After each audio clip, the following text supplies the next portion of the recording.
Well, it's the Hi-Tec Oil Super Series round number 3. Welcome here to Sydney Motorsport Park for the Sydney Sunset Showdown, where we're going to have a whole heap of racing under lights tonight. It's always super exciting when we get that going. I'm Matty Kavanagh. Joining me once again is Scott Pye. Welcome here to the coverage. It's great to be back, mate. Really enjoying being part of the team. And I tell you what, it's a much better day than we had yesterday. So I'm excited to see what racing we have in store. Last night was cool. Loved the wet weather racing. But today, this is a very picturesque day here at Sydney Motorsport Park. Yeah, of course, we go racing under lights tonight. That's going to be super impressive. You've done it before as well. Last night we saw just, you know, all the cars look better, the brake rotors are glowing, but at Sydney, they've got an incredible lighting system. Absolutely love racing in the dark. As a race car driver, it's one of the coolest things you get to do. Your perspective narrows and everything feels faster. As a race fan on the edge of the fence, the race cars couldn't look any better with the glowing brakes. But you're right, mate, the racing last night was spectacular. Let's have a look at TO2 muscle cars. Yesterday, Nash Morris started off really well with a race run win. He's been very dominant here at Sydney Motorsport Park. Yeah, Nash is doing an amazing job off the starts and early in the race. He's so aggressive. I don't know if that's the Morris gene that's in him or what it is, but I saw here at the Legends race back a few weeks ago, he did such a good job as well. And here in the TA2s, he's a master of these restarts.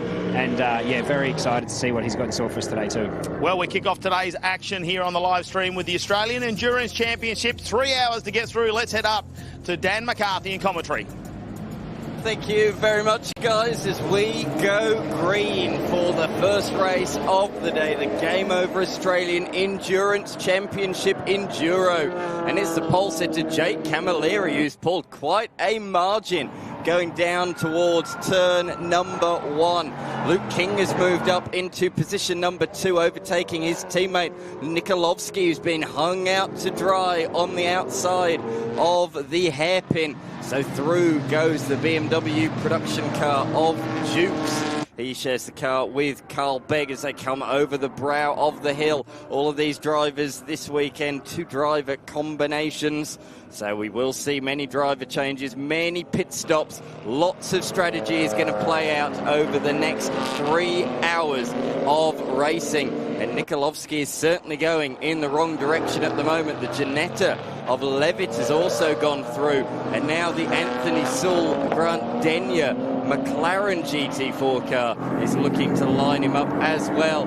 I'm joined in commentary for this race by Nico French. Nico, it's a lovely sunny day here, very different to what we had yesterday. Absolutely, Dan. Weather is very, very good compared to our wet and miserable yesterday. And Dan, it doesn't look like these guys are racing for 3 hours. Looks like they're racing for 2-lap dash. They're absolutely flying out there on the edge, squirreling around. So good to see. Certainly is, no doubt about that. Interesting strategy choices already taking place. Luke King behind the wheel of the number 20 machine. That is the blue and red Mercedes coming down the pit straight. Now he's effectively, I suppose you call a pro driver. Certainly had a lot of racing experience. Runner-up in the Toyota Gazoo Racing 86 series on 2 occasions. And of course a front runner as well in TCR Australia. So he's effectively, I suppose you call a pro.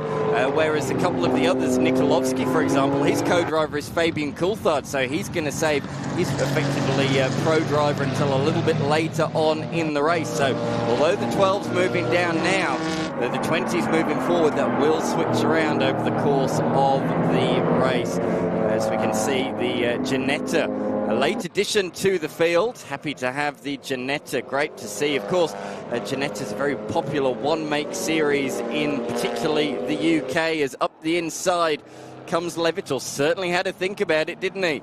Down towards the braking zone, but elected not to do so. He's got 2 hours and 57 minutes to make that move if he so wishes. So he's got plenty of time on his hands. Into the hairpin, a tricky braking zone. Unlike a lot of corners, Nico, a lot of hairpins normally you take the really wide line, clip the apex and use all the road on the exit. A lot of the time people run down the middle of the road into that hairpin. Absolutely, it's a weird hairpin. It doesn't follow conventional rules. It's quite a long flowy hairpin, so that inside line keeps your total driven distance down. And so you just bring into the apex there, and it's always going to be faster than running out wide because you're going to lose the mid-speed anyway. The corner's just so long. Nico French, a driver for many years in the Australian Drivers' Championship. This weekend, doing commentary alongside myself for that championship, but also this series, as well as we can see the number 82 machine, Glenn Ebert, looking to line up and, in fact, diving up the inside of Anthony Sawley's taking to the grass on the inside, and there was very, very nearly contact there.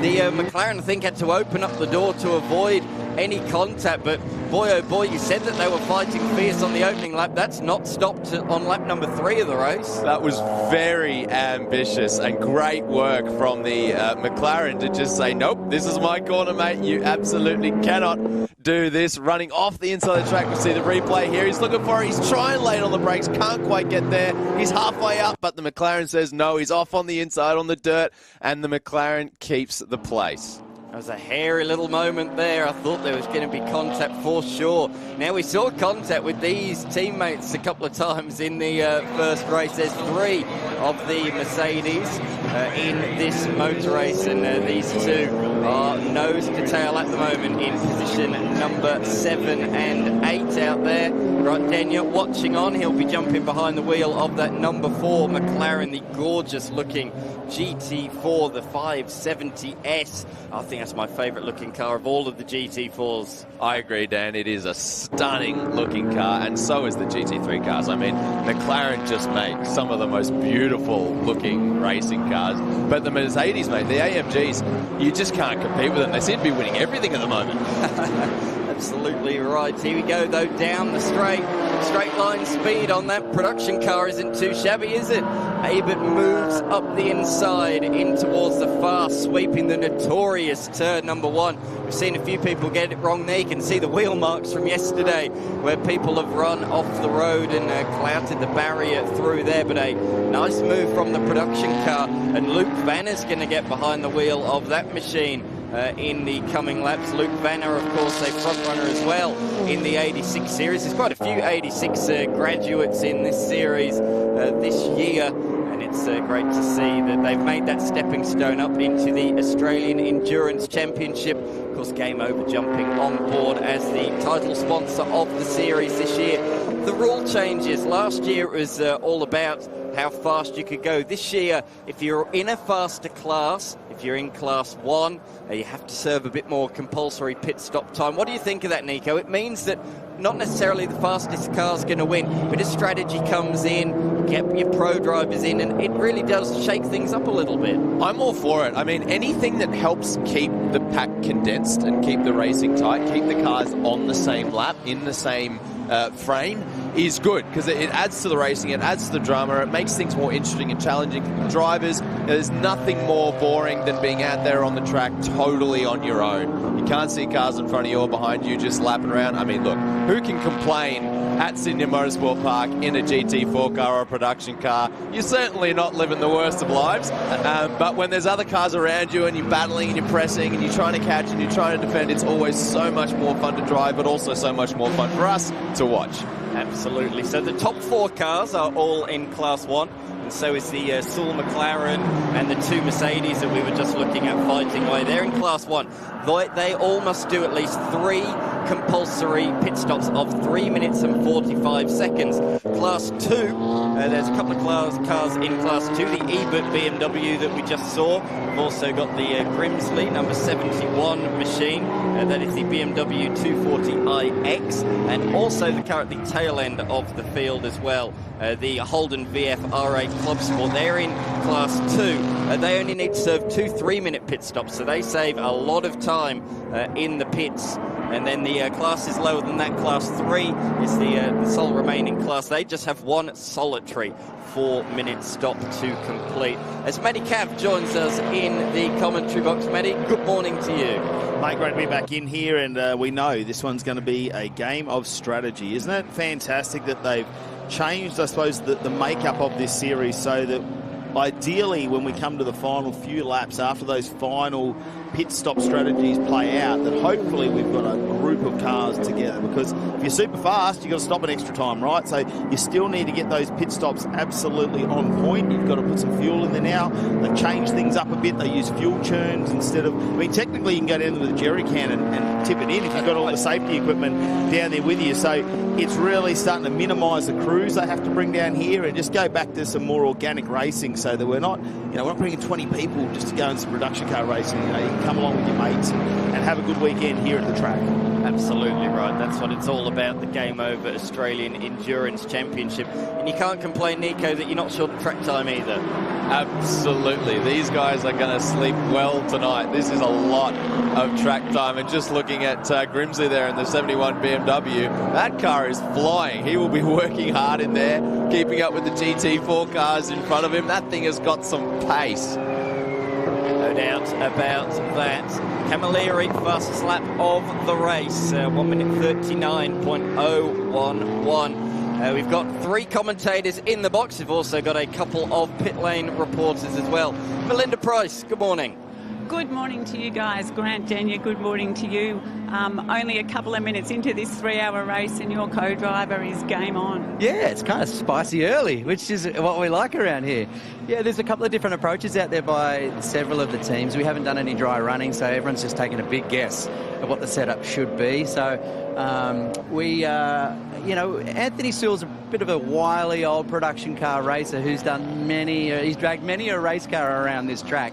So it'll be as much tyre conservation as anything else. You've got to make sure you don't bang the curbs and make sure the tyres last. So the McLaren's pretty low and lean. It's pretty good on its tyre life. So we can kind of just sit back and relax, conserve tyre, and strike at the end.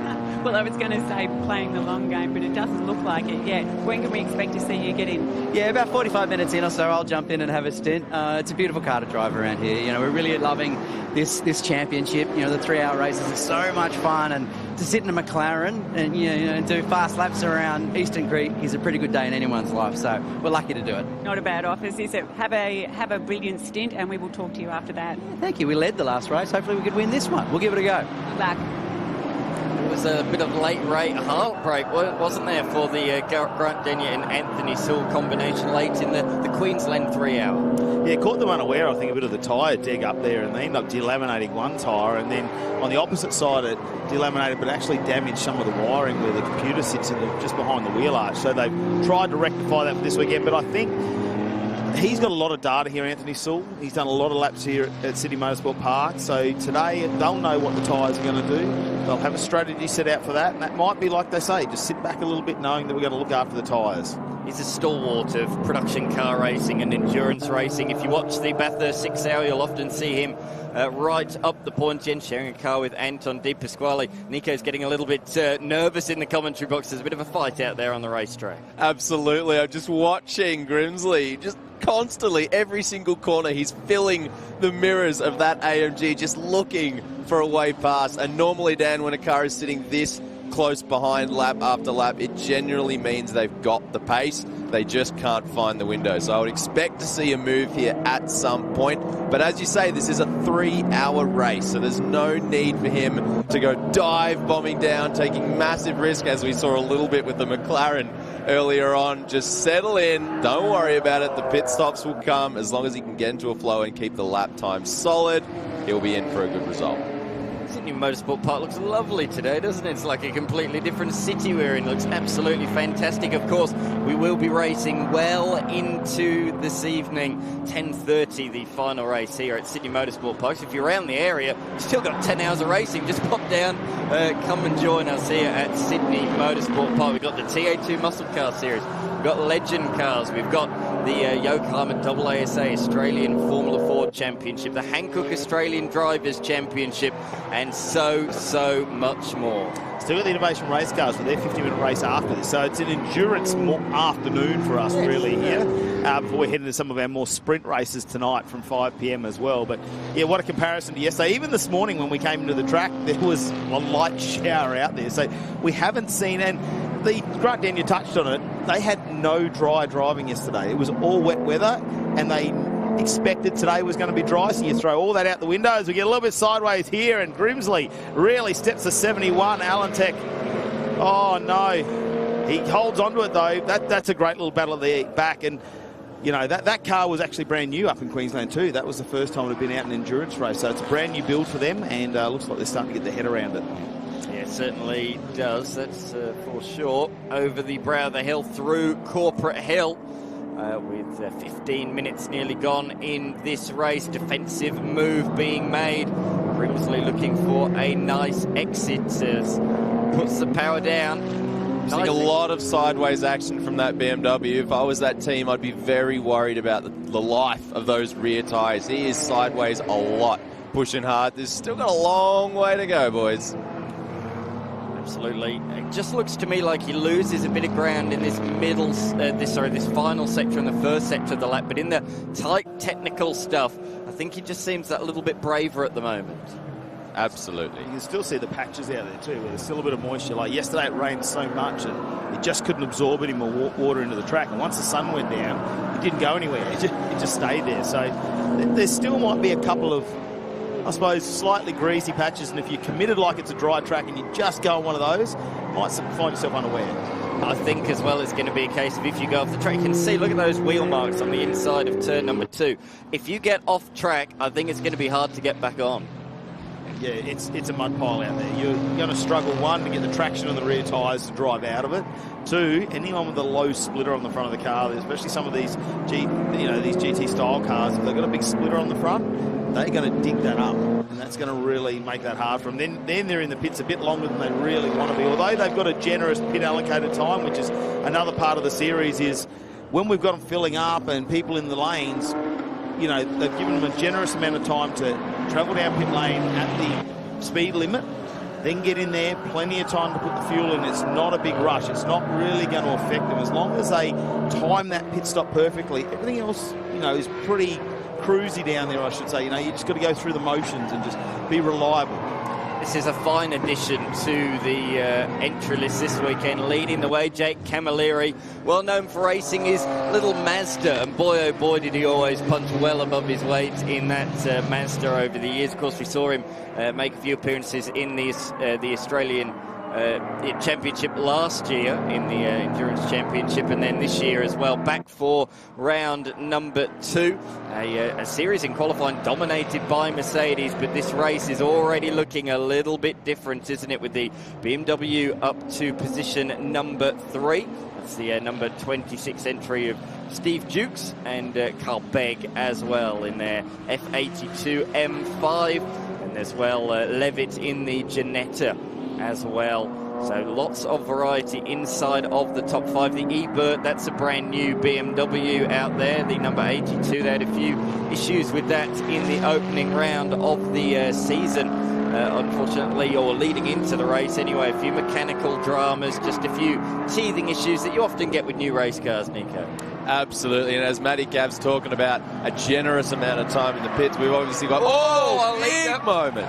He's gone around, he's looped it. He was trying to pull away from Luke King. The margin was staying at around about 2 seconds, but there has been a big unforced error for the number 36 driver. He has looped it around. Here's a replay of what happened into the final corner. You can see a couple of twitches going into the corner. What do you think, Nico? Is that just simply carrying too much speed? Too much speed on the way in. It's a really, you're not quite accelerating or braking on the entry into that final corner there. It's a really fine line of balancing the car in, and you don't know until it's too late that you've carried just a little bit too much. And at that point, there's nothing you can do. The momentum of the car takes over, and around you go. Well, hopefully there's nothing wrong with this car, because pit window did open 10 minutes into this race, and it closes 10 minutes before the end of the race. So quite welcome to come down and do one early, but whether they're going to have a check over on that car, whether they were even ready for this pit stop, or they've had to react to something else that the drivers said on the radio. Well, strategy is one thing, and you can plan all you might, but you never know what is going to happen across the course of a 3-hour race. So it's good to see the teams reacting like this, taking advantage of the moments while they can, doing what they need to do. It's going to be interesting to see how the strategy evolves across the 3 hours with the teams that take advantage of things like this versus those who really try to stick to what they planned pre-race, and how that evolves. Yeah, it'll be interesting. Glenn Walker will start to take the driver's seat of this one too. So you can see they've got obviously not the same body shape and size, so they'll start to put some padding in there and move some things around so that the driver is comfortable in that. And they would have gone through a lot. They race a lot of endurance-style series. Of course, the Bathurst 6 Hour is the big one that they all like to prepare for, throughout the year. So they'll have all that set up in the back of that car as well. So we'll get back on with some more racing. And there you can see Sewell now, 5th position at the moment, and just cruising around and starting to round up a couple of drivers. So Camilleri in the lane now. Got to be in if it's counted. To be counted as a compulsory pit stop, one of the 3 ticked off. He must be in the lane for 3 minutes and 45 seconds. So there's no need to rush. Take your time. Don't make any mistakes. You do have time to spare.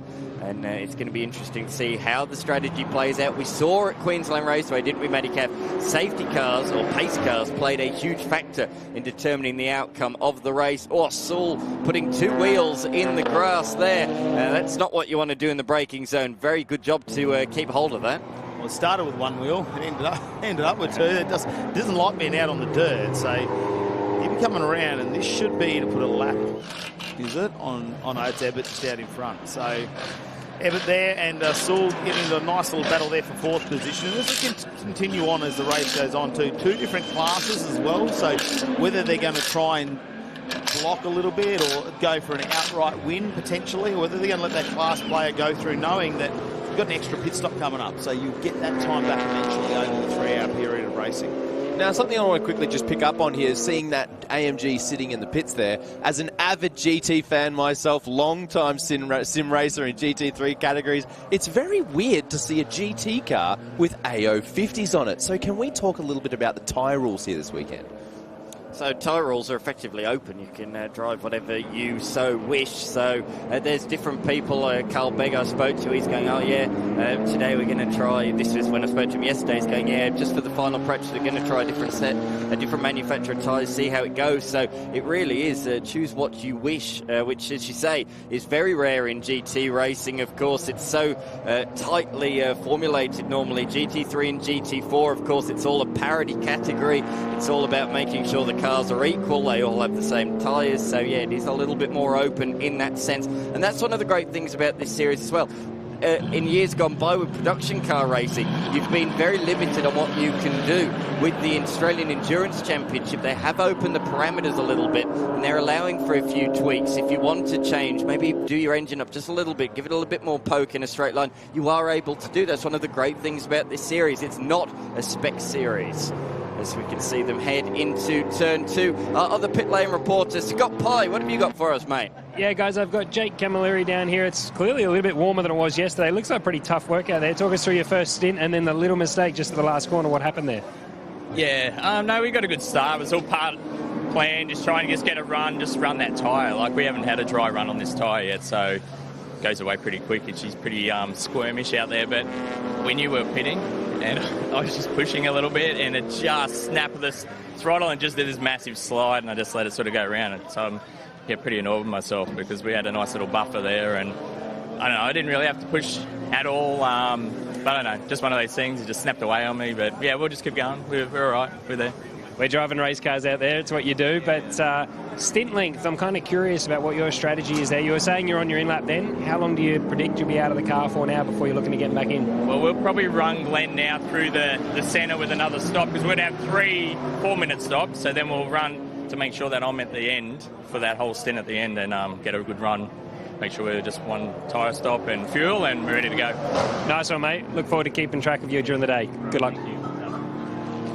Fantastic move from Sewell there, getting around the 82 of Ebbett there. They're looking very racy for the last few laps. That McLaren was sort of just waiting to see the move be made, and a fantastic opportunity taken out of the hairpin. But that BMW still looks very, very fast. Switching here to the battle between the M3 and Evo 10, number 88. This looks very racy, Dan. It certainly does, doesn't it? They'd have been hoping that the weather stayed around. All-wheel drive Evo, of course, they'd have been a real contender outright, I feel, if it remained wet. But certainly in and amongst the car of the 999, just ahead, Pacini, and directly behind as well, we have the HSV Commodore. So these are sort of the cars of the production cars. These were front-running production cars around about 10 years ago. Oh, how times have changed with the dominance of the BMW M products, and of course with the likes of the Ford Mustang and the Chevrolet Camaro as well in the Bathurst 6 Hour. These cars have been pushed down the classes as the years have gone on. It's very good to see them still out there and still competitive as well. And let's not forget, these guys have less time to spend in the pits, and that's going to bring them right into play. There's no doubt about that. So Piccini is in Class C, Class 3. Wakefield is in Class 2. And Manifel behind that, Class 3 as well, as they come across the line. Can't beat a bit of straight line horsepower. No, that's what I was going to say. The Commodore will really be liking it at Manifold with these dry conditions, because if we had a wet track out there, that would be one car that you'd want to be on the edge of the seat. You'd be trying to grab it on every corner. It doesn't matter how much traction control you could possibly have in a car like that. It's got plenty of grunt to get out of the corners as well. So managed to get to move around, but once we get to the corners, it's very different. It's a very heavy car too, that, and we can see the 88 of Wakefield just trying to round him up and get him through these curvy parts of the track. I don't think we've seen the end of this battle here between Wakefield and Manifel, because those are two very different cars, as you say, Matty. One big, very heavy, lumping V8, lots of power, followed by an Evo 10, which is a much more corner-happy car. And I'd expect to see these two scrapping for quite a few laps to come. That's what we like to see as well. That's two different classes out there at the moment as well, but between those two. So, you know, getting a little bit closer together. There's going to be some pit stops in there. I'm hoping that potentially, although it looks like the smoke's still coming out, whether he's grabbed a tyre or hopefully that's not some sort of oil starting to come out of that, because we do see sometimes it could be a gearbox leak or just something coming out of the dipstick. Hopefully that is all that is, because if that's under deceleration coming out of the engine, I dare say those rings aren't real happy inside that 6.2 litre right now. That is definitely what it looks like. We've seen the smoke on quite a few corners now, and it does seem to be on that entry as he's off the accelerator and trying to bring the car in. Just constant smoke. So hopefully she can hold on for the next 2 hours and 34 minutes, but she is fiercely in a battle back here. There are some hungry drivers around, so we cannot let off and take this one easy. Steve Jukes now starting to lap some of the other cars out there at the moment. He's come around second position, so that's number 26 you see up on your screen right there in the F82 M5. So that's a very modern, fast machine there. We'll go to the inside. Piccini will just leave a little bit of room to get through. Probably a smart idea there. It's no need to wreck any of these cars at the moment. It's not that style of championship. It's about getting out there and using the pit stop strategies to your advantage and doing some solid laps. And there's that smoke out the back of the manifold. Once again, the 41. It doesn't seem to be affecting it too much at the moment. So hopefully that will continue. It is only under hard braking, as we can see. Carly Piccini is doing a nice job. I think she wins just about everything in class every time she goes out, and considering she doesn't come from a long background of go-kart racing, things like that, her dad raced and, you know, she wanted to get in the car, and she's just really proven herself over the last few years. Certainly has. She's gone back-to-back winning her class in the Bathurst 6 Hour in the all-female combination with Tabitha Ambrose, who of course is here this weekend in the Yokohama AASA Australian Formula Ford Championship. A little bit of a lock-up there, I think, for Manifel, just under brakes. Just ran a little bit wide, but he's certainly the fastest of these three, I think, at this point in time. I didn't actually expect that. I thought it'd be a bit harder on his tyres. So clearly a good hard compound underneath the wheels of that machine. Nice exit out of the corner. Should, I think, breeze by Piccini down the straight line, but I don't think there's enough of an overlap. And no, Carly Piccini does indeed close the door. When she first started racing, sharing the car with her father, Paul, Paul all said, you know, she was a couple of seconds slower, but we saw throughout last year she got faster and faster and faster. By the end of the year, I think she was actually the faster of the two. Yeah, often she's the one that goes out and does the qualifying. That's right. We actually saw that today. Paul did not give him the car for qualifying one, but he's left that up to his daughter. You know, what a way to go racing. You can bring your family down to the track, and especially your kids can be part of it as well. As you see a bit of a move down here, he's poked the nose of the big Commodore in there, and will he hold on to this one? He might do it as well.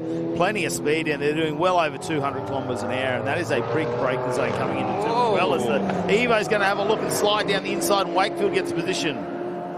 Amazing drive from both those guys. Losing 2 positions there with one hit, Piccini. There's still 2.5 hours to work that back, though, so do not worry. But a very brave move from the 41 Commodore. Just a little bit of a nose on the turn-in point for turn 1, which is, of course, is very high speed, very on edge, and because the car is so on edge, very hard to be reactive. So making a nose-in move like that, you've got to be so sure that the car beside you knows you're there, is going to leave you the room, because there is absolutely no margin for error. Janetta putting a lap on her now as well, so that's not for position. We've already got a few cars going down laps and stuff. As I say, safety cars, pace cars will play a factor in this race, but it's been a nice, clean start to proceedings. The Evo has a little bit of a look up the inside, but Wakefield nowhere near close enough to launch a move up the inside. He's sharing the car this weekend with Craig Allen, Mitsubishi Evo XRS. Great to have them a part of the series. They didn't take part in the first round, but two fine additions. As we say, good to see some old school production cars back out there. Bit of a smaller grid this weekend, but Matty Cav, we're expecting the grid to grow hugely for the next round. The Fight in the Night, one of the big endurance races in this country. Yeah, we did go down and speak to them early, didn't we? And there was quite a number of cars that were scheduled to be here this weekend. Unfortunately, you know, as cars do, sometimes they have slight little gremlins in them, or they have a mechanical failure, and parts aren't always readily available to get them turned around in a very short period of time. There's a couple of people racing up north as well, so the cars had to go up early. So, you know, we're really trying to get a group of cars here as part of this Australian Endurance Championship that can come and join the series. It does mean they do have some other commitments, some of them, but hopefully we'll see the series grow more and more as they start to just see the fun, I suppose. You go down there, the atmosphere in the pitch, you know, everyone's having a good time, big smiles on their faces, just going out and doing their best. That is a nice little move there from Levitt. Just slides down the inside too, and it's the wing that you can see, I reckon, in the mirrors of the Club Sport. Otherwise he wouldn't even know that car was there. Absolutely. Fastest lap of the race for the car at the bottom of the screen. Of course, that's the sole vehicle that has completed a compulsory pit stop. And yeah, that's quite significant. 3 minutes and 45 seconds. That means that they are currently 2.5 laps behind the race leader, but that will all change as things play out. Must be said, we said that the pit stop time, the mandatory pit stop time, is 3 minutes and 45 seconds for Class 1. 3 minutes and 45 seconds, 0.2. That's pretty good. Can't get much closer than that. Wow, I was just about to say, Dan, Luke King is a 30-second gap. That's fairly large. That's a good, comfortable lead. But as you say, looking at the strategy evolving here, it's right on that 3:45. So it's going to be very interesting to see where those cars come back out once everyone has completed their first stop. Absolutely. Of course, Walker's teammate Camilleri was leading the race until that spin out of the final corner, and then immediately brought the car into the pits. A couple of PB sectors, and in fact a PB lap just been set by Wakefield. The number 88, we've seen that Evo is looking quite strong at the moment, looking around, trying to get through on the big Commodore. But this car looks absolutely fantastic. If we had a Best Presented award, I think this would be right up there. Of course, the number 26 being driven by Dukes, and also Carl Begg as well, as he uses all the track on the outside. No track limits, particularly in a race like this. I think that's a really good thing. Basically, if the track's there, it's there to be used. We're hiring the venue, so why not use it all? Yeah, try not to use the pond in the middle where the ducks are. That's good Probably advice. not that part of it, but if there's bitumen or concrete, yes, you're quite welcome to it. Well, don't get too caught up in that, though, gentlemen, because as we've seen in other categories here this weekend, sometimes the wider exit is not the fastest way around this track. Several times we see the cars that stay on track keep the driven distance shorter, actually gain on the car in front who's flying out wide, using all the speed they can, using all the tyre they can, and it's just not worth it. Nico, you've got the opportunity to drive a couple of, well, you know, supercars, maybe not supercars, but some very exotic cars in your time. We'll get to you in just a second. Let's head down to Mel. So in the pits with Tom Heyman, a lot of the other co-drivers are starting to get ready, but you're just standing here looking pretty relaxed. Griffo's out there. How's your co-driver going? Yeah, he's going pretty good. I think he's up to 5th or 6th from 7th on the grid. We had a bit of an issue in qualifying, so we're starting a bit back, but yeah, he got me to get up there and give him some coaching tips before, and yeah, it's been good. He's going well. Well, if I recall correctly, your area of expertise is starting down the back and passing absolutely everybody. So what's the plan, and when can we see you in the car? Probably about halfway, hour or so from now, I'll get in the car. Hopefully we'll be in a bit better position, but I can't wait to jump in the car, maybe give it a scrap with Fabs, see how we go. So that's you're aiming for a podium? Yeah, obviously, aim for the win. You come here to win, but other than that, have fun and see where we end up is the main goal. Perfect answer. Have a good stint. Thank you. Yeah, I'll get back to you, Nico. You've had the opportunity to drive a couple of these, more exotic cars. Tell us a little bit about some of them, like what do they feel like when you actually get a chance to putt them around the track? Exhilarating is the first word. It's never a boring day when you're driving any sort of supercar, high-powered exotic car. There's always, you're just sitting in the driver's seat. You get a feeling of special. And yeah, the power, the acceleration, and of course the handling, as we see the GT there at AMG absolutely using all of that handling to get round the inside of both of these backfield cars. And of course, the noise and the attention. The attention of driving something like this is always a fantastic thing to enjoy. So you haven't retired from racing. You've got a slight, sabbatical, I suppose, while you rebuild some things. If you were to jump in one of these cars, if one of these drivers had to go out sick and had to find a reserve, what car is it the one you'd like to get into?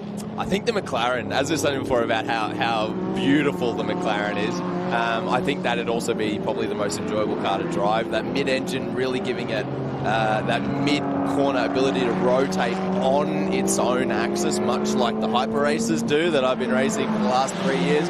I think that would really be an enjoyable car to drive. But if I was behind an AMG that I was unable to catch, I think I'd say I'd probably rather be in the AMG. Yeah, they're pretty exciting cars, and because they are based on the production style cars as well. You get down there, although I suppose they've modified them slightly into a race car. Really, it's fairly still close to what you saw on the road because they're a race car that they've made road registered. Really, out of these manufacturers. Just want to come back to Tom Heyman, of course, a GT4 driver for a good couple of years now and a real front runner in the Australian Championship. He is a gun operator, and that car is right close to the Nikolovsky car, which, as he says, is going to be driven by Fabian Coulthard. So I think we might see those two quite quickly come through the field when they jump behind the wheel. But also interesting point he made as well about strategy, pit stops. As well, I heard him say he's going to jump in around the halfway mark, an hour and a half into the race, whereas Grant Denyer said he's going to get in at the 45-minute mark. So again, we're going to see different strategies play out over the course of this race. Car looking at on the screen at the moment of Levitt, just 4.2 seconds ahead of Anthony Sewell.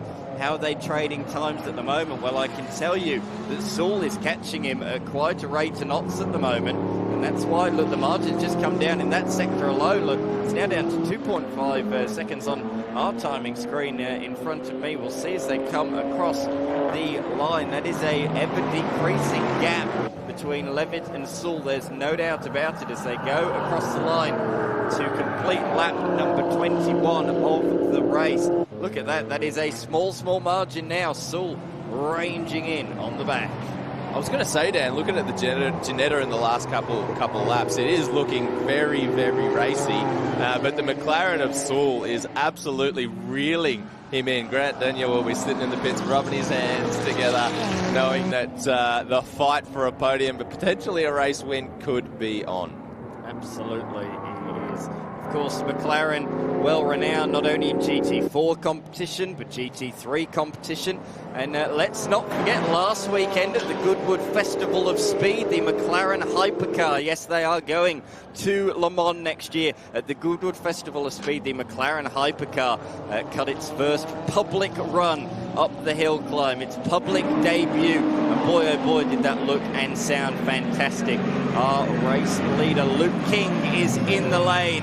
37 minutes into this race, he has come in the pits. So, his first of 3-minute and 45-second pit stops is going to be completed, and he's handing it over to his co-driver, Jamie Aratun, who had a couple of little excursions at Queensland Raceway Medicare. If you have a look on top of the car there too, these three in the pits, they've got a little bit of sense of humour. They've actually named these cars after the Teletubbies. So You've got Poe up there on your screen, the number 20 there, Jamie Aratoon, as you can see right there under the number 20. So they've got a little bit of banter going on down in the pits there. So that's what I mean. Like, it's always a fun time when you go down there and actually have a chat with them, especially after the racing, because you know they're going to rip on each other a little bit. The yellow one, the yellow Mercedes, that is Lala. So they're all, as you say, named after each other. Let's turn our attention back to some more serious stuff just for a moment as Sul lunges down the inside and makes that move for position number 3. Nicely done by him. But yes, the 3 Mercedes, you got Poe, we've seen as well, and talked about Lala, but also Tinky Winky out there, although it must be said that's not a purple car, unfortunately, it's pink, and I do have an objection to that, as we see the move up the inside from Sul. A replay of that sublime pass, just beautifully executed manoeuvre, that one, Nico. So much momentum through turn 1, which requires so much skill to do. It's a big commitment corner to carry the speed round like that and get him so early before turn 2. Didn't need the extra run, was able to make it work right on the exit there. So very impressive. Yeah, as you can see, just maybe a bit of a slight tyre pressure change there. I'm sure the driver has been talking. A lot of communications going back and forth to the pit lane, much like we have seen in production car racing. So, like I say, it's a good time down in the pits. They still take this a little bit seriously. They like to go down there. A lot of data are going through the pit lane. They've got all their monitors set up. And what I do like is we don't have to have all the big fill rigs down there like you normally see the production car meet. So it's a little bit more casual for some of the teams that want to come down on a smaller budget as well and be part of that. As we can see, Saul now is really coming to his own. We know there's some others in the pit lane. That's why he's getting an advantage here. But they're letting that tyre come to them. They said that it's all going to be. They've got a lot of data on the tyre at the moment. So they'll just let this come back. Levitt's not that far behind, though. He's starting to catch up. So he's gone past Walker, who's down in the 36. So that car obviously has already been in the pits after that spin. So we've got Saul just in front. Walker, we're trying to grab a lap back on that one.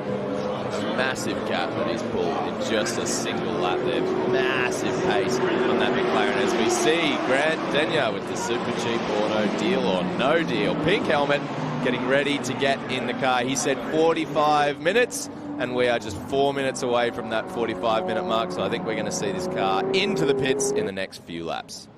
Yep, and it's just performing strongly out there as well, just at the right time, as you can see now in position number 2, of course, with the pit stop being made by Luke King. In fact, Luke King handing over the car to his teammate Aratoon. They are about to head back out onto the racetrack, hopefully. Anyway, there he goes, just exiting the pit garage now. Let's see how close he's going to be to the mandatory pit stop time. 3 minutes 45, 3 minutes 46, so this is slightly slower than the Camilleri and Walker pit stop by about 4 seconds. But where is he on the racetrack in regards to that machine as he rejoins through turn number 1, through the inside there? A great little pit lane exit, and brings you out off the racing line down towards turn number 2. But it looks to me like he has resumed and returned to the racetrack ahead of the Camilleri and Walker Mercedes, which is very good news indeed if you're a driver in car number 20. I think we need a separate trophy, Dan, for the best pit stop, the team who can get the closest to their minimum pit stop time. I think that would be really interesting, because it is actually genuinely impressive. Like, it takes a lot of skill to pull off 0.2 of a second off the 3. That is amazing. It's sublime, isn't it? It really is. And that's why Aratoon just throwing away a few seconds that you will never get back. Speaking of the pit, Scott Pye, to you, mate. Yeah, guys, I've got Luke King, who's just handed it over to Jamie Aratoon in that car. Great opening stint, had a very nice lead there. Looks like you've maintained it on the exit there, rejoining. So tell us about your first stint and how the cars are looking. Yeah, it's been good, to be honest. I don't think we really had the pace of Camilleri there. We're really trying to look after our tyres, so we're doing our best, like, pressure-wise and everything. It was a bit hard to kind of, like, run at the same pace as them at the start there. Just, like, super taily pretty much everywhere, and just kind of, like, supercar spec managing throttle on. I've told Jamie the same, like, the less we skid this car, the better we're going to look after our tyres. So we'll just try and play the long game. We've only got 2 sets of tyres, so we're trying to make it through. Right, I did see. So that was what you told Jamie, was it, as you spoke to him in the car? Yeah, it was. Yeah, I was just sort of saying don't shift the balance like too quickly and throw it over the front, because that big weight shift, I did it a couple of times, it just pushed the front too much. So just like smooth on, smooth off, just trying to make sure he looks after the car now as well, and then I think I'll jump in for the final. Sydney Motorsport Park's notoriously tough on tyres. You spoke to me a little bit off camera. Has it surprised you the tyres are hanging in there? And then is that the front right you're most concerned about? Yeah, it was. I was actually surprised to see how good it was. I don't know if you saw me, but I walked around just to have a look. It kind of like, it feels really skatey and horrible out there, but you look at the tyre and it's fine. So I'm really happy with the way that we've prepped our tyres, and Fabs and I really tried to look after them in quali and just bring them up slow. And I think when you look after them, they're good. We obviously pressured them pretty high as well to stop them from folding over at the start of the race. So if anything, I'm hoping with the lower pressure now that we're hot, we should get a bit better. Well, it's looking good, mate. Nice work. Cool. See you at the end. Always a thinker is Luke King. He's been around motorsport now for a good few years. Of course, as said earlier, a front runner in 86s and TCR Australia. As you see him move up the inside from Camilleri, we said that the Salt Denya car was around about that machine and through. That's just unlapping himself. So Camilleri is absolutely flying out there in that Mercedes, as we say. He's down a lap or two, walking now behind the wheel, but making good progress out there just after the pit stop. But of course is around about 24 seconds behind Aratoon, who he was fighting for the lead with earlier on in this race. So clearly, while Luke King was behind the wheel, he's been able to stretch that margin during the pit stop sequence. Interesting to see from Luke King here with the talking about tyre and the track conditions. Obviously, it was drenched yesterday. It was soaking wet, and we haven't had that much running today. So before this race, at least, so the track is not rubbered in at all. They're still dealing with a rather slippery surface. So interesting to in that note there. We're seeing the BMW's 82 of Ebbett sliding around like crazy, just munching up that rear tyre. It's been interesting to see these guys obviously paying a lot of attention, trying to keep the tyre slip to a minimum, keep the tyre life at the end of the race. And I think we're going to see that. I think we're going to see the guys who are paying attention to this having significant pace coming to the end of the race. Levitt in the Ginetta has just come into the pits from third position. There it is, just on cue, down into the pit box. But just as you said, Luke Kim was talking about tyres. This track, Sydney Motorsport Park, notoriously hard on tyres. Yeah, and that's what they need to watch out for here. That's what I'm talking about, bringing the temperatures up slowly, try not to hurt the tyre and play the long game. And I mean, that is some of the pit stop strategy, obviously, with the different classes they've done as part of the Australian Endurance Championship. Class 1, you've got to do 3 pit stops. So, you know, we've got plenty of time there if you want to change tyres, but the more you can look after them, and, you know, keep those consistent times going. You can go out there really hard, you know, after maybe 17 or 18 laps, the car is going to be sliding around. It's almost undrivable. So slow it down a bit, let the temperatures come up slowly, try and look after the tyre, and I think, like Nico said, not a lot of rubber yesterday with all the rain. B-Tunes, you can see on the side of the vehicle, they're giving all the prize money for this event. So $1,000 for the outright winner, $1,000 as well for each class. So a great to see prize money on offer in motor racing. You don't see it too often. Of course, we saw it at the Legend Car Nationals here at Sydney Motorsport Park as part of the Short Track Nationals a couple of months ago, and it's great to see prize money on offer for class winners, Nico. Absolutely, because it's not just good for the drivers, but from a business standpoint, it's great to see that support for motorsport, for the categories, businesses getting involved, getting around it, supporting the actual category itself, which is just fantastic for motorsport as a whole. You know, stepping back and looking at the world at the moment, we've got crises and wars and people struggling to make ends meet, and it's so good to see people rallying around motorsport and making sure that it's cost-effective, affordable, manageable. People can get in low barriers to entry, just like we're seeing here this weekend, to allow people to get out on the track and have some fun. Yeah, Steve Jason just pulled in the pitch. You can see them putting some fuel in, and it looks like a driver change. So Beggs will jump into that one. Carl Begg. So That'll be a driver change. I don't think I've plenty of time to do it. I'm just watching the timing screens though at the moment because Anthony Levitt and Janetta still out just in front. No surprise there. They've got 3 minutes 45 where they're going to have to sit there and wait for that fuel to go in and just take their time. Make sure the belts are done up as well. The comm system. Whether they've got a cooling suit in there today. I mean, yesterday, I don't think you needed a cooling suit. It was pretty fresh out there in the wind, but today, it's a much warmer day in that sun, and you're in the shade, it's all right, but that UV is just pelting down on the track. The advantage that these guys have, having 2 or 3 pit stops, means pit stop flexibility is quite good. They can pit when they want. They can sort of move their pit stops around accordingly. Potentially, if they have a puncture, they can work the strategy around. For those in particularly the third class, where they only have to make 1 pit stop, their window for pitting is quite slim. Because they've only got 1 pit stop to make, they really want to get right towards the middle of the race to give them get them home, be able to do it on 1 pit stop. If they pit half an hour into the race, their fuel is not going to last 2.5 hours, and their tyres probably won't last 2.5 hours either. So you want to try and get to the middle if you're in one of those lower class categories. Here we go. The Janetta now leaving the track, so we'll have a look at the pit time here. At the moment, looks like 3:47 already through there, so this one's going to be a little bit off what we have seen from some of the impeccable ones like Walker.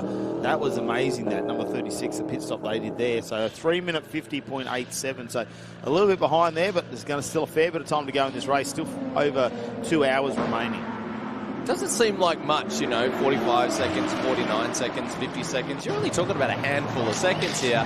But when you're actually out on the track and you look at the distance that 4 or 5 seconds actually makes, this is a significant amount of time we're talking about. And it does make a crucial difference when you get to the end of 3 hours and you split by 3 seconds. That pit stop's actually the thing that won you the race. Carl Begg will be coming out of the lane. Here goes. Saul has moved in now, and that'll see Grant Denyer hop into the front seat of that car. You see this car's had to go in a bit of an awkward angle, had to go around the front of the Carl Begg BMW, and as a result, it's at a bit of an obscure angle, and there's a bit of smoke. Do you think that's brakes, Nico? Definitely looked like brakes, but that's still concerning. I mean, none of the other cars that have come into the pits have got brakes smoking like that. And yeah, interesting to have to get Scotty Pye down there, have a chat to him and find out what was going on. Exit in the lane, nearly side by side with Poe, but the Mercedes driver runs a little bit wide, of course, now with Aratoon behind the wheel as they go through turn number 3. Is that pit stop a little bit short? Yeah, I've got that up on my screen to 3 minute 31, so if that's correct, they have gone well under that pit stop window, which should probably incur a little bit of a penalty later on in the race. Ironically, it was Carl Beck that sent out that notification to everybody to tell them how long the pit stop time was, and he's the one that's been a little bit short of the mark. Yeah, obviously we work on a travel time there in the pit lane as well. The easiest way to police this is you could have a lot of people down there if you just had a pit stop time and not worry about the entry and exit speeds. The easiest way is there is a line where they have to be down to that pit lane limiter. From there, they measure how long it takes if you sit on the pit lane limiter to get to their pit area, how long they want them to stop, then how long to drive out. And that's how we get the 3 minutes 45 accumulated between that pit entry where the timing line is and the pit exit where the timing line is. That's also what makes the pit stop so impressive and filled with skill and strategy, because you are measuring the drive time as well. So how long it takes you to pull up, how long it takes you to pull away, all these things impact how close you can get to that 3:45. And I cannot stress how impressive it is for Walker to do that 3:45.2. Nikolovsky, it looks like, in the pits there. So he'll bring Tinky Winky in for a bit of a refill, and I'll be interested to see, is that some tyre deg there where they've had some damage? Is that from just before? Maybe they've delaminated something there. Yeah, that looks like a bit of contact. Yeah, potentially, yeah. Maybe something's happened out there. He always seems to be in a bit of contact. Normally it's early before the race, on the way to the race car. Of course, we didn't have the famous Le Mans start this time at Queensland. It's got a spectacular incident before they even jumped into the cars. It was an old-fashioned Le Mans-style start where the drivers ran down the pit lane, and there was a bit of not fisticuffs, but a bit of elbows out between the teammates, and we saw a tumble. Yeah, it was a tumble. It wasn't that violent, but they tripped over. Grant Denyer had to do a leap of faith to get through, and we bottlenecked them up at the end. Sydney's a little bit wider than QR, I think, just there. Yeah, a lot of brake, but that's just looks like a lot of heat coming out of the front of that car as well. So I did see Anthony Sewell's car when Grant Denyer got in, they started to change tyres as well. I don't know if that's just because the limited pit crew there, they're a bit late, or they've gone and checked them after a delamination in Queensland that really took them out of the running where they were winning. Oh, yeah. That's what's done the damage. That tyre is absolutely finished. There is nothing left on that, and that's why there is little marks of black rubber all over the side of that car. Pace car has been deployed as well now, so more and more drama just under an hour into this race. Maybe there's a lot of tyre debris out there on the racetrack. That's the only thing I can think of, the reason for the pace car. But the pace car has been deployed. There it is on the circuit, but the recovery team's out there, so there's a couple of cars going around the circuit, so maybe there's a broken down vehicle out there as well. Well, mid-race drama here, no doubt about that. We've seen tyre delaminations. We've got our pace car on the circuit for the first time as well. And this is an opportune time to come in. Well, Sewell and Denyer as well, just quickly, sorry, Nico. 3:46, so they were right on as well. That's not bad stop from them. Both BMWs in the pits. Perfect timing. They will be loving this. But Dan, the rulebook does state that you can't do a down into pit lane. Sorry, I'll return to that in a second. Down in pit lane with Mel. Steve Dukes, you've handed the car over in the lead. A first stint doesn't get much better than that.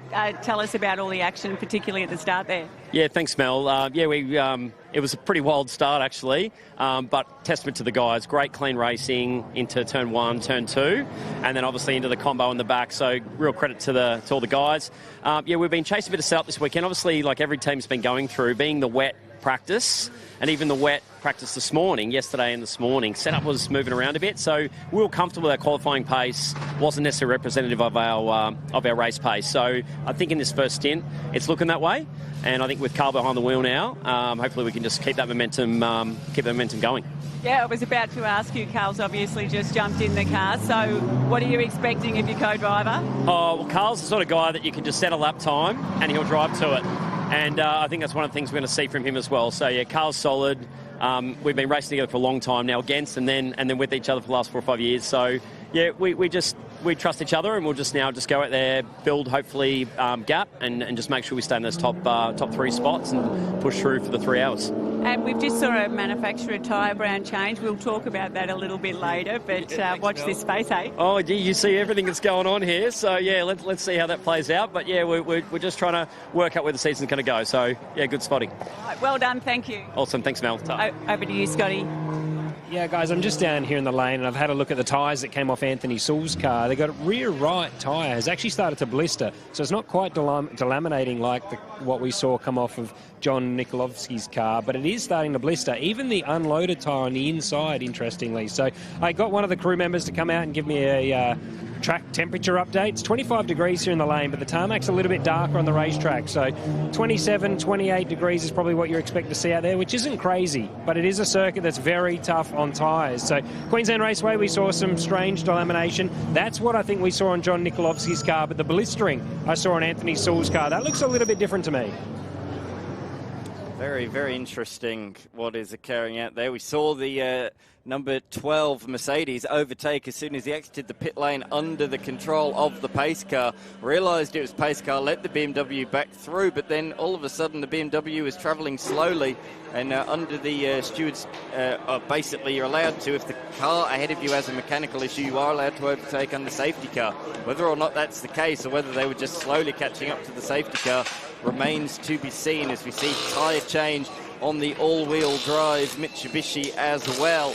Well, tyres are a big talking point all of a sudden. An hour into this race, it is all changed out there on the racetrack. So Nikolovsky, that was actually quite a slow pit stop, 3 minutes and 57 seconds. That's wasted effectively 12 seconds. However, Nico, because of the pace car, that won't be quite so bad because the field will bunch back up.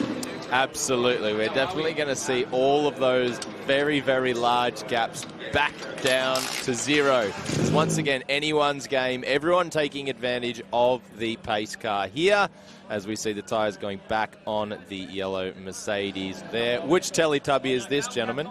That is Lala. It's yellow, so it's got to be Lala. I don't know much in life, but I do know my Teletubbies.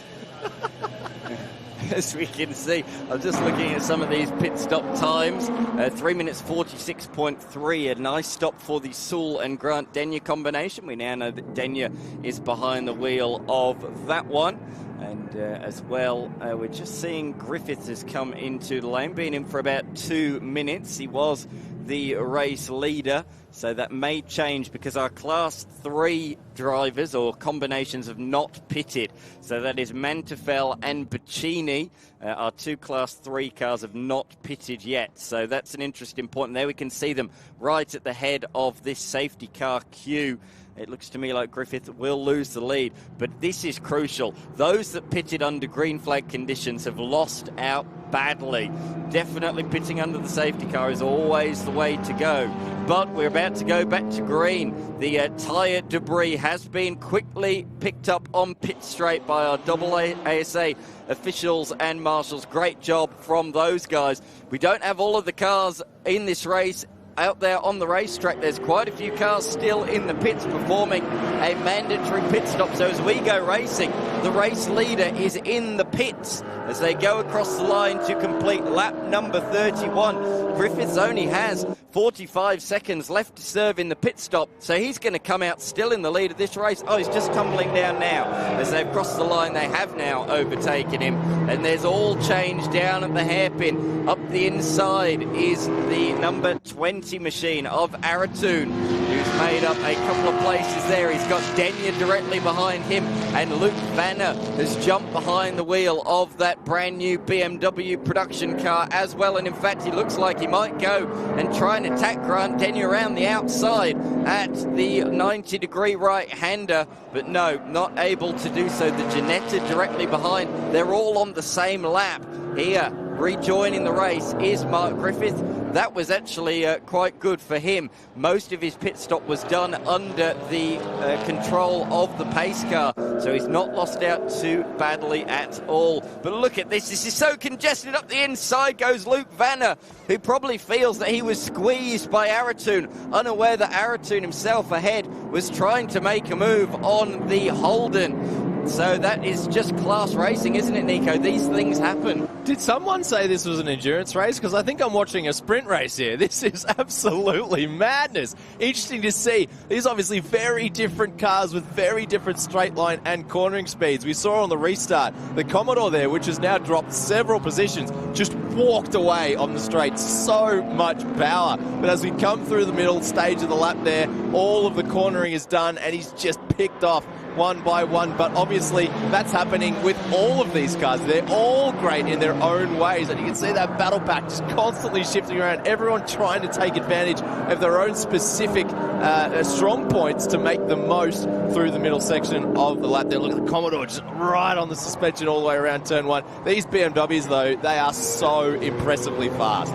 It's impressive, isn't it, that they're able to keep up with GT4 machinery. That just shows how quick they are.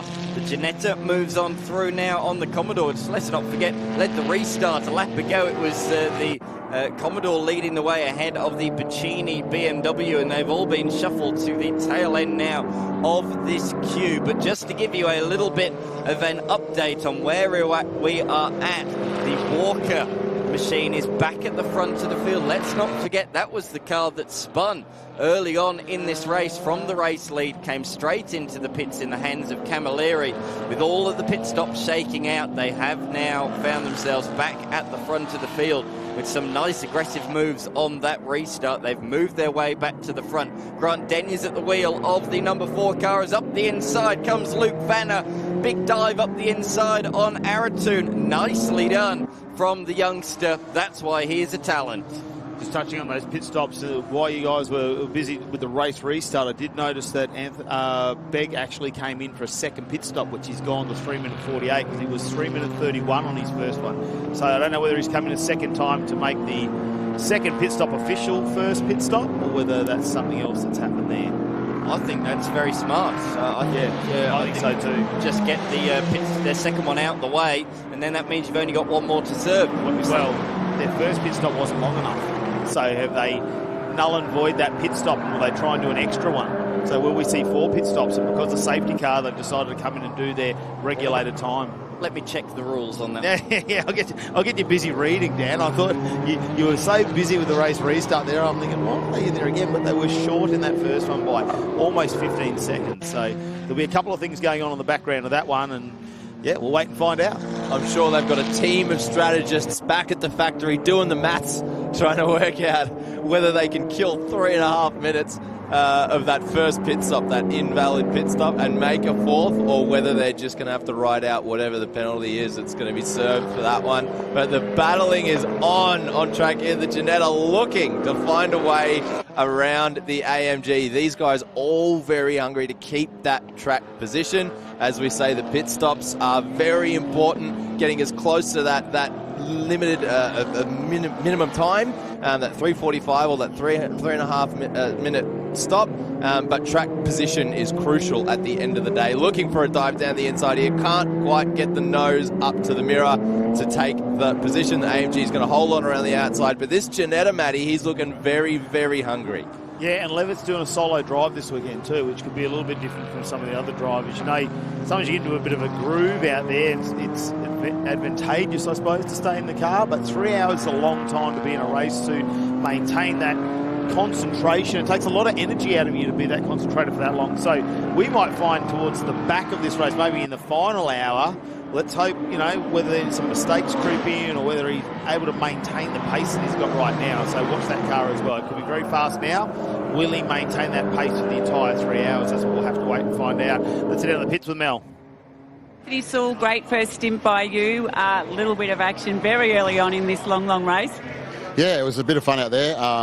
We had a plan just to look after the tyres, not to get sucked in by the gamesmanship of everybody else, and it seemed to play out all right. A few got away from us, and then we just kept doing our thing, and then they all started falling back to us. So, you know, they'll burn their tyres up early. So, yeah, we'll see if that strategy works over time, but we're still out there, so it's good, yeah. And, of course, you've got a very trusty co-driver in Grant Denyer out there now.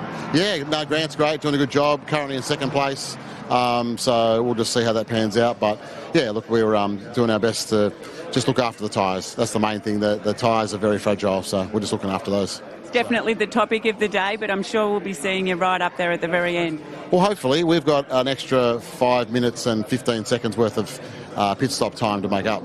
Very hard for Class 1 to make up against Class 2, but we'll see how that pans out. You never know your luck in these enduros, so... You never can tell. Have a great afternoon. No worries, thanks heaps.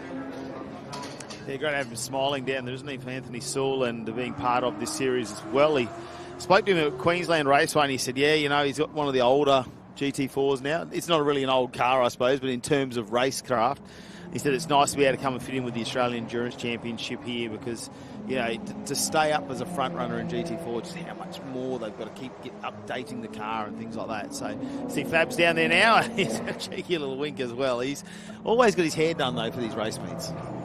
You're absolutely right, Matty. The evolution of these cars up the top of the main game, you're racing overseas, constant Evo packages being brought out year after year to stay up to date, and it is scary how quickly you can purchase a GT car and it very quickly falls out of being fresh and being able to operate front. And after that, like, what do you do? Where do you race it? Where do you take it? Well, the Australian Endurance Championship. That's right. We'll invite you in. You can come and a bit of fun with us as well. I'm just having a look down here. So Bacchini's still yet to pit. Manifold as well in the club sport yet to come in as well. So there's still a little bit more to play out. They are on a smaller pit stop strategy, remembering that the pit window opened 10 minutes in and it will close 10 minutes before the end of this race. So there's not too much going on there now. It's probably going to settle down for just a minute. Like, I can't imagine if the tyres are good on those cars, especially on those Class 3 cars, you'd probably want to try and take them as long as possible, right? You wouldn't want, you know, it's that, do you come in at the halfway mark and try and split that up?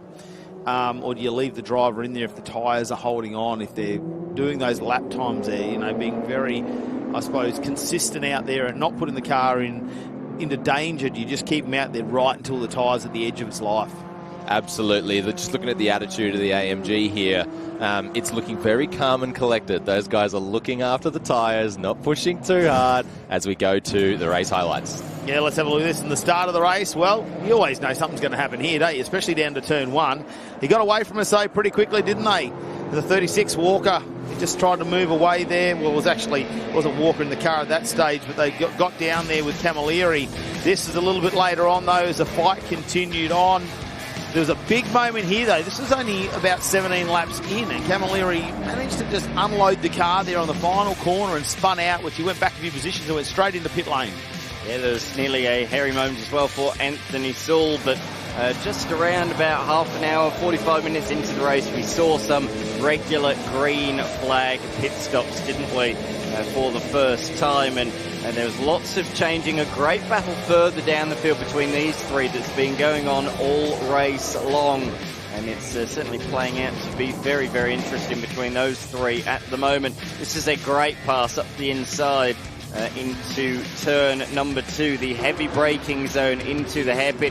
Big tyre delamination. As you can see, the tyre exploding on the number 12 Mercedes, and that was the cause of the first pace car. Not for that, but for the fact that there was tyre debris all over the circuit.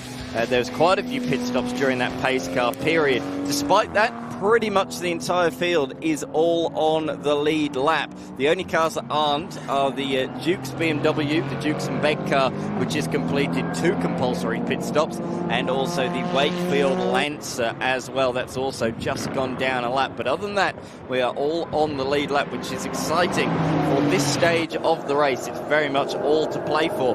But an interesting point that Saul said is the fact that, you know, the GT4 cars, these faster Class 1 machines, have not been able to build up too much of an advantage at the start of this race. That pace car sort of fell at the wrong time for them, and it means that despite being an hour into this race, those Class 2 cars are right there, right behind them still, and they have one less pit stop to serve. Yeah, and that highlight there of the delaminated tyre, I wonder whether they were actually going to pull into pit lane on that lap, because it was a sudden left-hand turn, so it's been a very opportunistic area for that tyre to delaminate, because if that had happened past there on turn 1 or 2, it's a long drive back at, you know, a very slow pace.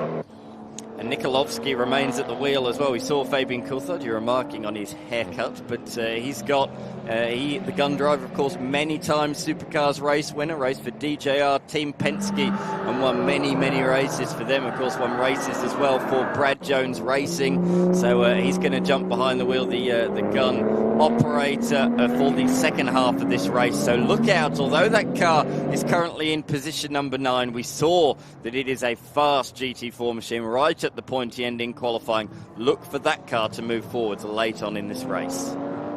All these cars, Dan, are well and truly within the amount of time that we are seeing difference in the pit stops here. So that order could be completely different if the cars made just a small change in their pit stop procedure, trying to get as close to that minimum time as possible. So we are well and truly on here. This is still anyone's fight, and that AMG is not looking calm and collected. It is looking very, very racy as he gets around the Evo 10. You're right. Van Hoyard, he was 19 seconds over his compulsory pit stop time for the Class 2. So, yes, he takes that off. He's going to be right back up there at the front. Speaking of people who are always at the front, let's sit down to Scott Pye.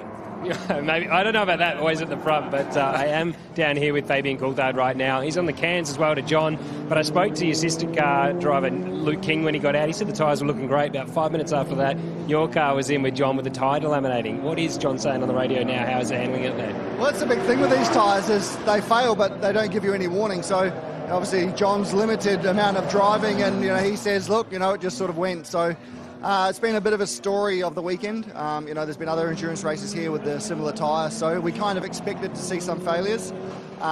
It's the way it goes, unfortunately. And are you looking at doing a double stint to the end then, and you think the tyre will be okay, or do you get a totally different set? No, I'll definitely go from here to the finish. So we'll see. We'll obviously evaluate each tyre as it comes in and the pit stops that we do, and if we think it needs changing, then we'll change it. But it's a bit of a guessing game. We're fortunate to have you in the lane. You're obviously a supercar driver here doing the Enduros this year as well with Walkinshaw Andretti, Walkinshaw, was it TWG? That's right. So what does your enduro program look like now? Because we're only really a little bit over a month away. Queensland Raceway, I'm sure off the back of that you've probably got a ride day. But what does your program look like now as we get closer to the enduros? It's a lot of this sort of stuff, endurance racing sort of become my thing. So I'm looking forward to the enduros. It's going to be good, jumping in the Toyota Supra with Chaz, and I'm just looking forward to getting back in one. You know what they're like. They're a lot of fun to drive, and the enduros can't come around soon enough. Nice one, mate. Good luck. I'll see you out there. Yeah, Scotty Pyle will be wanting to get some laps in too, I reckon. That's why we make him drive to all these events, just so he can get his endurance racing in. Oh dear, no, it's going to be interesting to see all these regulars, of course, that were front runners around about 5 or 6 years ago now, gun co-drivers, and boy, oh boy, are those two gun operators. Of course, Scott Pye himself, a Sandown 500 winner. As we can see, though, on the screen at the moment, coming into the final sequence of corners, it's the Delma Trucks at Brisbane entry, the number 19, one of the real characters of the pit lane, Mark Griffith. Yeah, I think we could just about... Whoa. Oh, there we go. That's a little bit sideways. We haven't got Tommy in there, have we, yet? Oh, quick time Tommy. He's very, very fast behind the wheel of anything he gets into. But Griffo, I think we could almost do an Aussie slang bingo for him every time we go and interview him down there. Mel will always get some interesting responses. He's a real character down there, a real supporter, too, of this style of racing. Loves to get in the enduro. We've seen him in many classes as well. So it's not like he just sticks to the AMG. We're going to see a replay at this moment. This is where we're... Listen. Oh, gets the power right down on that one, doesn't he? He doesn't have to get it off the black stuff either, off the black top. That just spun the wheels up and sideways. Managed to grab hold of it, though. I'm actually going to say he's got on the power too early there. The way the car let go right at the end of the corner tells me that he's got on the power. He's got it squatted down nicely. He started to head towards that ripple strip, which, of course, is up across a crest, and all of a sudden realised, I'm not going to make the corner here. He's had to do something about it, and the car has let go in the process, just like the BMW has let go there, sliding nicely out of the hairpin. Now, I just want to make a note here, gentlemen. We've seen 2 AMGs nearly or properly lose it in that final corner. We've also seen an AMG completely delaminate a rear tyre. Are we going to see some tyre issues on the AMGs coming into play in the later sections of this race? Well, I think it was very interesting when our pit lane reporter spoke to Luke King. What did he say? He's the other trio in that team, and he said, we're thinking tyres. We're going to be conservative, not drive it, not slide it. The other 2 cars are definitely doing that, whereas Luke King has told his driver under no circumstances slide the car. So that team is thinking long game. These guys, they've got their AMs behind the wheel at the moment. They're on the same strategy, split by just a couple of seconds. The other car, the effectively pro driver, started the car, handed over to the AM driver and told him this is how we're going to approach it. So different strategy between the camps there, no doubt about that. It's very interesting that Luke King's already thinking the long game. Well, maybe if you get 2 long stints out of the way early, and then we're going to have a third pit stop could be right at the end. So you could have, in the final hour, you could really put another... Well, they've only got 2 sets of tyres, right? So the longer they can take them, they bring home a sprint race. Half an hour, you're still going to get 16 or 17 laps in. That's really where we're seeing the tyre start to get a little bit greasy and towards the end of its life when they're pushing hard on there. So if they can make the first set of tyres last a little bit longer, the second set maybe put them on closer to the 1 hour mark, it just means you get a little bit more push at the rear of this race. And you never know when a pace car is going to come out. So that big advantage that you're building up, like we do the calculation so that the class 2 cars come in, the class 1 cars come in, but doesn't take into account that pace car. I was just about to say, Matty, if I was strategizing this race, I would definitely be trying to put that second set of tyres on late and absolutely hammers on as fast as you can go in that last section of the race, especially, as you say, if a safety car comes out, bunch up the field, you've got the tyres right to the end. There is one little caveat there, of course. Each group, each class, you've got to stay within your mandated times, lap times. So if you're in class 1, your lap times are within 1 minute and 37 seconds to 1 minute and 41. If you're in class 2, it's 1 minute 41 to 1 minute 45. If you're in class 3, it's 1 minute 45 to 1 minute 49. given 2 warnings. After that, it is a drive-through penalty. So you can't go too fast. But also, it's sort of self-punishing. If you have a fast car and you decide, I'm going to put it in Class 2 and tootle around, you are, at some stage, going to go a little bit too quick if you're trying to be in a Class 2 low. So it is self-policing in that way.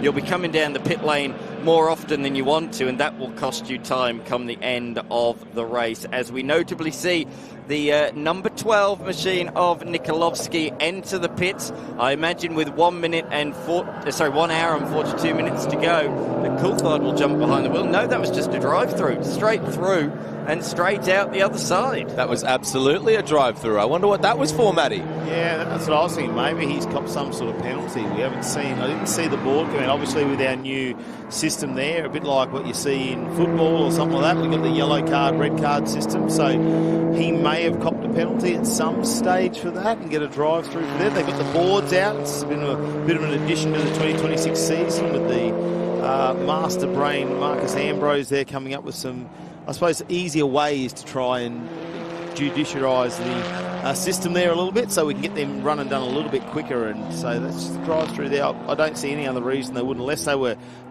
maybe the crew wanted to have a look at that damage on the back, just slow down a bit. But you would have pulled up surely and done another compulsory pit stop potentially if you were going to do that. Maybe our pit lane reporters can find out for us, because that is an odd one. And I'm looking at the penalty for a breakout. It is a drive-through, but that car has not been anywhere near breaking out. Best lap time of 1 minute 42.8. That's 1.8 seconds slower than the breakout time, so it's certainly not that. And also, he's in the top division as well, so very perplexing, that one. Maybe there was something wrong in the pit stops, potentially, a pit stop penalty. Anyway, I'm sure our pit stop reporters will find out for us. Speaking of, Scott Pye. Yeah, I was as perplexed by that one as you guys were, so I ducked into the team and spoke to the crew at John Nikolovsky's team there, and it turns out, under the safety car, he actually passed a car that was going slow. Fab said that the car in front of John was going around 25 k's an hour for 4 corners, and John tried to dispute it because he thought the car in front had a drama and he went past, but Control Tower obviously hasn't seen it that way, and they've given him a drive-through penalty for overtaking under the safety car. Whose side you're on, I don't know. I didn't get to see the incident, unfortunately, so for once I'll have to sit on the fence on this one. But the crew in here were a little bit disappointed by it. But, of course, upstairs they thought that it warranted a penalty. So, yeah, on that one, we'll throw it across to Mel. Paolo Bacchini, patiently waiting for your turn to get in the car. Carly's out there doing a good job. So far, so good. Yeah, she's doing really well. I think we started with her on pressure, so she's got a bit of a over-pressured tyre, so she's not at the speed that she needs to be, but otherwise she's doing an amazing job, really, to be honest, with the way the car's handling, so it's good. And just one pit stop for you guys? Yeah, just the one. We're hoping that we can get that fuel stretched out and the one pit stop, and then, I'll go back out and try and finish the race. And obviously running the category as well, and you've made a few changes and the new classes and everything, and it's working really well. Are you happy? Yeah, look, it's a moving feast, right? So we're going to keep changing it as we go along, but it is hard and it's difficult trying to even it out, but I think we're doing really well, and each time we go to a different track, it's going to change, right? So, yeah, so we're hoping that we can just sort of encourage a lot more people to help us with data and, get the times right and the pit stops right, so everyone has an even race. And tricky in these conditions as well. You're trying to pick lap times, and one day it's raining and then it's half wet and then it's dry. Yes, we change. we spent hours on this yesterday, so it is one of those difficult things. And it's really hard because you can't get a proper read. Then you've got to look at old data, and then you're going, all right, well, they're on a different tyre. So yes, it's been very difficult to try and work out, that's for sure. And a bit of rub the crystal ball in between. 100%. That's very, very true. All right, well, have a great stint, and good job, Carly. We'll talk to you at the end. Will do. Thanks very much. Appreciate it. You can see Duke's pushing out there, running a little bit wide, 2 wheels through the grasses. We had the interview there with the category manager in Paul Bacchini. But just coming back to that point that Scott Pye made, I did spy that at the time. Came out of the pits, launched up the inside of the BMW under the pace car, realised it was pace car, let the BMW back through. And then 25 kilometres now is probably a bit of an overstatement there, I think, from Fabian Coulthard, but it was certainly going slowly. And I said, he must have a problem, and that he has overtaken. I think that's a little bit harsh, because I also thought that clearly there was something not right with that car, and I said at the time, if there is a problem with the car, you are allowed to undertake under pace car conditions. So, yeah, interesting, that one. I think that's a little harsh myself. So we know what side of the fence you sit on. Yeah, I'm happy to do. That's what you're telling us. Okay, all right. Well, they've decided, and that's a drive-through penalty. We'll get on with the race, though, because there's still plenty of time left to play this one out. 1 hour and 38 minutes still to run in this Game Over Australian Endurance Championship race. It's the second time we've seen this brand new series here at the Hi-Tec Super Series, and no surprise it's going to bounce back up at Queensland Raceway next time we go up there in mid-August as well, because it's pretty popular between, I suppose, a majority of the owners of these cars are Queensland, New South Wales based. There is a huge motorsport community up in Queensland. You've got Queensland Raceway up there, and that stretch between Brisbane and Gold Coast is just a hub for motorsport. There are so many teams, so many different categories that all live in sort of that one area.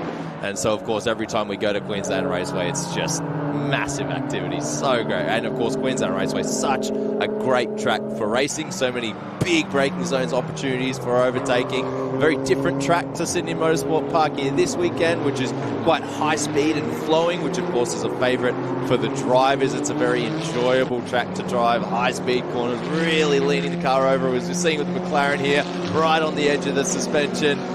It's such an enjoyable track to drive. Tipping it into turn 4 here, down into the dip. The car weights down onto the tyres, and it really pulls, and you see him keeping that tight line for immediately the left into turn 5. We're seeing a lot of cars run quite wide on turn 4 there and having to compromise turn 5. It's been interesting to see the different lines across this race here. But yeah, Sydney Motorsport Park, such an enjoyable track to drive. Definitely a driver favourite. Into the pits for the Holden. The HSV, doesn't it look absolutely awesome here at Sydney Motorsport Park? The Man-Home sponsored machine. As it rumbles past the commentary box, sounds fantastic. Even in the pit lane, doing 40 kilometres an hour as he comes on into his pit bay. Mantefel will hand over his machine to Gary Begg midway through this race. So Menfel's done the entire first half. I'll hand over to Gary Begg, who will finish the race from here, I am sure. At the moment, the way things are playing out, I think this is very much advantage for those Class 2 cars, because Luke Vanner, halfway through this race, is within 37 seconds of the race leader. Remember, the Class 1 cars have to not only do an additional pit stop, but they also have to do a bit more time in the pits as well. So I think it's very much advantage if you're in Class 2 at the moment. No doubt about that. The question is the Baccini car, down a lap to Luke Vanner. That car has to spend 2 minutes less in the pits in the coming 90 minutes. So if you're in Class B, they've got to do an additional 2 more 3-minute pit stops, whereas Class C has to do 1 4-minute pit stop. So they've got 2 more minutes to serve. But I think Baccini already down a lap compared to that Luke Vanner BMW.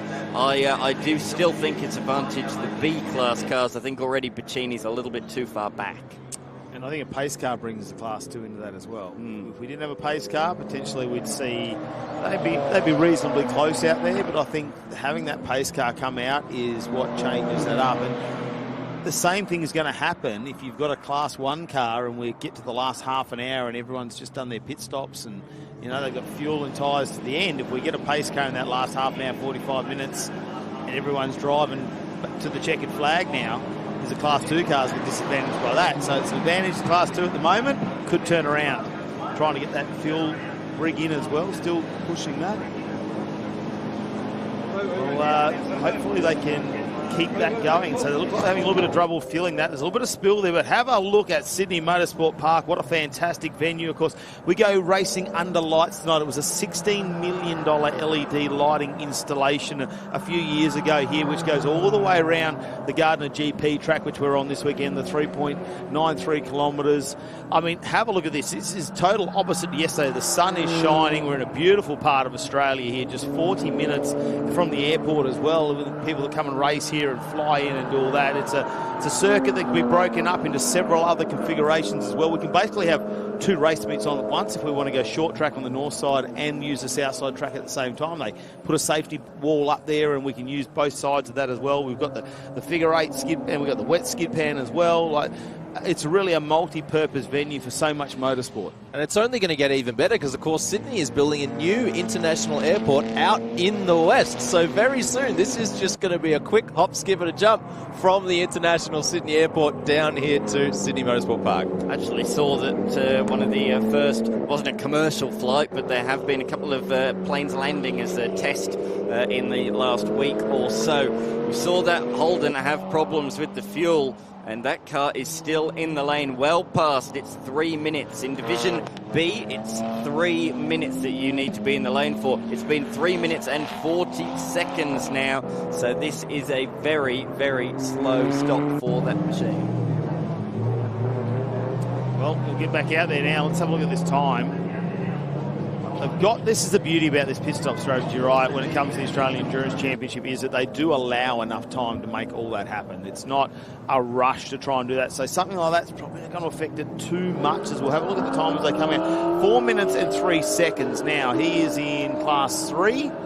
And yes, 4 minutes, so 3 seconds off a perfect run that time. My apologies, yes, as you say, I was thinking, we got a slow car. In fact, a stopped car. I think Wakefield in the Evo is coming to a stop, but yes, my apologies, the Holden is in Division 3, not Division 2, so my apologies there. But this Evo is coming to a stop, and if it does, it's in a little bit of a precarious position, and I think will require the need of a pace car, unfortunately. He's tried to get it out of harm's way as best as possible, just in front of the advertising board. Yes, you can watch us on SBS in just a couple of hours' time from 1 p.m. local, from 5 p.m. Local time here in Sydney. This brings a pace car. Pacini is in the perfect opportunity for a Class 3 car, isn't it? He comes straight in any time round. Now, have they pulled enough to the inside? Will they be able to, I mean, they're not going to want to leave that driver for another 1 hour and 31 minutes in there.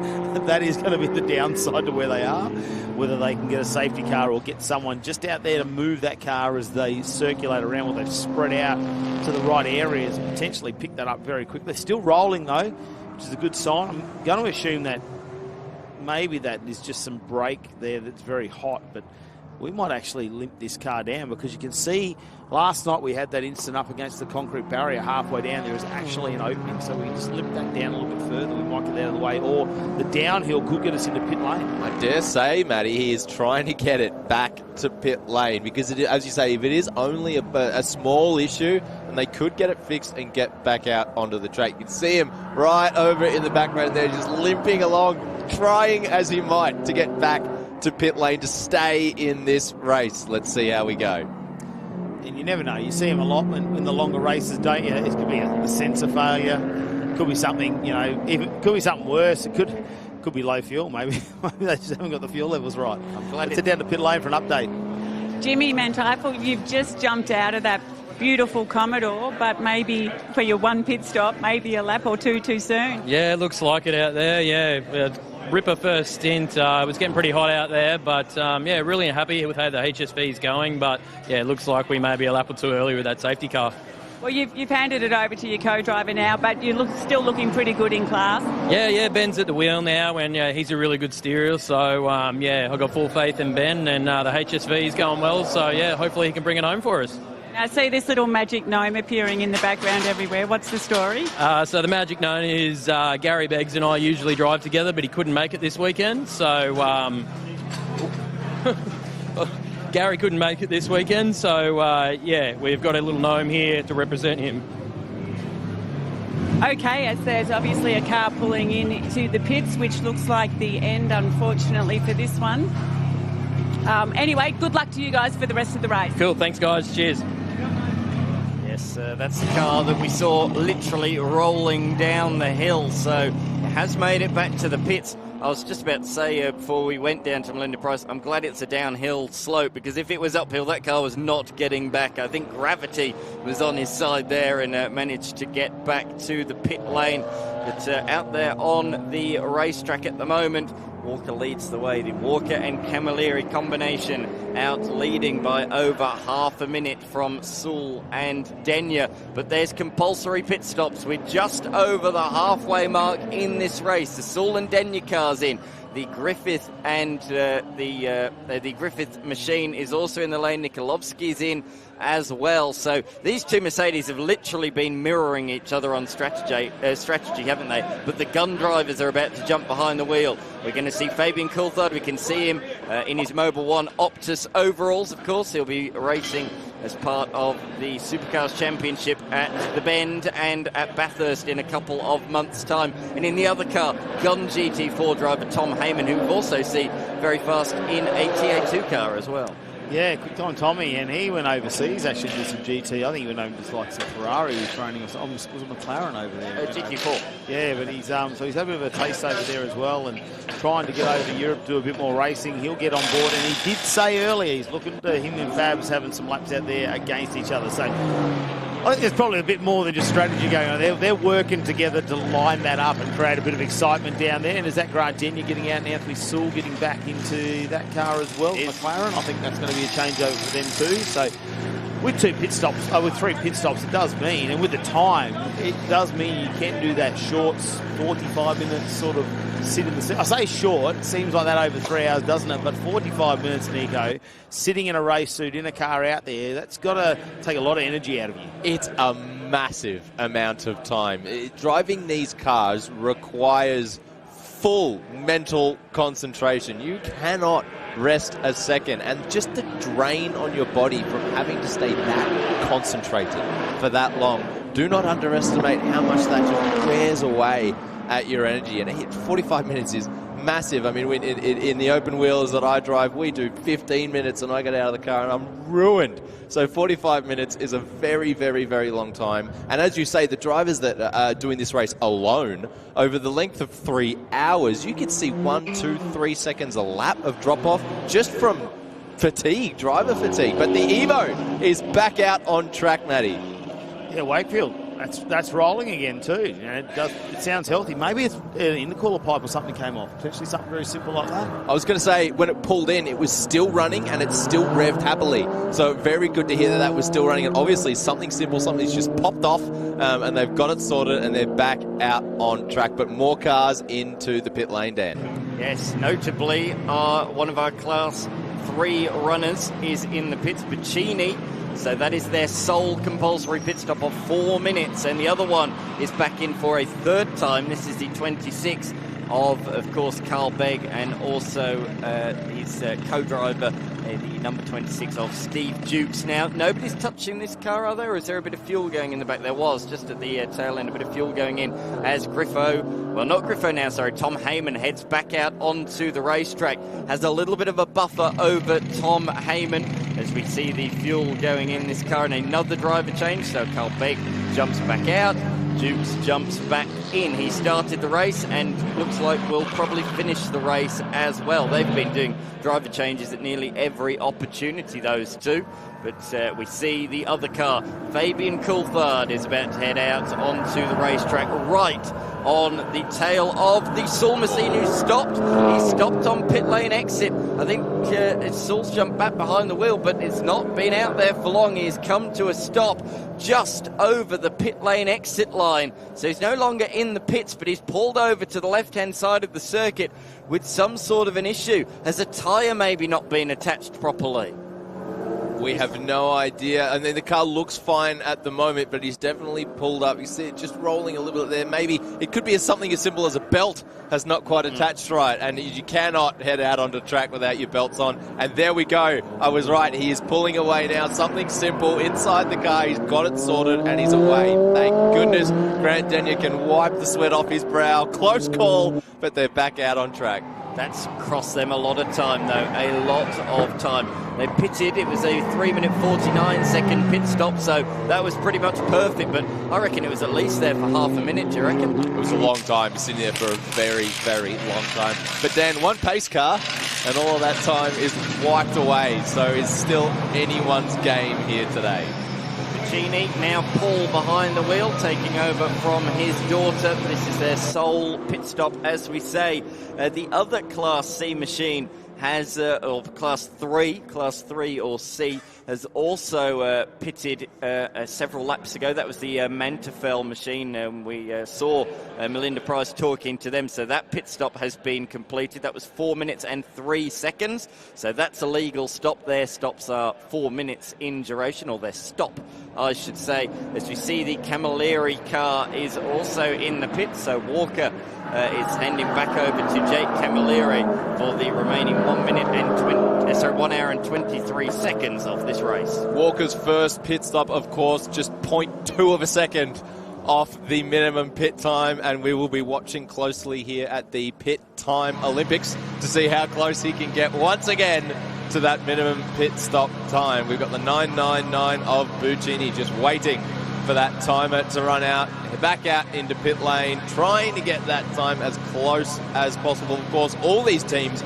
will have measured how long it takes from when they move away from the pit box here to get to the line at the end of pit straight. Because, of course, as Maddie mentioned earlier, that is all included in our minimum pit stop window. So they will be counting down to find a number they have predetermined, and away she goes.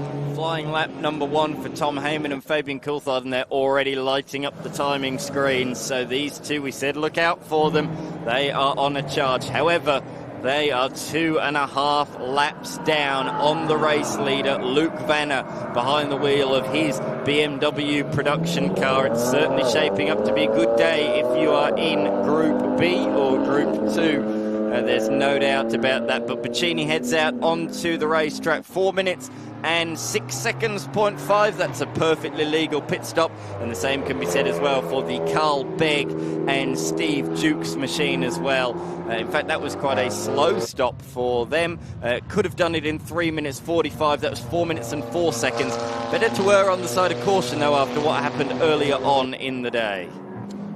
Yeah, so still a couple of cars that will probably start to come in sometime soon. Remember, they're going to have 3 pit stops. Is Vanner, so we've got Luke Vanner up there, is leading the race. Aratoon, and I think we're probably good there. That's the only... Oh, actually, Hannah won't have to. He's only got one more pit stop, Class 2, which is where that advantage is. It's going to be Aratoon there, who's only done one pit stop at the moment.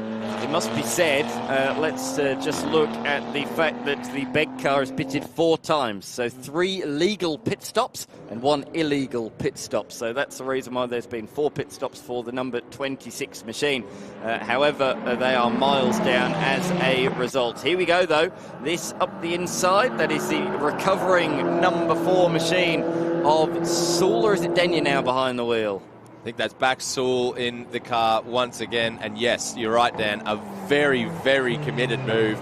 No messing around. He is on a charge. He wants to make back all of that time that he lost when he was sitting on pit exit. As they exit one of our front runners, this is one of the Mercedes. We'll head down to Scott Pye. Yeah, guys, I've got John Nikolovsky with me now. He's just stepped out of the car, handed it over to Fabian Coulthard, but you had a very eventful opening couple of stints there with a tyre going down as well. Yeah, if you want a tyre to go down, you want it turn 11. You know, it gave me absolutely no warning, and come around 11, it was just bang, come on, and I was lucky enough to pull it into pit lane, and by the time I stopped the car, there was a safety car, so yeah, probably wasn't as bad as it could have possibly been, but yeah, plenty going on. Yeah, I spoke to Fabs. He said they just don't give you any warning at all. But what's the tyre wear like out there? Because it is quite warm as well today. Yeah, look, there's plenty of grip in the tyres, but it just seems to be just something that just wants to happen, you know. And we've got the Yokies on at the moment, and yeah, we had no issues at QR, but obviously degradation here at Sydney is a lot higher, and yeah, we just have to manage it. Yeah, hopefully I've given Fab something. I'm sure Fabs will manage to do something pretty special out there. We've got Mel next. What do you got for us? You've just jumped out of your car. You've done your job for the day and handed over to Tom. It's going to be the Tom and Fabian battle now. I think so. Yeah, I've done my hour and a half. They reckon I can't do it, but, you know, being finely tuned like I am, of course I did it. So, well, I did ask about the pit stop driver changes, and they said they can only get you in and out once. Yeah, that's right. I say if I start, it's my money, my car. If it breaks down, at least I've had my turn. So And he drives enough as it is. So tell us about your first hour and a half. Yeah, fine. Tyre pressures were a bit high, but they're trying to pump them up to let them last so we don't blow one. And then our teammate had a flat tyre. He dived in the pits. I go around the corner and get caught behind the safety car and have to do a lap at 60 kilometres an hour. So we've lost a lot of time, but that's okay. We're still on the lead lap. Tommy's a gun. He'll do what he does. And we're doing this for fun. So, like 3 hours of racing, how good's that? Well, I said it to Tommy before, but if anyone can start from the back and pass everybody, it's him, right? Yeah, it's him, yeah. And twice now, I've got to mention this, like Queensland Raceway, we got disqualified because he went too fast in quali. And then today, he drove like an old, I don't know what, and put a 6 on the grid. Like, come on, Tommy. You better grab a headset and give him a tune-up. Yeah, well, I'll give him a yell now, but... Thank you. No worries. Thanks, Mel. He did say that in the Up in Queensland Raceway. He just went a little bit... Why has he put me up a class? He could have just gone a little bit slower. And now he's getting a bit of a hurry on because he's left him 6th on the grid. I don't think you can win if you're Tommy. Griffo's a great character, isn't he? As I said earlier, so good to have him as part of the series this year. And as we say, Tom Heyman, certainly a gun. We're looking at him on the screen at the moment in the Delma Trucks Brisbane entry and Shell sponsorship, as well as he comes around the final corner. He's set a few PBs in the last couple of laps. He's certainly lowered the benchmark as he comes across the line to complete another lap. Fabian Coulthard behind him has just gone PB in sector number 1 as well. So he's flying around about half a minute behind him. Yeah, he's just gone pretty fast again in the middle sector as well. Aratoon has come into the lane. That's a 3rd Mercedes run by the same operation. Aratoon, I think, will hand over now to Luke King, and I think King will see out the rest of the race probably from here with an hour and 16 minutes. Of course, they did a bit of a different strategy, didn't they? They started with Luke King. He handed over to Aratoon, and I think he will hand back over at some stage. Yep, fuel will be going in. They'll be trying to fill that up as much as possible. Whether there's going to be a short dash before the end of this race, we'll have to wait and find out. They're going to have to start pushing now. It's only their 2nd pit stop down with obviously more than half of the race run. So the final hour and 16 minutes up on our timing screen to go. We'll wait and see how that all unfolds. But Pacini's got back out there. That wasn't too bad a pit stop for them either, a 4:06, so that was pretty close. Manifold did a much closer to their 4 minutes for those Class 3 cars. Wakefield in the 88, well, we're going to class those as a pit stop because they were actually in there for 3 minute 36, so they have made their minimum amount of 3 minutes. So they've now done their 2 pit stops. If that Evo can go all the way to the end, I'm going to say, like we said before, maybe an intercooler pop, something very simple like that, like something just come undone. Well, they've managed to take advantage of the fact that they've had to be in the pits anyway and use that to get their 2nd mandatory pit stop out of the way. That is save of the race. That is absolutely brilliant strategy there. But looking again at all of the pit stop times, Greg Walker in the AMG once again, 3:45.5. They've done it again right on that minimum window, down to the lane with Mel. Brandon Wakefield, you just jumped out of the number 88. You did a really good job rolling your way into pit lane and straight into the garage there. Yeah, no, it was. We're not sure what happened, but I had no drive, so I was just trying to roll in down the hill as quick as I could. Well, the good news is we saw you take off again not long later, so was it a Control-Alt-Delete? Potentially, we're not sure. It seemed to fix itself. We don't know what happened, so yeah, we're not quite sure, to be certain. Fingers crossed, so tell us about your hour and a half.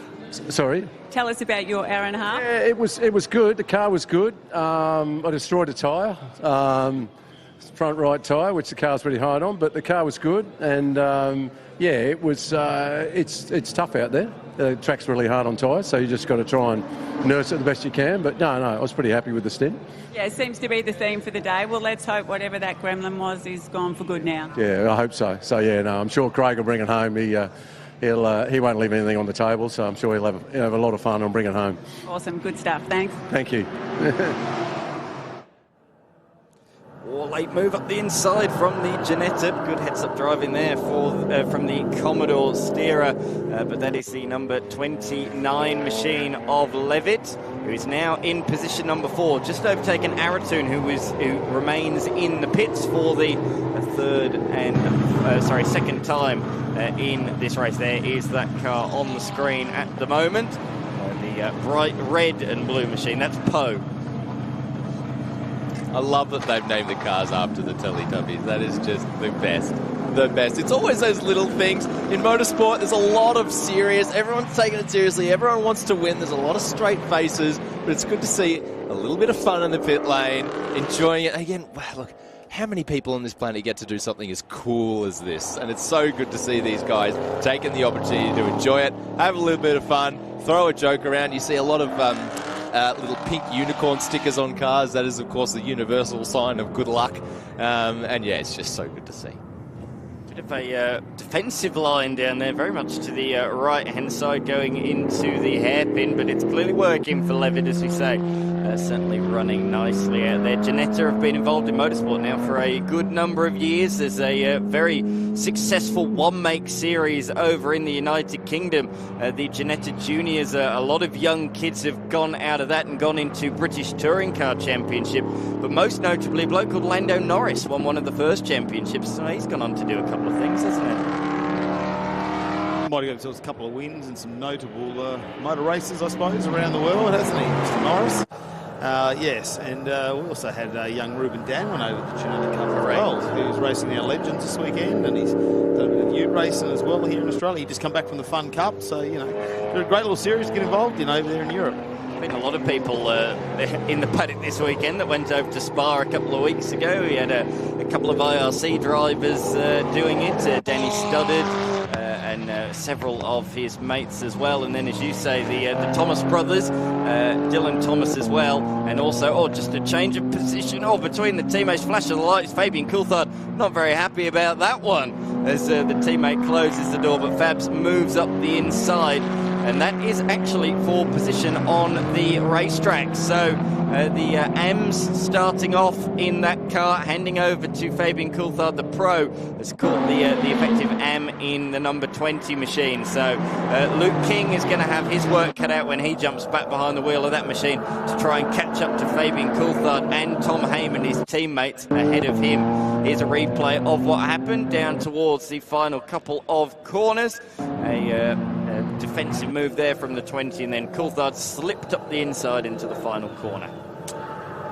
Yeah, I'm just having a look at some of the times for Heyman and Coulthard to see how that's going. Now, we're only talking hundredths of a second between those two out there at the moment. So that, potentially, if they get there, you know, we get that. Well, Heyman's still got to come in for another pit stop as well, whereas Coulthard does not. They have done 3 pit. Oh, no, they did a drive-through. That's right. That's why that's registered up there as the 3rd pit stop, because they had that drive-through penalty. But they'll have one more pit stop. Wouldn't it be fantastic between those two, the calibre of driver they are, the pace that they can maintain if we, you know, not that I want race cars to come out, but if they were to be bunched up in the final 40 minutes of this race, it could get really exciting. Oh, very much so, very much so. And you take that drive-through out, you're 35 seconds behind, you take the drive-through away, probably would have only been 6 or 7 seconds. It's a long pit lane here at Sydney Motorsport Park, one of the longest we have in the country. So you lose more time here than pretty much any other racetrack that we go to. So, yeah, it would certainly be very, very close between the teammates if it wasn't for that drive-through. This car on the screen at the moment sits in position number 3. Just done the solitary pit stop. So one more still to go for this car. So that will drop him a little bit further down the order. And he is currently position number 2 in Class R. Race leader Luke Vanner in the other BMW is leading the way at the moment and in the prime position with just over an hour to go. BMW, of course, has been associated in motor racing in all different disciplines for many years. GT4 cars they have. They've got GT3 cars as well.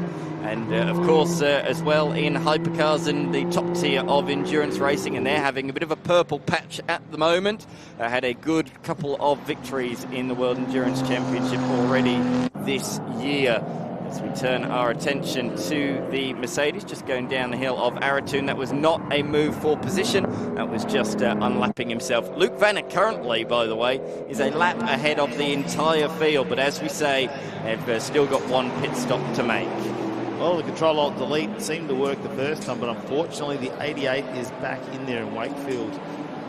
Just going to be sitting down hoping that is, whatever that is, maybe potentially a loose wire or I would have said water in there yesterday. We know how that can play out with some of the electrical systems, but now we're seeing a slowing HSV as well. And this is not good for the Manfield car, the number 41. Yeah, and that's pulling we've got a tyre issue on that potentially. What's that front right looking like? That's a real shame because, yeah, I do think there's something not right with that right front, but that's a real shame. They were leading their class quite comfortably ahead of the Paccinis. They completed their mandatory pit stop, but unfortunately, it looks to me like that is going to be certainly going to cost them a fair bit of time. No doubt about that. So into the pits for a second time, which is not mandatory for this class. Class C or Class 3 only has to do the solitary 4-minute pit stop. So this is not at all what the doctor ordered. This car was only in the lane just a few laps ago at the halfway stage of this race. So this, unfortunately, is an unscheduled stop and will likely hand the Pacini BMW the class lead. I'd be interested to know whether that is what they're doing on the other side as well. I know the front right there is flat. That's definitely down, but they're going to change the other side, maybe just to keep it even out there. If they've done the whole race on those tyres, they're going to put 2 on. We did see them jack up the passenger side of that car as well on the left-hand side. So we'll just watch this for a moment out there as they get prepared. Obviously, they need to wait for the jack to come around, and that's one of the things. Bit of safety out there in pit lane as well, but yeah, a lot of time going to be lost now. Pacini will be able to overtake that and go past. So we've got some fueling going on as well in the back, and that won't be the Commodore, I don't believe. That'll be one of our other cars. Oh, there we go. So we're putting fuel in the 88.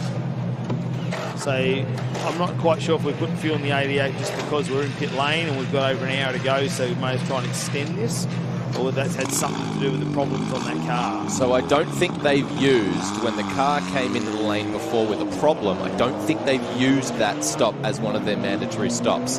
That was a mandatory stop. So they are back on track, and that was just to actually fulfill their requirement. They didn't take advantage of their time in the pits earlier in the race to do that.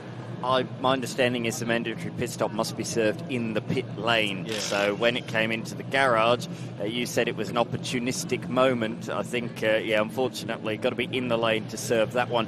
Notably, that car, though, has just gone out onto the racetrack. 2 minutes 59.1, unfortunately. So I have a feeling that car might have to come back in once again to serve another pit stop. How quickly that race is unravelled for the Mitsubishi Evo combination. It was running so strongly for them until the halfway mark, and since then, mechanical problems, additional pit stops as a result, and now on their final compulsory pit stop, a little bit too short there by just 9/10 of a second. Check out that front tyre when it came off, right on the inside, down to the wire as well. So see a few things hanging out of there, and not quite sure if that's just due to the race, whether that's worn down or whether they've run over the inside of a ripple strip or something. What I do know, Matty Cav, for the first time in this race, and it'll be good for the tyres. Tyres all around will be applauding at this news. No sun, no UV on the racetrack, just gone behind a cloud. Whether that's going to be for 2 minutes or whether that's going to be for the rest of the race remains to be seen. But that means less track temperature. That's always good for tyres. I still got that question. Yesterday we were told there would be some light showers, and it didn't look to us like there was any rain on the radar, but we had quite significant waterfall here. So today's meant to be sunny. Have a look at that. Torn the edge right out of that one and opened it right up, which is normally a cusp or something on that car. Judging by the amount of tread that still has on it, I'm going to say they've cut that tyre on something. Hopefully that's not out on track. Well, let's head down for an update with Mel. Here with Carl Begg, you've just jumped out of the number 26. You were trying a new tyre for your stint. You started on that Yokohama. You put some Hoosiers on for the first time. Yeah, there's something different. So obviously in the category we can run whatever tyre, whatever Australian dot-rated tyre is available. And the guys at Hoosier wanted us to try a track attack version of their tyre, and yeah, it was good.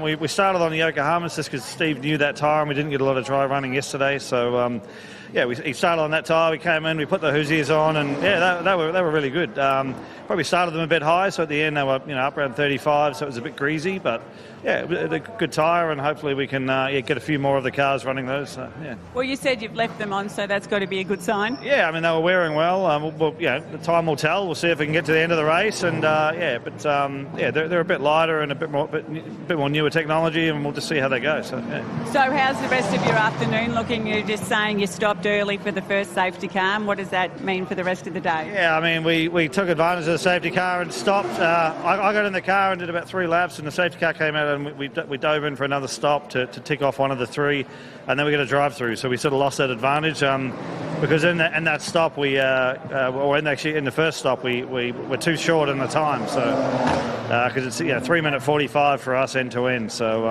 we're about 10 seconds short apparently, which is just learning for the team. So yeah. So are you jumping in one more time? Steve's going to go to the end, so his car, his baby, so he can drive it to the end. I've done my bit, so yeah. Or you can go and put your feet up and watch the TV now. Yeah, 100%. Good job, thanks. Thank you, thanks. Well, 2 hours of torch, and you can see the brakes are hot. That is what we get after a couple of hours of racing out. We see it quite frequently. Normally, the night racing really shows that up, which we will be doing a little bit later on tonight as well as we head into the Sydney Sunset Showdown. The lights will come on. Oh, no, there's a lot of fluid coming out of there. Where is the fuel overflow? That's the question. This is really bad news. This is our race leader, and they are in the box seat, but if there's a bit of a fuel spillage, there could be a penalty potentially applied. We'll have to see if that is fuel or what it is, but that's never a good sign to see liquid underneath the tail end of a vehicle. But this is the final mandatory pit stop for this car, and as we say, it's Miles in the lead, so it's all looking all right for this car at the moment. However, there's a big question mark there with that machine just at this point in time. It's all going to shake out in the next few minutes, and we will really get a clear perspective on who is where in this motor race. Because yes, we said that Luke Vanner and his co-driver out there on the racetrack of Glenn Ebert are in the box seat, but these GT4 cars with the pro drivers behind the wheel are absolutely pounding around at the moment. They are many, many seconds faster a lap as they're allowed to be, because they are in Class 1. And that means that they are hunting them down seconds upon seconds a lap. And if it stays green the way it is, they may catch them anyway, with still over an hour to go. So this race, if you're just tuning in and you're seeing that the race leader's a lap ahead, this race far from over.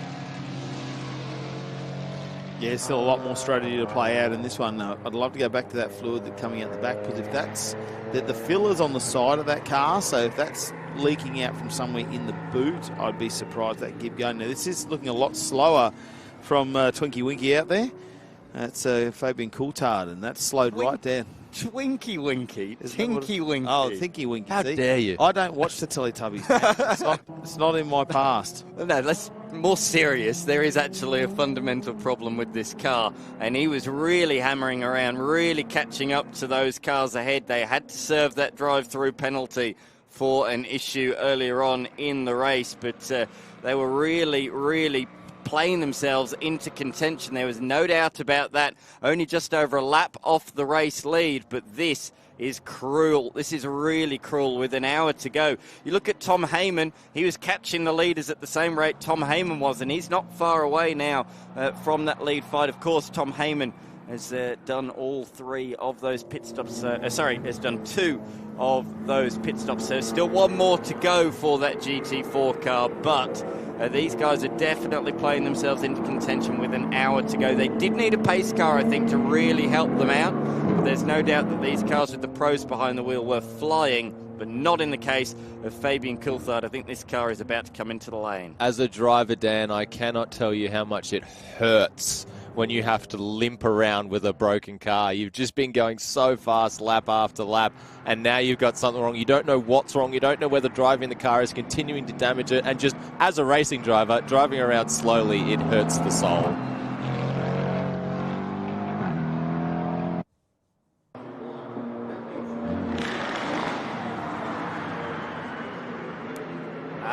That we were told there was a strange noise on pit straight. That did not sound good, and that was the moment that car seemed to lose a hell of a lot of drive. That was a big bang, and it did not sound good at all from that moment on.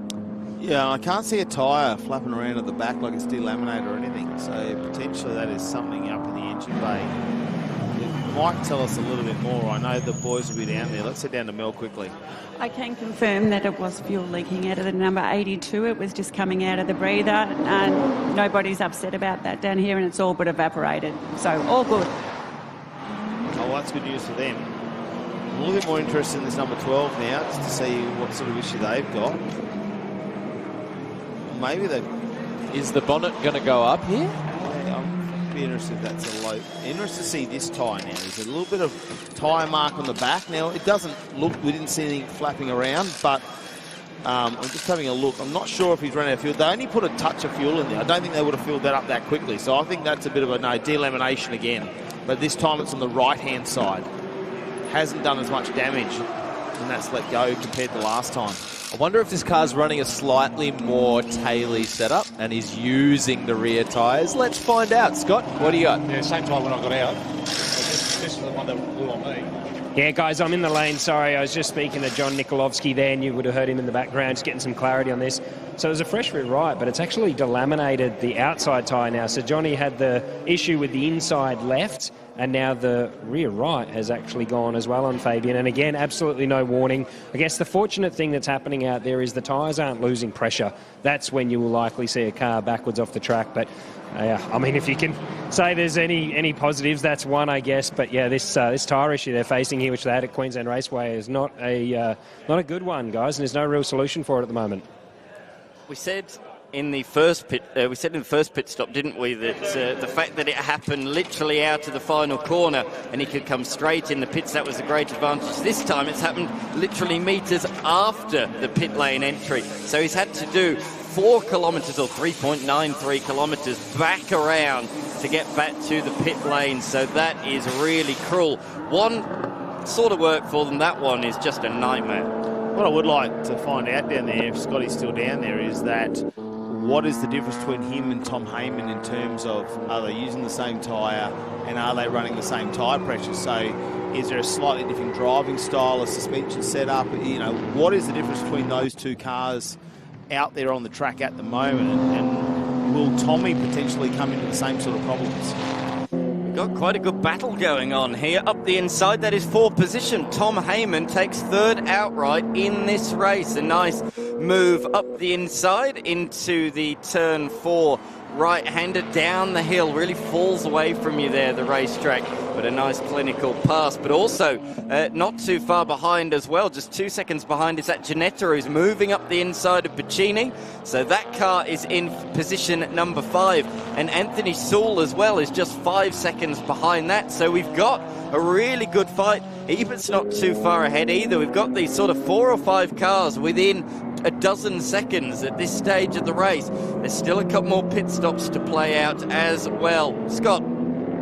It's just chatting to the crew down here. So obviously car 12's having a recurring issue with these tyre delaminations, but the teammates' car, Tom Heyman, setup-wise, it's actually the same. I heard you talking in commentary about it, and I thought I'd try and jump on it, but the setup across the car is very similar, within a pound or 2 in tyre pressures, but that's not really enough that you'd see anything out of the ordinary on the two. So, look, all I can say, and I hate to say it, there's got to be some kind of construction issue, and it's maybe just unfortunate that it keeps recurring on the car number 12 there. That is very, very interesting, and interesting for this race because in 1st and 3rd are identically set up AMGs, which, as we have now seen, could suffer another tyre delamination at any moment, which could throw this race well and truly on its head, Dan. Absolutely. So Walker is back in front at the moment, but only served 2 of the mandatory 3 pit stops for a Group 1 car or Class 1 car. So this car does have to pit again. The car behind it of Ebert does not. So yes, he's got a 1 minute and 16 second lead, but he's going to have to come in the pits for 3 minutes and 45 seconds. It's been an eventful middle part of this race. Here's some of the highlights as a fair bit of lap traffic found itself at the front of the field due to a pace car at the 1 hour mark. Yeah, Yeah, they all got bunched up, didn't they, after some pit stop strategies started to play out as well, and it was on for young and old for a couple of these corners. Ebert is pushing on. He's now currently sitting second, and this is Janetta of Anthony Levitt has been super impressive. But again, he is a sole driver in that car doing the entire 3 hours himself, and that is moving up through the pack, currently sitting in fourth position as well. Tommy Heyman jumped into this car. Well, this was Griffo when he was getting a little bit loose out there before he handed the keys over to Tommy Heyman. Of course, this is super impressive, the number 26 there, which is the Duke's BMW. That's been very quick. The 88's been in several times. Now, it slowed down coming out of the final corner, managed to roll down the pit lanes in a bit of a control-alt-delete, and that's been in and out since then, so we don't know if that's going to keep going. The Grant Daniel we saw take that middle sort of stint in the car there when it comes to the Sewell McLaren, but they've changed back, and Anthony Sewell back into this one. This was Fabian Coulthard just getting back on his teammate at the moment. This was after the pit stops played out, and he wanted to get back into the race.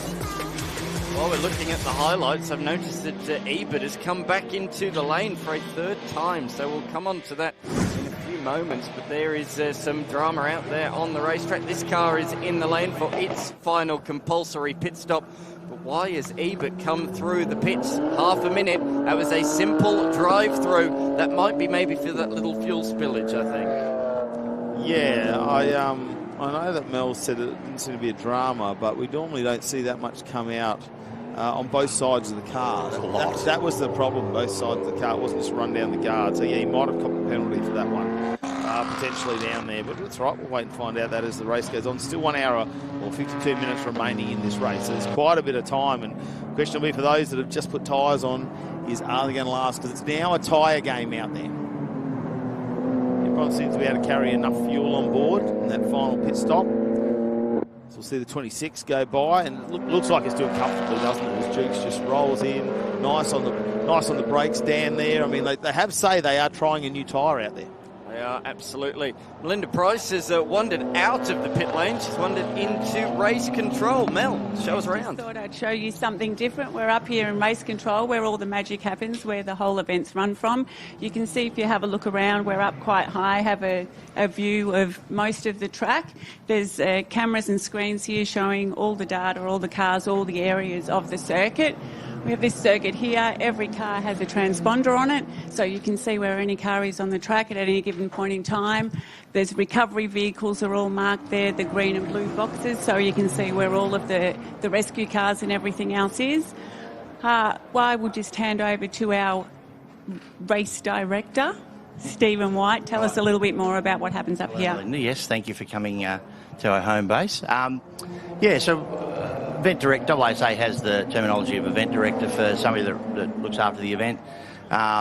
So this weekend it's a shared role, myself and Marcus Ambrose. Marcus is taking a well-earned break before this evening and getting going with TA2, etc. So for the moment, we've got Eden Thornborough, who some of you might know from competing in Trans Am, other categories, so he's event director, and we've got Lauren Talbot, who's looking after safety and recovery. So these two people are what we're trying to do with AASA, is bring people through the system and get new, fresh blood through, motorsport administration and motorsport event management. So, and these people race, so they know all about it. So that's our big philosophy at AASA, is to have people that have raced be involved in motorsport.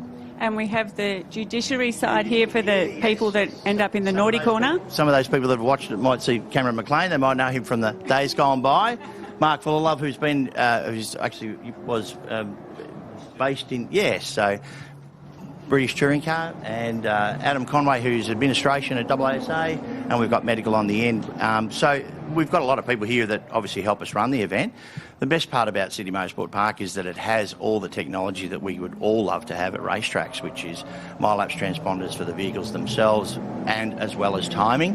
And so you've just shown the people what happens on the screen, which gives us all the information that we need to know the location of a car. We can even tell how quick they're going. Quickly with incident response, we can see the vehicles on the screen and understand where they go. Quite often, the guys that look after MyLaps here from the ARDC and Sydney Motorsport Park will know something's happened before us. So it's really important to know that, we can do everything that we need to do for safety and incident response, but also run a nice, smooth race meeting and have plenty of view. And why wouldn't you want to be at a racetrack, right? Thanks, Steve. There you go, a little insight into the brains of the operation.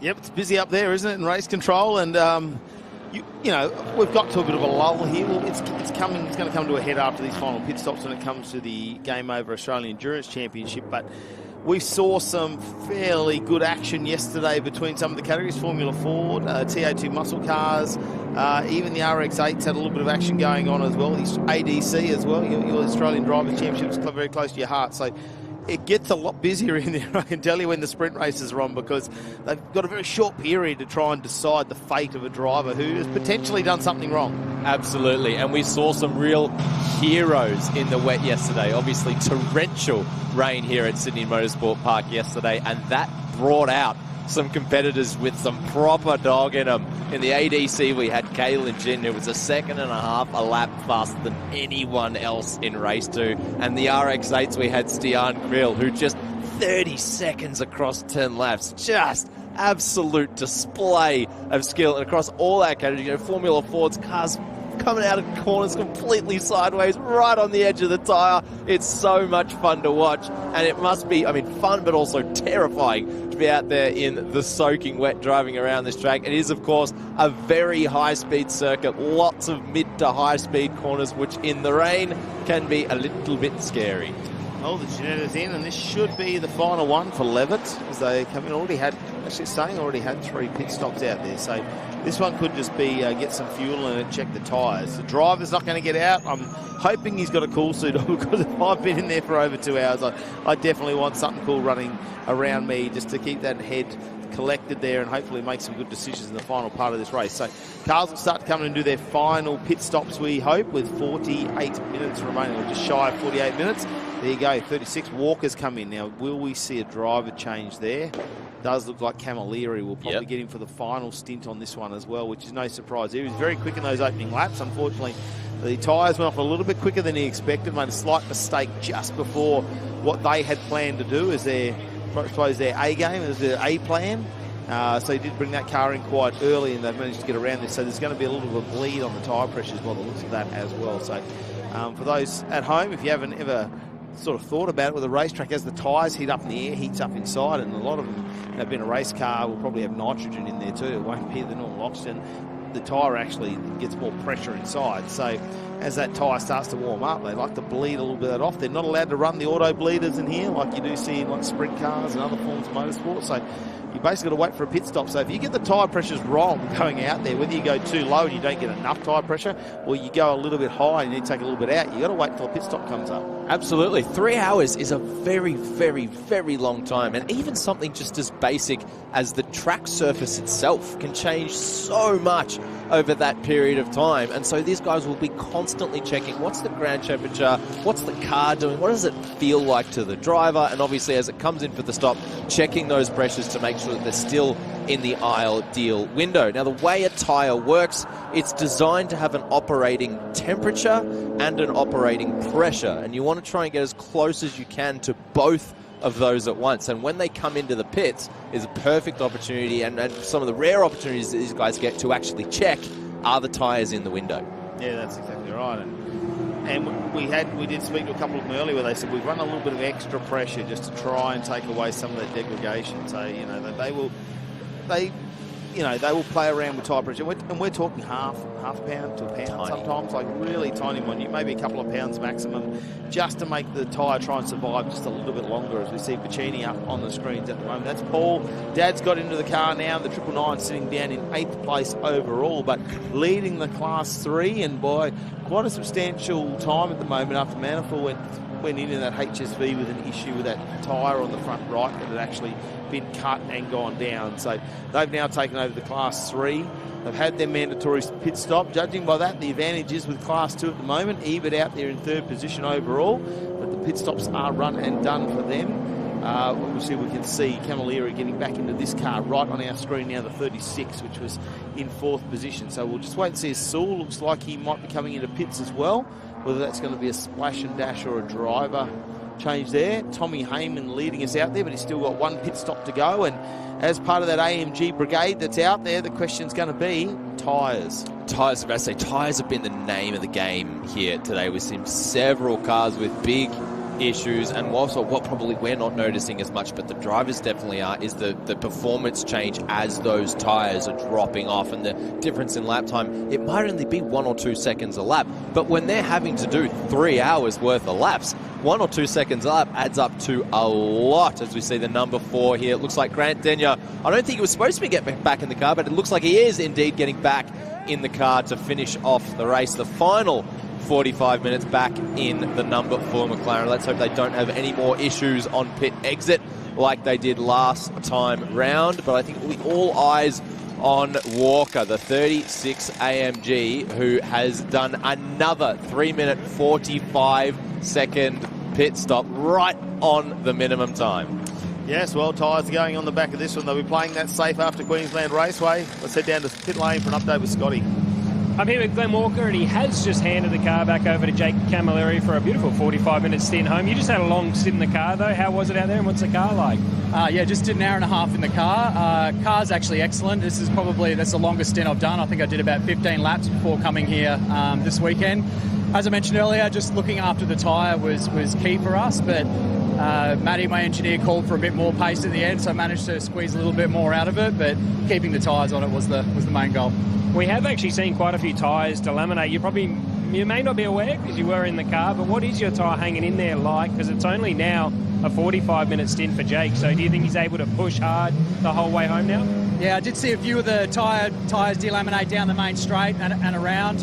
I think for us, I just kept it off all the ripple strips and just really went out and looked after it. It was part of our strategy before the race. And I think Jake's going to have a really good tyre underneath him for the rest of the afternoon, and hopefully it cools off a bit as well. Beautiful, mate. Great stint out there. Good luck for the rest of the race. Thank you. See, Aratoon has just gone fastest lap of the race, and he's backing it up in sector number 1 as well. So 3 compulsory pit stops out the way for that GT4 Mercedes. In fact, I imagine Luke King is now behind the wheel of that car to bring that machine home. And absolutely flying out there on the race circuit at the moment, 3 laps down, but it's so tight in that mid-pack. All those GT4 cars are within half a lap of each other, so very tight from position number 7 down to position number 10, and they're going to come back into play. There's no doubt about that, and I'll tell you what, if there's a late race pace car, they are in the box seat. Yeah, we've been going through some of the numbers there, haven't we? I'm having a look at it. So Grant Denyer's getting back in the Sewell machine as well. So they'll get the pocket rocket back out there on track as well. Wakefield in the 88 back in the pits and been there for nearly 7 minutes now. So that car might have succumbed to whatever problems they've been having throughout the afternoon, which started on that final turn about half an hour, 40 minutes ago. They've been trying to battle through it, but we'll be interested to see if that car goes back out. When I saw that come in that time 7 minutes ago, bonnet went straight up, which is never a good sign. They didn't bother doing anything with tyres or fuel. They solely looked in the engine bay, so that is never a good sign. Walker now has just gone purple in a sector, purple in the middle sector. So they are pushing, despite these little tyre concerns, with the checkered flag just in the distance. They can just about see it. They are putting the foot to the floor. Grant Denyer rejoins the race in position number 6. He's just out of that white Ginetta. That is for position 6 in the race, that white Ginetta, but notably the black machine is in between them. That is the Walker entry, who just set the fastest lap of the race, a 1 minute 38.36 second time. That is a blinding lap at this stage of the race. In position number 4, served all of those mandatory pit stops now, and he's got his sights on Ebert. Heyman's still got to do one more stop, so Ebert is the target. I said it was going to be all eyes on Walker, and he is making the most of those fresh tyres that they've just got on in the final stop. They're absolutely flying. Making mincemeat of the guys as he makes his way around. Track position now is going to become more and more important as we get closer and closer to the end of the race here. Safety cars and whatnot could come into play and bunch up the field, but at the end of the day, you still want to be ahead of the cars around you. Absolutely, you do. 1 second walking out. He is absolutely flying. There's no doubt about it. And that car ahead of him, Dukes, is on the same lap. They are now within a second of each other as he exits the final corner. This is for currently third position in this race, but when Heyman comes into pit, that will become position number 2 outright, and then we will get a true read in terms of how much he has to catch Ebert in the closing laps of this race. So this is not over yet. Down towards the hairpin, the heavy braking zone. Camilleri led the race early on. The only hiccup for this car has been that spin out of the final corner. The pit stops have been sublime. Absolutely perfect each and every time. The passing, the quick moves through traffic and for position, just like that one, have also been exemplary. The only little hiccup has been that spin. He takes position number 3 on the road. The driver ahead of him is 1 minute and 23 seconds ahead. That's going to be interesting. Catching, though, around about 4 seconds a lap. Let's have a look at their best lap times in this race. 1 minute 38.3 for Camilleri versus Ebert, a 1 minute 41.4. So 3.1 seconds a lap, around there or thereabouts. Obviously, it does change lap to lap. 1 minute and 22 seconds is the margin. I mean, it's visibly coming down lap upon lap, sector upon sector at the moment. We're in for a thrilling finish. Melinda Price. Just an update on the number 88. They had the scanning tool plugged into that vehicle. It's having throttle issues, and they think that maybe a throttle bottle has failed, but they're back out on track, which is good news. Tell them to get the scan tool back out, Mel, because it's coming straight back into pit lane in the time we've got down to you. It's done a lap, unfortunately. That is a very sad way for that car to be. It'll be something very simple and you get it back to the workshop and go through it, but I'm sure they'll try and push on this afternoon if they can get a reset done on that. Maybe, sometimes you keep those sort of spares for like a 6-hour race or a 12-hour, but when you come in for a 3-hour race in the weekend and you're probably hoping most things are going to hold in there apart from the minor changeover, things like batteries and sensors that you get to on the engine. So this will be interesting. Heyman as well. He's not out far enough. If you take those pit stops in, it's only going to be 2.5 minutes. So when he comes in for his third and final pit stop, he will be behind them by a couple of minutes in the end, is what I'm going to suggest, which will put him probably back down around 6th position at the moment. He'll be out there somewhere around the Denya area. Yeah, I think so. That's about right. Yep. 3 minutes and 45 seconds. A lap around here is 1 minute and, it depends what class you're in, of course, but around about a minute 40. So 100 seconds is a nice way to think about that, around about for most of these competitors. So it's going to go right down. There's no doubt about it, but we're looking at this machine, Grant Denyer. He's been closed in by the Ginetta of Levitt. There's no doubt about it. That Ginetta is edging closer and closer and closer. Of course, Grant Denyer, not only a great TV host of many quiz shows in years gone by, but of course as well, a very good driver in his own right. And let's not forget, he won races in the second tier to supercars. He won multiple races in the Super 2 series. He's been a front runner in GTs over the years. He is a really good driver. He's made many, many Bathurst 1000 starts. Of course, a local, grew up in Bathurst. He can drive a racing car, there's no doubt about that, but at the moment he's having his work cut out by this car. Just looking at the lap times here, Dan, we've got a 1 minute and 14 second gap from Camilleri up to Ebert in second, but Ebert's last lap around was a 44. Camilleri's last lap around was a 40. He's pulling 4 to 5 seconds a lap out of that gap, so I would suspect that we're going to see a little bit more action in not too very long time. He's going to chop that lead down, isn't he? It's not going to last too long. I know we've only got 35 minutes remaining in this race, but, he is eating away at that lead, and he just keeps chewing at the moment. So wait and find out. Tommy Heyman's the one for me. How are the tyres going on that car? Especially after that update down there in the pits with Scott, where they said they're pretty much running identical setups to the other car that's been having some tyre failures. Whether it's just on the ripple strip somewhere where they're starting to get cut, delaminate or something like that, but Tommy Heyman not quite up at the pace at the moment, so he's going to have to start pushing now. Whether he's got that go ahead from Griffo. And Griffo said, mate, time to turn it up and let's go a little bit faster. He can get down to a 137. They have been running in the 139s before, but he's at about a 140 pace somewhere out there, but he's obviously trying to conserve those tyres. But he's got a final pit stop to do. That's going to set him back, but will he have fresh tyres to put on, and will that mean he's equal pace at the end of this? I think it's interesting. I think the GT4 cars can do 1 minute 37, but I don't think they want to because of the tyre problems we've seen. They're driving around in the mid 1 minute 38s, low 1 minute 39s.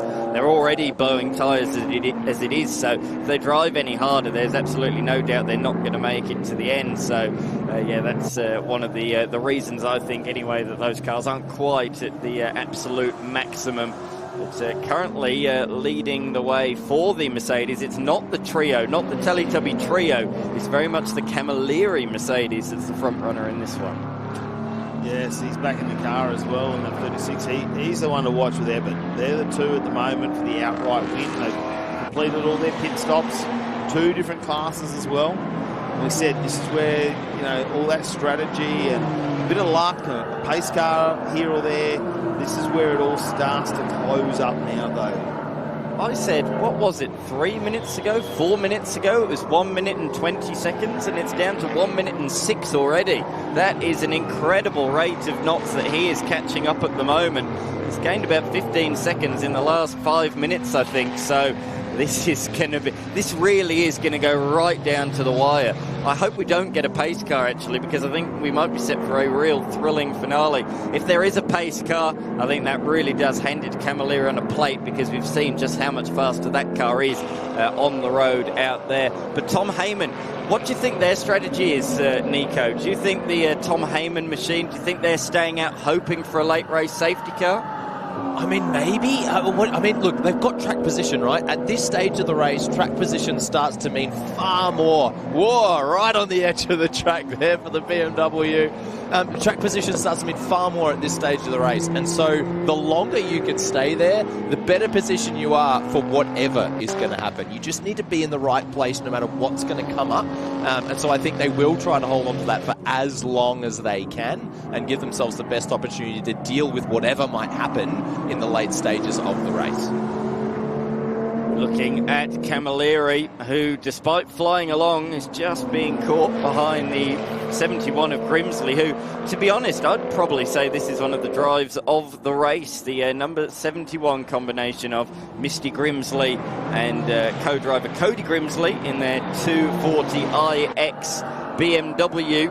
They really have been a great little combination, haven't they, out there on the racetrack, and they've been punching above their weight. Let's not forget they are in division number 2. However, it's the division number 2, it's the Ebert car that's in the box seat at the moment, as the lead is now down to the effective race lead is now down to under a minute, the gap between Ebert and Camilleri.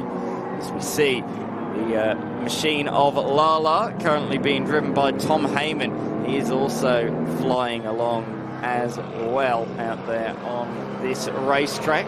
He's leading the way at the moment, but still got that one more pit stop to make. And as we say, that's going to drop him outside of the top 3, we reckon, at this point in time. But it's pretty close. There's some good little battles out there. Grimsley, Denler and Levitt, they're split by just 15 seconds. You've got Coulthard, Piccini, King, they're split by just 10 seconds. So there's some close battles with just half an hour to go. I have done the maths, Dan. Far away. If Camilleri can continue to take 4 to 5 seconds a lap out of Ebert, we will see him reach with roughly just under 10 minutes to go. So we are going to have a battle for the lead of this race within the final 10 minutes. It should be fantastic. I agree with that. I think it will be fantastic. That Evo we saw come back in the lane has been in the lane now for 7 minutes, so that might be day done. The Commodore, good to see that is back out there, but it is a lap down on the entire field. The Mantefil driven machine, car number 41, the Manhome sponsored car, the VFR8 Club Sport. Great to see some good old Aussie muscle out there. So good, so good. Looking at the attitude of the 36 AMG here, he is not waiting around. He is absolutely on it. He knows he has to pull that gap down. There's not a huge margin for error here, but of course we know these guys don't want to be pushing too hard for risk of doing a tyre, but he is absolutely flying. The attitude of the car is very, very, very aggressive. He needs to pull down that gap. It's going to be very interesting to see how he manages that. He's right on the edge. He's taken a little bit of risk, but he has to do it. What's his options? He has to pull in that gap. Otherwise, the win won't be up for grabs. Absolutely not. I've just seen that Luke King has overtaken Paul Baccini out there, and actually we're just seeing it on the screen now as well. There is visual confirmation of that manoeuvre that has been made. So Luke King up to position number 9. How far is he behind his teammate Fabian Coulthard? 0.2 of a lap officially, the margin also known as 11.4 seconds. So despite that drive-through penalty that Fabian Coulthard had to complete, he is still ahead of the Luke King car by just 10 seconds. Here's a replay of that move. Luke King simply a bit more grip, a bit more aero on that Mercedes, moves to the inside, exiting turn 1, and he'd basically already made the pass even before they got to the braking zone. Yeah, didn't have to do too much under brakes there. Came down the inside. It was a brave move down there to turn number 1. A lot of speed as they carried through there, but like you say, the extra aero and the downforce. Let's head down the pits though with Mel.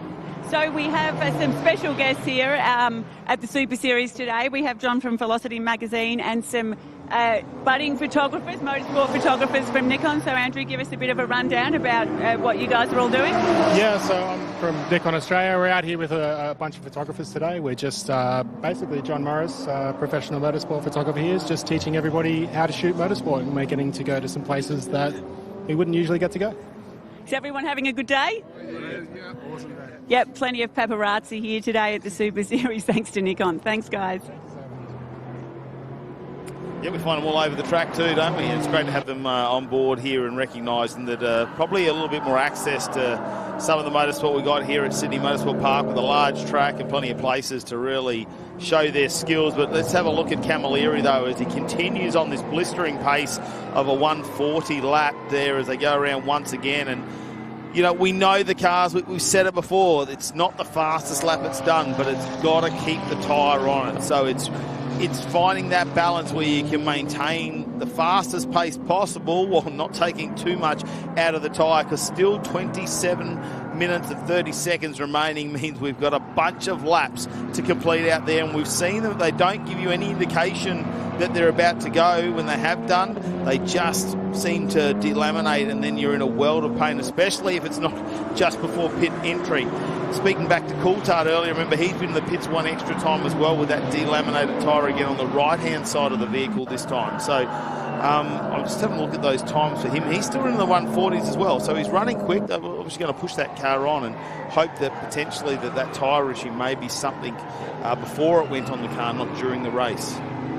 4.1 seconds is gained on that last lap. Camilleri to Ebert now down to 44.6 seconds with 26 minutes to go. I think he's definitely going to catch him. I don't think there's any doubt about it at the moment. He's also Ebert and Heyman. They've also closed up, but of course there is a lap between them. So you're seeing it's 3.8 seconds, but there is a lap between those two cars of Heyman and Ebert out there on the racetrack at the moment. Here's a little bit of a fight further down the field. This is for class honours in Division 3. So this is a class fight. They're the only two cars in the fight this weekend, but they are nose to tail on the racetrack.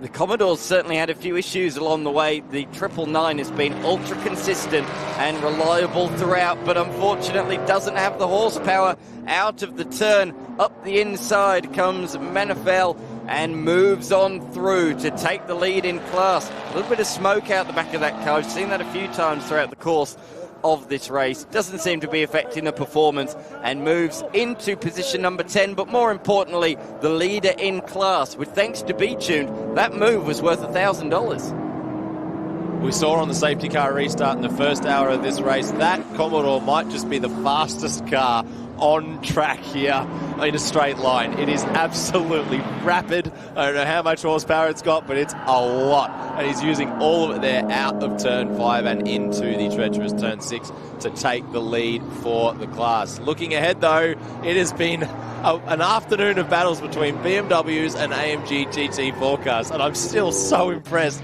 with how those BMWs are able to keep up. What a weapon. Luke King has just unlapped himself on that car in position number 2 currently. But when does the pit stop window close? 10 minutes to go in the race, isn't it? So Tom Heyman's going to have to come in soon. He's got 14 minutes and 44 seconds.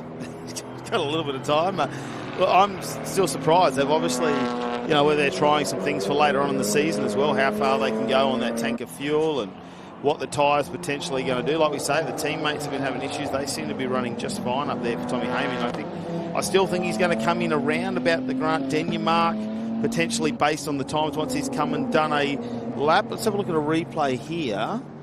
And as they go down the main straight, and they'll be heading towards 200 kilometres an hour. A bit of tyre just comes off the back there on the right-hand side, and that's come off the AMG as well. Is that the King car? That is indeed Luke King, yes. So this is the other sister car out there to Fabian Coulthard. So that looked like off the right-hand rear that there was just a chunk of tyre gone off. So whether he's slowed down, it does sound, I don't know, he's still pushing on. Whether we're going to see that car come in, was there something out on track or something else under the car that's come off? Yeah, not sure on that one. You'd see a big belt, right? Like you wouldn't see like a square patch.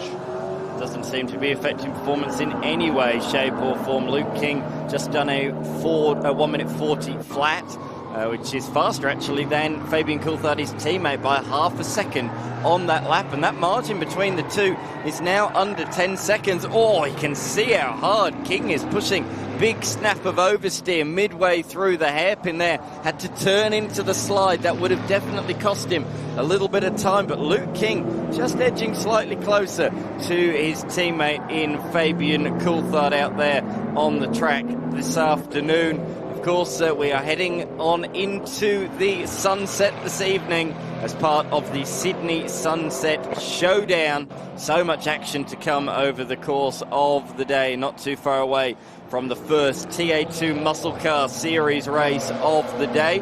Of course, the Innovation Race Cars, they are up next for their second 50-minute endurance race of the day. It was a cracker earlier on today in mixed conditions, and one of the title contenders, Jeff Emery, made a bit of a mistake and had an accident at turn number 1. I'm sure it'll be another exciting race. It'll be their first race in dry conditions, of course. I think we're going to see a very different evening to what we saw yesterday. Some very different results just because it's now bone dry rather than soaking wet. Well, you were scouring the pits, weren't you? Having a look at the tyres they came in on. There was only 2 cars out of that whole entry list that decided to try the slicks on in the second half of that race after their pit stop. So they were on wet. They haven't had to use a dry tyre yet this weekend, and hopefully, fingers crossed, it stays the way it is out there on track at the moment. As Denyer doing a nice job in 5th position overall at the moment, 4th in class as well.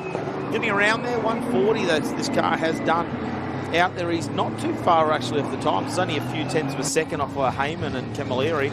Let's sit down to pit lane for an update with Scotty. Yeah, guys, I've got a quick update on the Heyman car and the mystery around why he's still pressing on so late into this stint. It really is just a Hail Mary. They're hoping they can get lucky with a late safety car. Griffo said he got a little bit done over by bailing through turn 1 and a safety car coming out early, and that's what's put them on the back foot. So he feels like he's just out of position right now, but unfortunately, yeah, the wind's obviously not on the card. They've got to complete that stop, and they're hoping to come out around P4, so just a little bit of bad luck early in the race, and now they're hoping they get a little bit of luck on the back end. Luck is absolutely defined as the intersection of opportunity and readiness. The longer they can stay in the front of the field, ready for anything to happen, any opportunity that may present itself, the better they stand to finish at the end of this race. So I can absolutely see why they are doing that. This is a fight for position number 6 outright in this race. The Ginetta moving to the outside of Grimsley, who goes ultra defensive on the inside at turn 1. But Levitt says, no worries, go your hardest, defend as hard as you like. I'll just send it around the long way. And that's exactly what he did. Grimsley had a little bit of a look, a think about a potential move up the inside, but you're not out braking the Ginetta under brakes, no doubt about that. So Levitt moves up into position number 6. The next target on his list is Grant Denyer, and Grant Denyer himself is now only 3.3 seconds behind the production car of Duke. So Denyer looking to try and move into 4th outright in the closing 20 minutes of this motor race. So that means there's just 10 more minutes for Tom Heyman to come in and make that final compulsory pit stop of the race. Just looking at lap times, just after that pit stop window, the last pit stop window being completed, we saw lots of fastest laps from King, Coulthard. We saw as well from Camilleri, who's got the fastest lap of the race with a 1 minute 38.3, but it looks like the tyres are not quite at their best anymore, and we're not seeing any PBs out there at this point in time. Mel? Yes, here with Carly Piccini. You've handed over your Class 3 BMW to Dad. It's currently leading the class with not long to go. How are you feeling? Pretty good. I think we'll be right. Like, it's doing pretty well at the moment. Fingers crossed we don't jinx it right now. But, yeah, no, it's doing pretty well. So I'm hoping that we can hold it off. So the tyre pressures were a bit high for you, Dad said. How did the car feel, and is he happy now? Yeah, they were really high, and it was all over the shop for me, so I just had to drive the best I could. But, yeah, no, it's going well now, and, yeah, hopefully we can bring it home. I'll let you go and watch the end of the race. Hopefully see you on the podium. Thank you. Yeah, she did a fantastic job in that opening stint, didn't she? And they pretty much changed over just after halfway through the race. So they're sharing the drive in this car like they do quite often. They had a great start up there in Queensland in this Class 3 as well. But look, it's they've got to hold out that big HSV, and here's Camilleri still on that charge in the 36. Continues to churn in those fast laps. The margin now to Ebert ahead is just 23 seconds. And we're hearing some reports in the pits that Heyman is going to be pitting imminently. So expect to see the race leader pit, and then we'll get the true order of exactly how this race sits. But Heyman won't be coming out in the race lead. We're certain of that.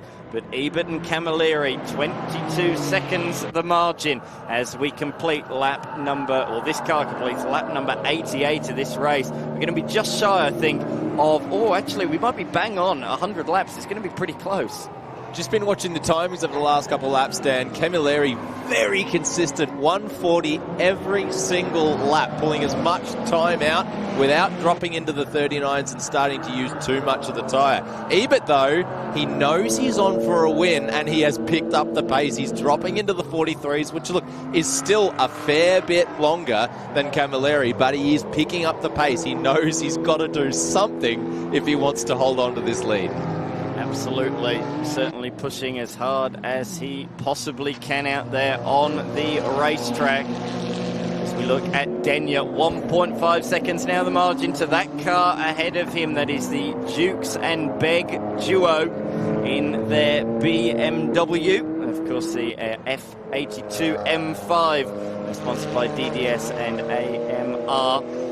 Looks absolutely magnificent out there on the racetrack. In is our race leader, Tom Heyman. Leads the way by 1.3 laps, but he must be in the pit lane from the start of the pit lane entry to the exit of pit lane for 3 minutes and 45 seconds minimum.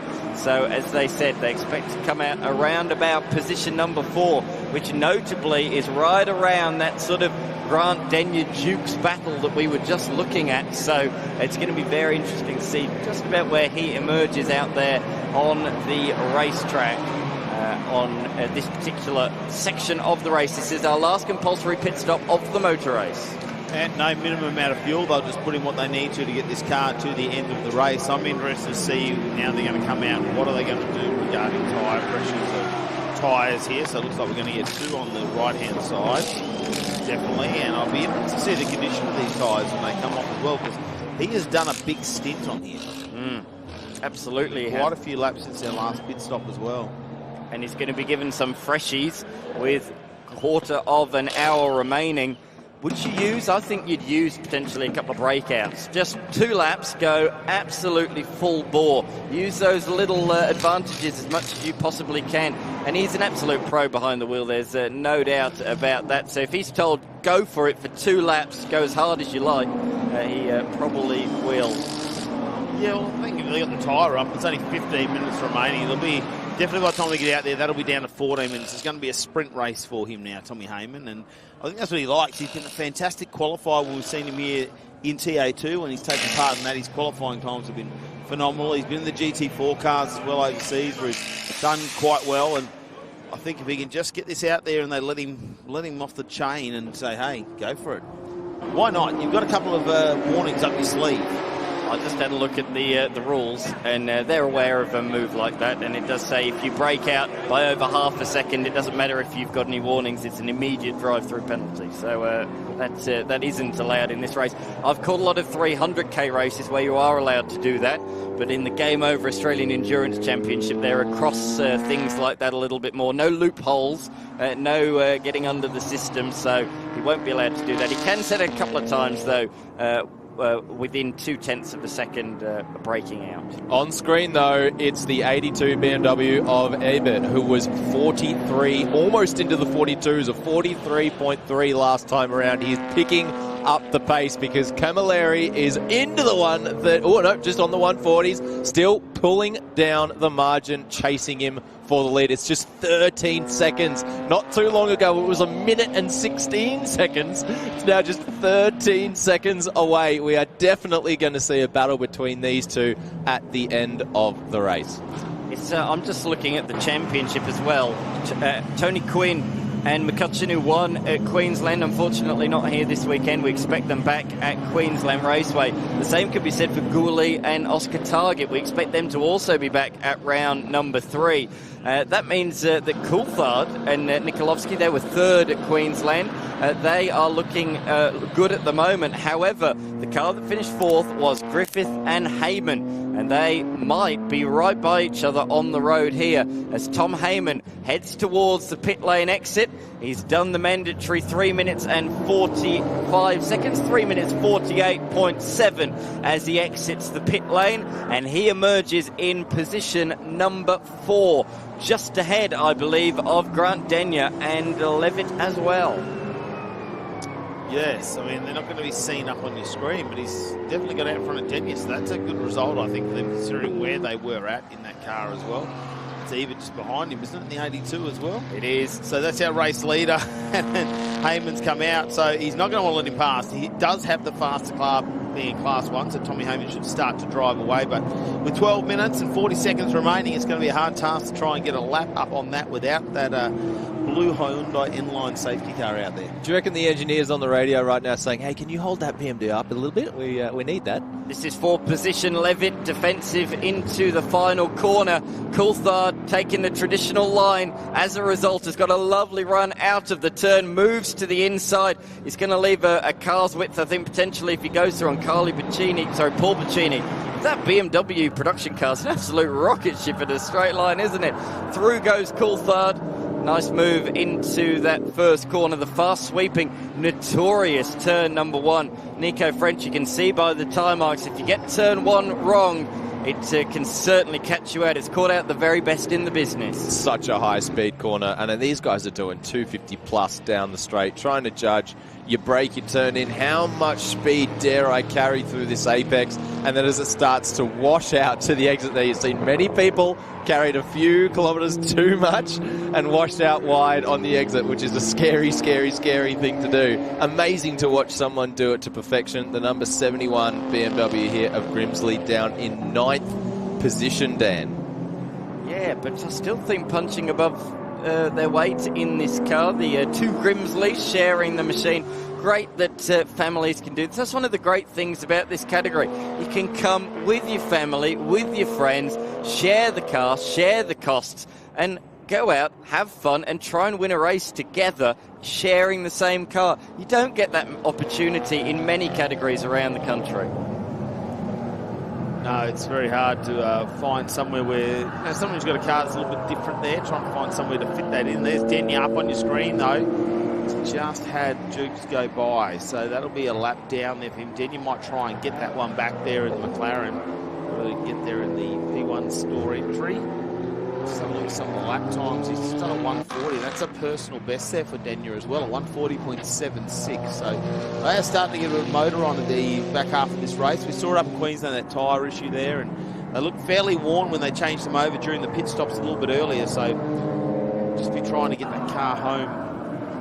6.1 seconds now, the margin for the race lead. Nico, you said about 10 minutes to go. He'll be right there. It's going to be even closer than that here. It's going to go right down to the final, potentially 5 minutes. As we can see the crews watching on, there's Griffo. He's seen Tom Heyman emerging in position number 4. And he's going to try and see. Heyman is a minute, just over a minute behind Dukes. That's a big gap to try and close down in the closing stages of this race, particularly when they are in the same class. He doesn't have that advantage to be able to catch up 3 or 4 seconds a lap, lap upon lap upon lap. Here is Tom Heyman going through the tight turn 2 hairpin. Probably the best overtaking opportunity on this track. It's certainly the heaviest braking zone around this 3.9 kilometre layout, the Gardner circuit that we're using here. Of course, there's multiple different layouts around this track. Just looking at the lap times, Ebert picked it up as he might with 43s. Camilleri has also picked it up down into the 39s. He's now munching the tyre to try and kill those last few seconds, which is down to 3.7 seconds. But Heyman in 4th has just gone purple, Dan. Yes, you talked about munching tyres. We saw the fastest first sector of the entire motor race. As we look at one of the other machines, it's the red machine, so it must be Poe, and that means that it's Luke King comes across the line. He is now just 1.7 seconds behind the Ginetta of Levitt. So we've got 3 GT cars really closing up on each other because they're both not too far away from Coulthard. Look at Luke King. He was a second and a half behind at turn 1. He's closed that in and straight up the inside. It's like he was putting a lap on him there. He absolutely breezes past up the inside, and that is for position number 7 outright. And in class, that is 6th in class. A lot of cars this weekend in Group A. So he's moved up into 6th in class as Tom Heyman sets his PB lap of the race. But notably, this is it. This is the fight for the lead. With 8 minutes to go, I don't see how Ebert's going to be able to hold on to this one. It's only a matter of time, I fear, for the BMW driver. The Alien Tech machine taking a real V line through turn 2. Early apex, runs wide, then clips it again on the apex. He's going to try and go defensive down the hill towards turn number 4. No, he's not able to get to the inside soon enough. Camilleri moves to the inside later on the brakes and takes the race lead with 7.5 minutes to go. Camilleri back at the front for the first time in over 2.5 hours. Yeah, but there just had a little bit of a moment when they came past it for Camilleri, but he hasn't had to wait too long, hasn't he? With 7 minutes remaining, how much will he push on now? Because if he's got the pace by 4 seconds a lap, does he really need to keep that pedal down? Tommy Heyman, well, he's got nothing to lose. He actually went a 1:39 last time around, so he's just going that little bit faster, but it's probably not going to make a difference there with he's 1 minute behind Dukes, who's up in 3rd position. So overall, if Heyman can maintain that pace, he might close the gap down, but he's likely to be in 4th position overall, but 3rd in the class, so still on the back end of the podium in Class 1. Ebert, the story that could have been, isn't it? Like we said, the Class 2s have the advantage. I think Camilleri, despite that little incident where he turned around early on in the race, just in the final corner, managed to get it into pit lane changeover. The pace cars worked in his favour today. What gets me is the fact that this team have done this despite being in Group 1. We said, didn't we, at the midway stage of the race, it's definitely advantage Group 2, Class 2, there's no doubt about it. But no, over the course of this race, the Camilleri combination, of course, sharing the car with Glenn Walker, they've been the star performers in this race. There's other GT4 cars that have the equal amount of pace that just haven't been able to do this. So it really has been these guys that have really excelled in these conditions here this afternoon. The likes of Coulthard and his co-driver of John Nikolovsky, Luke King, and his co-driver Jamie Aratoon, and also the third addition to that, the combination of course, the number 19 machine of Griffith and Tom Heyman. Those guys haven't been able to capitalise either, so that really is the only GT4 car that's right up the points here. Talking about seconds, though, they have been the only team, though, that have done a pit stop within the 1 second of what their minimum amount is required. They went a 3:45.2, a 3:45.45, and a 3:45.9. So nobody else did that across 3 pit stops. There were always 2 or 3 seconds behind what their minimum pit stop time. So that part of it they have got right. What did you say about 2 hours ago, Nico? You said 4 seconds in that first pit stop they gained. 4 seconds, times that by 3, and look, that 12 seconds might very well win them this motor race at the very end. Absolutely. It's all the little things that add up in motorsport. Obviously, it's a very complex sport. There's a lot to it.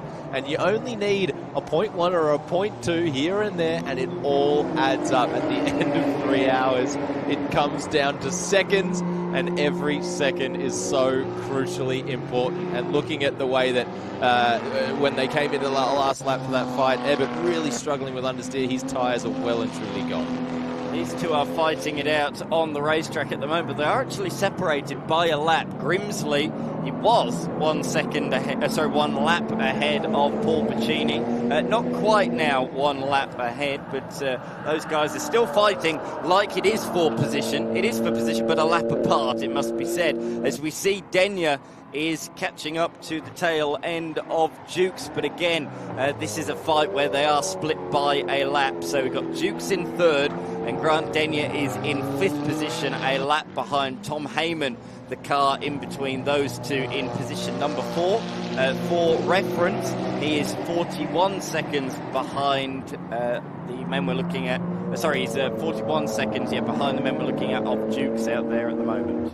I want to know whether we're going to hit the 100 laps, boys. We are 96 laps completed. We're on the 97th lap with 3.5 minutes remaining. If they can get across the line to get that extra lap in, I think we might make the 100 as well. So, not only have we had Camilleri come back through the pack, get past Ebert, I don't think Dukes and Heyman, they're probably not going to get there, but we could also make the 100 laps in 3 hours. I like the Sydney 3 hour, but I do like the sound of the Sydney 100 lapper as well. That's a good sound. Maybe we put in a petition for next year just to make it 100 laps. Could be a lot longer in a wet race. If we had conditions like yesterday, it might be the Sydney 4 hour. or even longer than that, I think. Oh dear, it's a wild and wet day here yesterday. Unfortunately, clear blue skies upon Sydney Motorsport Park, but we're heading into the sunset section of the day. No doubt about that. 3:30 local time here in Western Sydney. The story's not quite over, though, because at 6th and 7th, we've got Coulthard and Luke King. Now, Luke King has pulled a second out of Coulthard in the last 2 sectors. He wants it. He wants it bad. Yes, he's going to try and get there. I don't know whether Coulthard is worried about that tyre on the back of the car, but the teammates, look, I'm sure they'll be talking down in the pits. I'm sure there'll be a bit of rivalry going on. They know Tommy Heyman, well, he's streaked away with it. That, waiting till the end could have paid off for them as well. That, when you have something not go your way through the race, you've got to take that risk, like you say. And that risk was, we go to the end, and if we don't get a safety car, well, we're back where we started, really. You haven't really lost too much out there, but have a look at the pace of him at the moment. He's starting to push a little bit harder, Tommy Heyman. Can he get that down in the 137s potentially? He's done 139s, but I don't think they're gonna push on too much for that car, knowing that even with that, unless he just wants to go out there and lay a time down to just let people know he's still got the pace. Looking at how wide Luke King ran out in turn 2 there, he's absolutely on it. He's continuing to pull almost half a second a sector out of Damien Coulthard. The attitude of the car, so aggressive, out wide, on the brakes, into turn 6 as we go on to the final lap of the race. All right.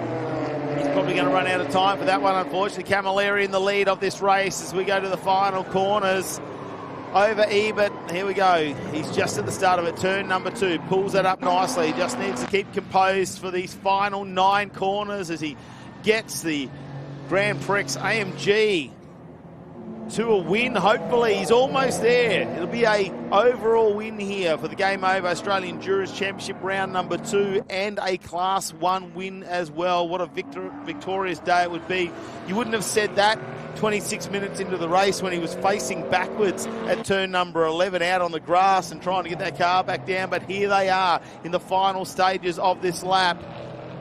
Absolutely, just half a lap to go. Let's not forget at Queensland Raceway, very interrupted pace car ridden race.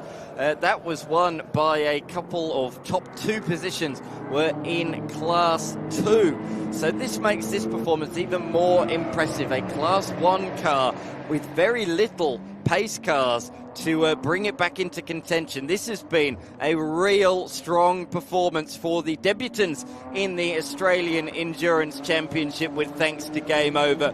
This is a real mark, a real pointer to say we are here and we are in this fight for the rest of the season. They come around the final corner and the machine, the car number 36 of Jake Camilleri and Glenn Walker, win the Sydney 3 Hour. This car looked like it was in the box seat for much of the race, but Ebert and Luke Vanner are going to come home just shy of the victory. They'd have been hoping it was just 10 minutes shorter. It was a 3-hour race and they end up losing out by just 12 seconds. It really was close in the end because this car was also closing in on the Ebert machine as well late on in the race. This car of Dukes and Carl Begg come home in position number 3 outright and second in the Class 1 field. As we look at Tom Heyman. Yes, he'll come around, and despite a tough afternoon, it looks like they will bring this home in 4th overall, get through the second half of this lap. It'll still be a 3rd in class as well, which is a nice recovery, considering, like they say, they had that where they just didn't quite anticipate, or you wouldn't have anticipated the pace car, but it sort of took them out of a little bit of sequence that would work in their favour. So, you know, sometimes you get that second pace car, you can rectify that. He did a long stint on those tyres as well, Tom Heyman, and he was holding on to that considering what we've seen with the delamination today, the tyre deck.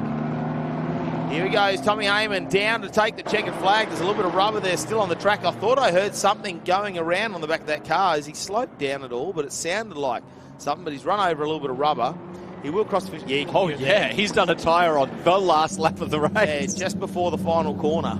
So he's made it through. Tommy Heyman will bring that home in 4th position and 3rd for the Class 1 win. And, well, the tyre questions will continue down there in the pits. Camilleri and Walker, so impressive. As you said, Matty, backwards at the start of this race in the dirt. You wouldn't have thought it, but since then, perfection. Perfect pit stops, perfect driving. Here is your final order. Camilleri and Walker are your winners of the Game Over Australian Endurance Championship Sydney 3 Hour. Ebert and Luke Vanner came home just shy in the end, ahead of Steve Dukes and Carl Begg. Tom Heyman and Griffith, boy oh boy, are they lucky to come away with a P4. Another lap or a couple more minutes and they would have been in real strife. Denyer and Sewell round out the top 5 after their late rate half break last round.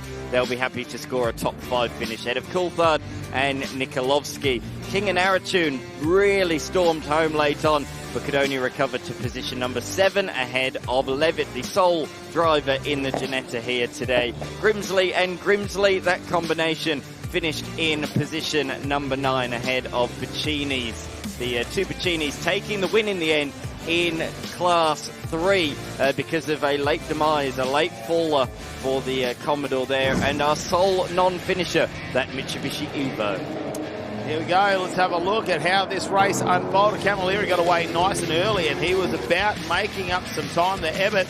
Well, he got into it in the side already. They weren't going to hold back in the corners. This was the opening. This was about 26 minutes in where he spun the car around and he pitted immediately after that. Yeah, that was the only blip for those two on the radar all race long. This was that Class C fight which went on lap after lap after lap. That Evo was fast when it was on the racetrack, but sadly it spent far too much time in the pits, and this was the first of many tyre delaminations that we saw. Yeah, brought out the pace car which punched up the field, and we Some people got the advantage out of that, some people not so much. So then they got the race restart done, and everyone was right in the mix of things here.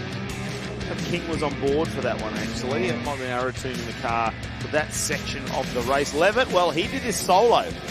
And one of the only drivers to do that too. I think he was the only one to go the full 3 hours in the Ginetta. And then he went up and down the field too. He had a lot of pace, maintained that towards the end of the race. He started to back off. Now, several times we saw this car go. This is the first of many where he was able to roll down the grass and get that in with the control of the lead. The car went back out, but still suffering some sort of throttle body issue towards the end of the race. This is a great move from Fabian Coulthard up the inside of Aratun, it was at the time, behind the wheel of the number 20 car. It was a clinical pass, but once Luke King was behind the wheel, this car really moved forwards late on, moving through on car number 71 as well. This was the Griffo and Tom Heyman machine. Records will say that they led a large bulk of that race. Of course, we always knew they needed to make that one more stop late on. Camilleri, this is when he was trying to chase down here, but they had a big gap out there to start things off with an hour, with about 45 minutes left in this race, and he just ate away at that. 4 seconds a lap on average just to get that down to absolutely nothing. And it was in the final 7 minutes of the race where he managed to make this move. Caught up, didn't muck around, straight down the inside. Even didn't really hold him up at all in that corner either. He just let him through, and Camilleri went out and got himself in front with a nice little margin to take out a win. Let's head down to our victory lane right now. Hey guys, I'm down here with Steve Jukes and Carl Begg, position number 3. It's a tough old race, a long one out there. How was it? Oh wow, that threw everything at us. You know, we're trying to manage through the pit stops. We took a gamble early, thanks to Carl to brim it and try and get us to run through onto safety. We missed the window by 3 seconds, so we had to do a drive-through. So we had a lot going on, and then we just got out and fought and kept fighting, and it was probably good. I know Grant Daniel was behind us, but he was a great pace because he was coming hard and just really pushed me home. So we just want to make sure we just push, and we were on a fuel-save strategy there at the end as well to make sure we got home. So it was really tight, but great to be here. Nice work, guys. Congratulations. And in P2, Glenn Ebert's driven past in the car because he's got commitments in the next race, but you... congratulations, Luke Vanner, and tell us about your race. The BMW's the little car that could. Yeah, I know. It's a bit of a rocket ship, the BMW that we've built here. I just want to give props to Eric. 2 stints, absolutely flying out there. He killed it. Really, really good drive for him. The BMW, you know, we thought we could be in the mix. We were hoping to be able to put some faster lap times down consistently, but anyone who's driven around Sydney knows that the tyre deck here is pretty criminal. So in the last stint now, we were giving it our best shot. We really thought we could make it, but Jake was just too good for us. P2, outright and class win. Good day in the office. Yeah, absolutely. Really, really stoked with the result. Everyone on the team's worked super hard to get this car out on track. So all credit to the boys and all credit to Eric for absolutely killing it out there. Thank you. Appreciate it. Cheers. I'm here with Jake Camilleri and Glenn Walker, the winners for the big one. Congratulations, guys. Fantastic recovery as well and fast lap of the race. I don't actually know who got it, so you might have to work that one out between you. Good job, guys. Well done. No, it was awesome. Great weekend. It was good to come from, been doing GT4 together, and we had this car sitting there, so it was great to come out. And, we had a pretty fast weekend. Every session, I think it was, on pole. And, fastest lap as well. And, it's awesome. Fantastic, guys. Congratulations. Thank you. Well, after 3 hours there for the Game Over Australian Endurance Championship, we move into 50 minutes with the Australian Innovation Race Cars back out. They've already had a 50-minute race on this morning, and this will conclude their endurance part of their season as well today too, Dan. And we'll move to a sprint race format moving forward for the rest of the season. Welcome back Jeff Taunton. Jeff Embry on the front row by the looks of it too. He is ready to go alongside Jeff Taunton. The two Jeffs who battled it out in 2025 are back together. Stibbsy and Goodacre on the second row. Then it's back to Studdard and Cacavello, Parker and Curry on the fourth row. And then it goes back to Hollinger and Dr. Manu for our top 5. And have a look at the move up the back. Some of the invitational cars they've got here as part of the Innovation Race Cars. The Porsches, and we see a Lamborghini as well. Cacavello, have a look around the outside because she's in the development car too, so that doesn't have the ABS and traction control. She is really starting to get a hold of this car. She gets pushed right out on the ribble strip, and you hear it go over that sawtooth. Whoa. Have a look at this one. A little bit of contact made. Goodacre goes down the inside. Jeff Emery closes that door hard. Lee Stibbs now, we're on board with him in the Hi-Tec oils machine. He's been back this weekend and back in the winning side, up on the top step of the podium. He's going to take advantage of this. Can he follow Emery through? And it looks like he might do that now. Yes, gets position up into third. John Goodacre went from trying to attack Emery at turn 2 to losing out. Alden McPherson car is facing in the wrong direction. The red and white Porsche is facing backwards out of the hairpin. Stibbs keen to make more moves than he makes the move on his championship rival. That was a very aggressive pass. He caught Emery napping, but he's not completed the manoeuvre just yet. They go side by side through Corporate Hill. He's just got the nose ahead, but he's on the wrong side for the hairpin. Emery dives back up the inside. Stibbs looking for the crisscross, got 2 wheels in the grass and lost the rear end as a result. Speaking of running wide, Curry there made a little bit of a mistake through the hairpin. And look, the Gap Solutions entry is back up into position number 3 now. So John Goodacre makes up for his half-hearted move up the inside at turn 2 and reclaims 3rd position off Lee Stibbs, the South Australian, as Danny Studdard sits in position number 5 ahead of James Parker. But what an action-packed opening lap that is.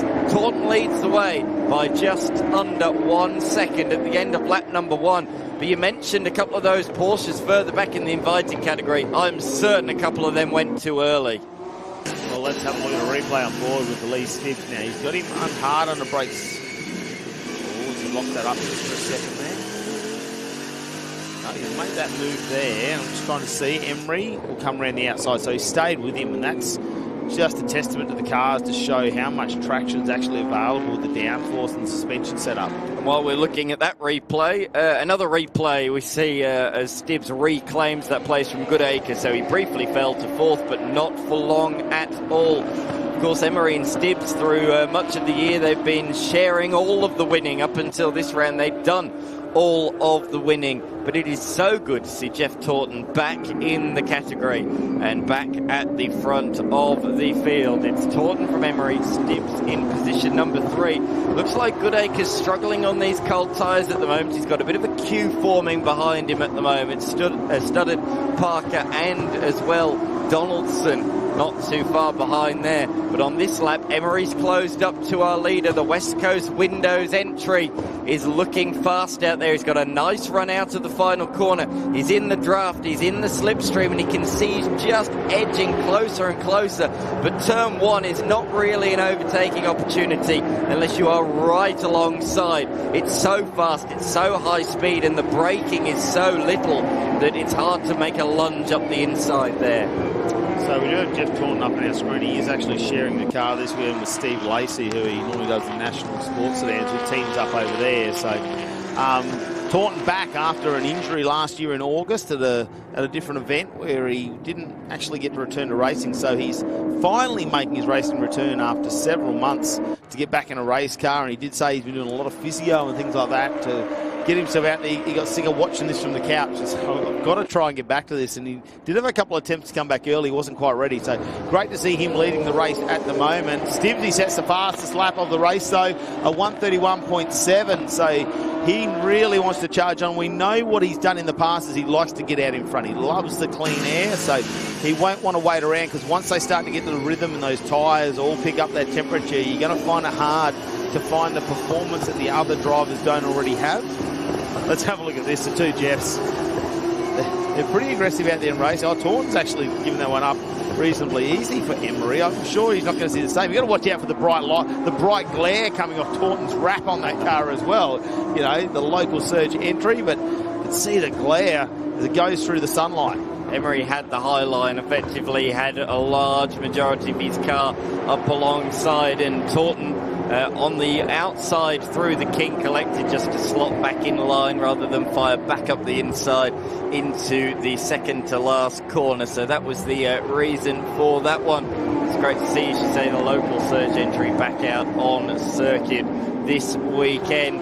Emery, Taunton and Stibbs, these guys, these three have been really the guys that have won all of the races. There's been a couple of other winners here and there. We've seen, of course, a spin for John Hollinger. I was just about to say John Hollinger was another one of our race winners last year, but he's facing in the wrong direction. He was having a fight with Danny Studdard at that point in time, and I think the two of them may have come together because it's very rare to see John Hollinger make a mistake. He's back out on the back, facing in the right direction. Here's a replay of what happened. It's actually Darren Curry that's moved to the inside, and there was contact. They did a fair bit of work on that car after the last race as well, and when they came in, we had wet conditions at the start of that race. It was a bit of a gamble over the 50 minutes whether you stayed on a wet tyre, and a couple of cars, Taunton and Emery, decided during their pit stop that they would change to a slick tyre. For Emery, it was probably a little bit early.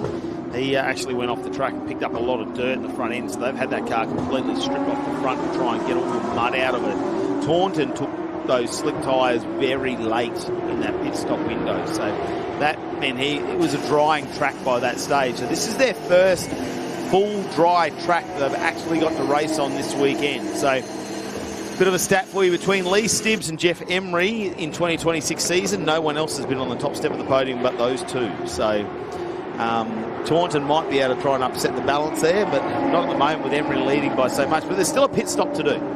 There is, and this is a very different race. As you say, Emery, the DNF, he crashed, he changed to slicks earlier, hit the pit wall, exiting. You can see his tyre marks actually there on the inside, and you can see where he hit the wall.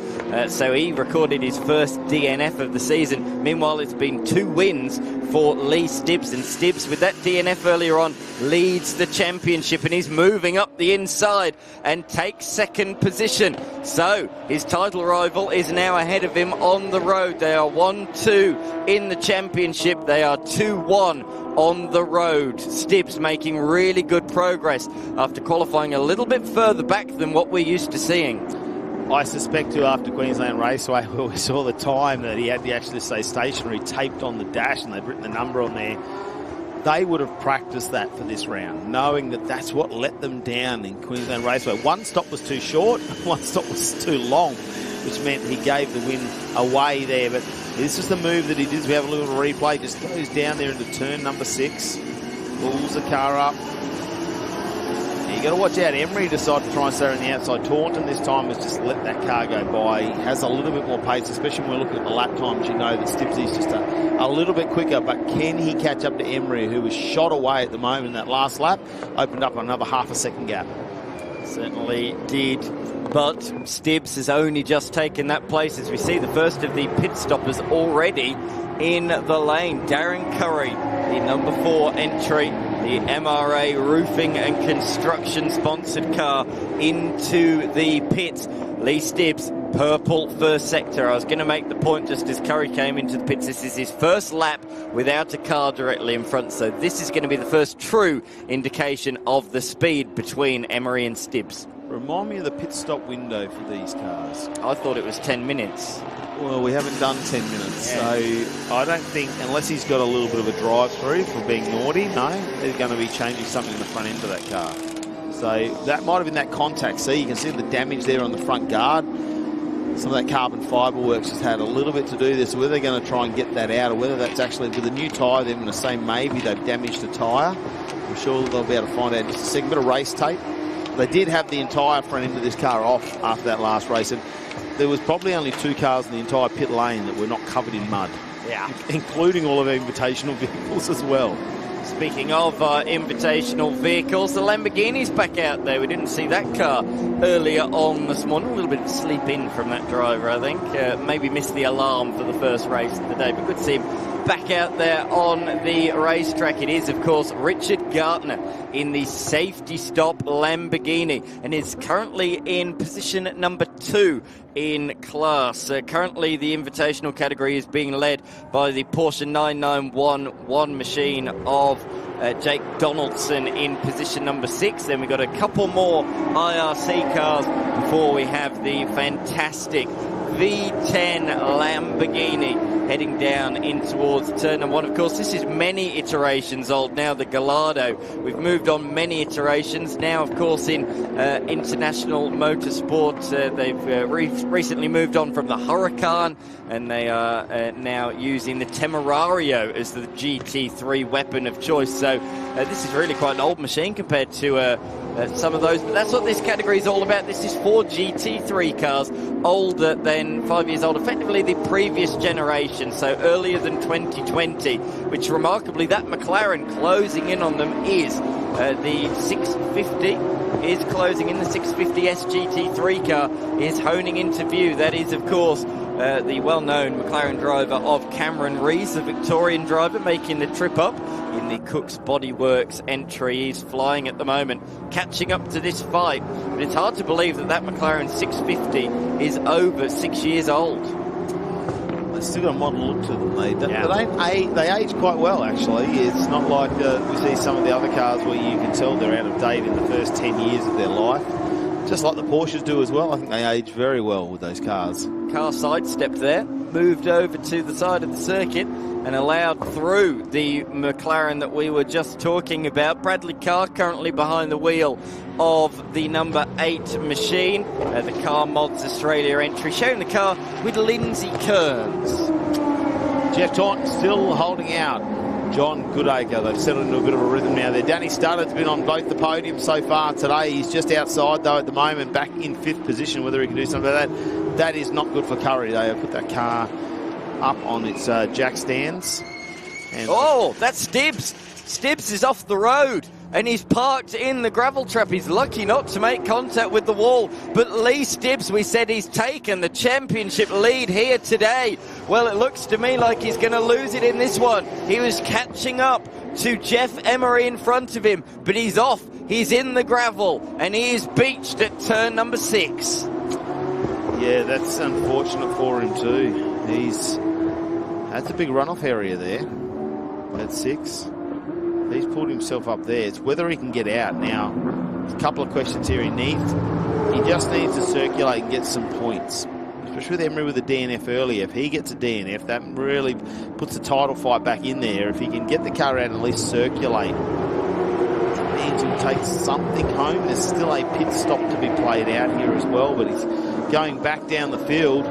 He's now in 15th position. If Hollinger, who's had that spin out earlier, might start to go up above him as well, and he does. Just waiting for the Porsche of McPherson to go around. He's stuck. Steering damage. The left front, is facing in the wrong direction. So I don't know if something's failed or if he's made contact or with another vehicle, but either way, that left front wheel was not facing in the right direction at all, was it? So clearly some damage for that car, and no surprise to see the PC, the pace car, has been deployed out there on the racetrack. As we can see, the recovering John Hollinger, he is back facing in the right direction, but he's all the way back in position number 15. This is good news for him. So I'm thinking if pit window is open, I thought it was 20 to 30 minutes, 20 to 35 from memory, but they be interested to see whether someone's going to take advantage of that pace. So this is, is the tyre gone down? Something moving around. You're right. He just hasn't been able to steer that thing. No, something has failed in the front. Look at the steering. It's already a little bit left hand down, and he's got nothing, absolutely nothing at all. Full steering lock, and that car goes straight on into the gravel trap. Something major failing in the front left of that car. That is heartbreak. We are hearing pit stop window not yet to open. Yes, I didn't think it was yet. And that's Jeff Emery. I mean, I'm sure they are on the blower to him. They'll be straight on the radio and saying Lee Stibbs has gone off on his own accord, and that will probably bring him a sigh of relief for Jeff Emery and go, you know what, I made a mistake last race. It's not going to matter now if we come out of this weekend. They've still got a sprint race to go later on today as well. Still got a little short 15 lapper. But this will be their endurance series, and I'm going to have to do the sums on the endurance side of the things because it's going to be pretty tight between those two. It's the first 3 rounds that count. So come the end of today, whoever's leading the points will take home that endurance trophy. Scott Pye. Unfortunately, I'm standing here beside Darren Curry. What actually happened there? You had a little bit of contact, I believe, but then I just spoke to Dan Gillis and he said you might have an ABS issue as well. Yeah, look, we've been chasing an ABS issue and a traction control issue all weekend. We can't drive the car off the corner. It's stuck with traction control engaged. So it's been very, very challenging. Under brakes, it's terrible. Like, we've just had a really bad weekend. we've been chasing it, and we're just not getting anywhere, unfortunately, so we had to retire the car. Mate, I'm gutted for you. Unlucky. Bad luck. Here with Blake Tracy, crew chief for Lee Stibbs. He's just on the phone to Lee and discussing with the category. We'll try and find out if there's any news on what's happened to the car. We'll get it. In the meantime, I did find out that now, Blake, what's the update? Unfortunately, something in the left front's let go, so we'll try and get it back out there for some points. But yeah, just unfortunately, he's doing a really good job. Yeah, and obviously Lee's perfectly fine, but a bit upset, I imagine. Yeah, he was actually catching Jeff, so it was looking like it was going to be a good race, and he's obviously started the lap before, and you could tell it wasn't. He said it didn't feel that right, and something's just let go, unfortunately. Oh well, fingers crossed it's an easy fix and he can get back out there. We'll be back out winning tonight. Thank you. Yeah, that's positivity, isn't it, from Blake Tracy? Hasn't that man got a great career in his hands at the moment? Of course, he was in TA2 just last year. He's stepped up now into the world of Trans Am racing, and he's fighting right up the pointy end there. He's also racing in GT4 for the Ford team, so his career is looking very, very bright. A real young talent come out of Excels, but it's been really good to see the rise of Blake Tracy, and he's a really, really top bloke as well. Starting to swing some spanners too and get involved in more the driver side of things, obviously here with the Hi-Tec Oils team. Once again here this weekend, he's done quite a bit with Lee Stibbs this year, and we know Lee's had this car up at Mount Panorama as well as some of the endurance races. They sort of slot into a category up there with the innovation race cars. A couple of these overseas as well, these cars, so some of the drivers take them over there, including a couple of the owners here that keep one overseas. There's one in America. I think South Africans might take a couple home with them by the sounds of it as well. Yeah, absolutely. One man who loves this category is back with us this weekend is Jeff Taunton.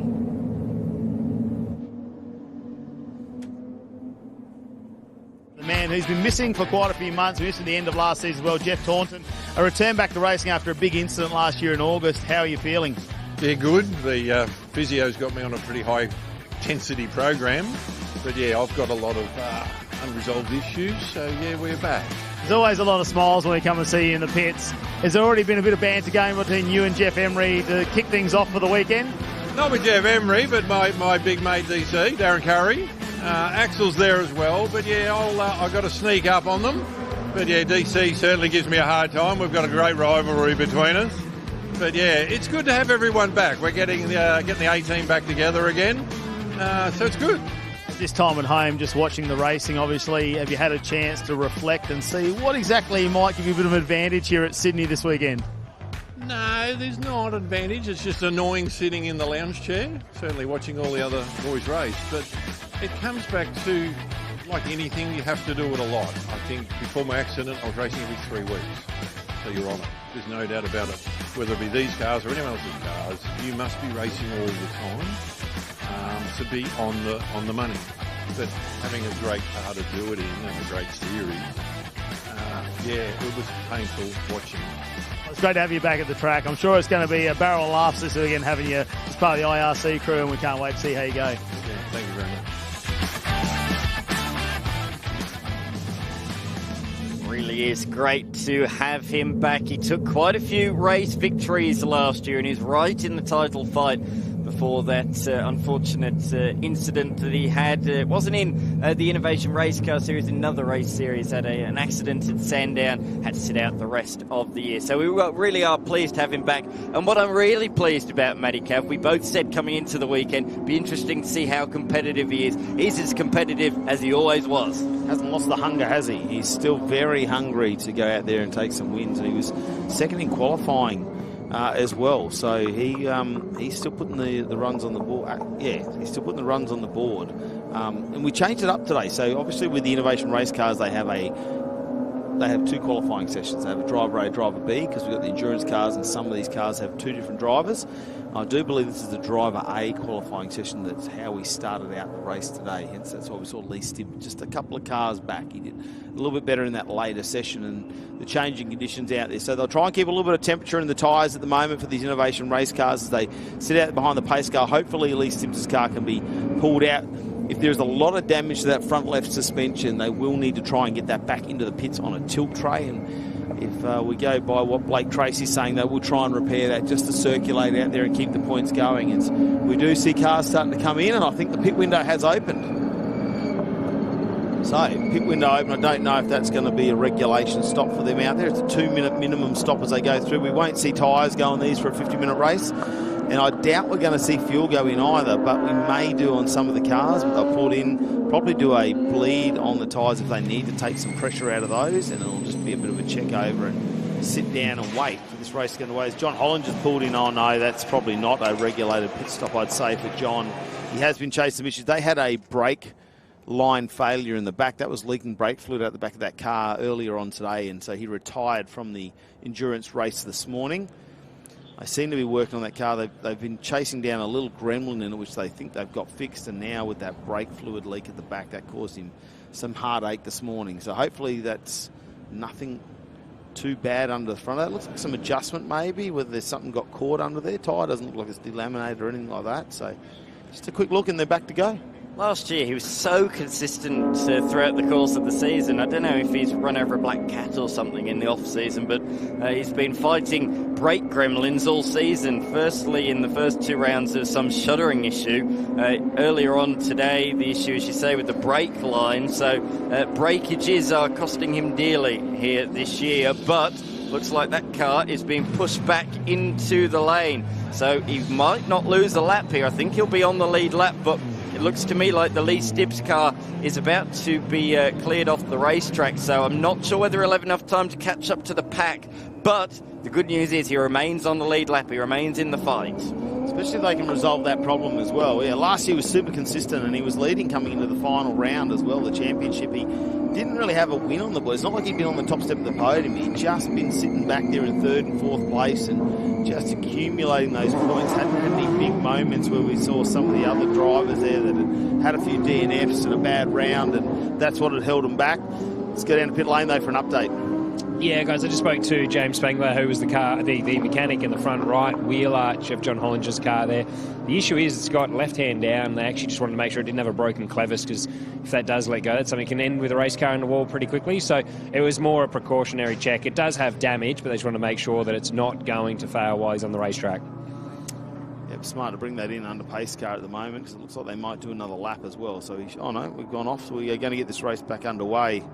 Yeah, I'm not sure if Emery went a little bit early there and is not accelerated in the start zone, and this is getting really messy. Cachiavello's judged that to absolute perfection. She did nothing wrong there, but there was a lot of confusion on that restart. There's no doubt about it, and it means some of these GT cars have come at 50 or 60 Ks, even more than that faster, and some of the other cars stuttered.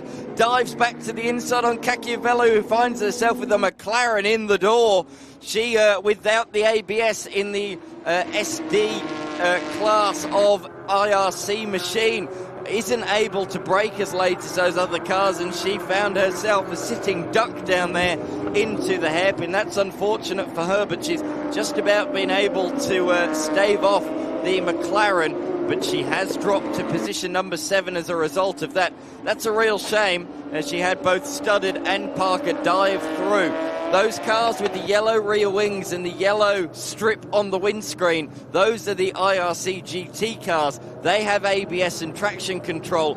The cars with the blue banner and the blue rear wing, those are the IRC SD class cars, and they don't have any of those electronic aids.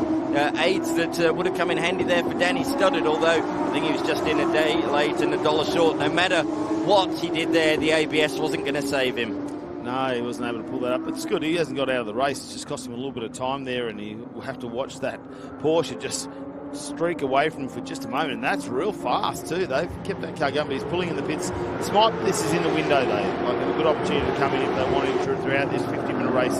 Compulsory 1 pit stop they do have to undertake. Minimum 2-minute travel time going through as well, as Taunton starts to get into a bit of a groove with Goodacre behind. The battle for second position at the moment. Studdard is now behind him, with them going into pit lane. That was Donaldson that was the first one to go in. Gardner's gone in too in that Lamborghini, and Curry obviously stuck into the moment. Stibbs will be interesting to see whether they can get that car back out and doing some laps as soon as possible. Because they want to try and get any sort of points that they possibly can, even though they'll be at the back of the field. You never know what's going to happen with some of the drivers up the front, because what we thought was safe, sometimes they get the commentator's curse or a bad moment of judgment, and they do end up a bit further down the pack than what they probably should be.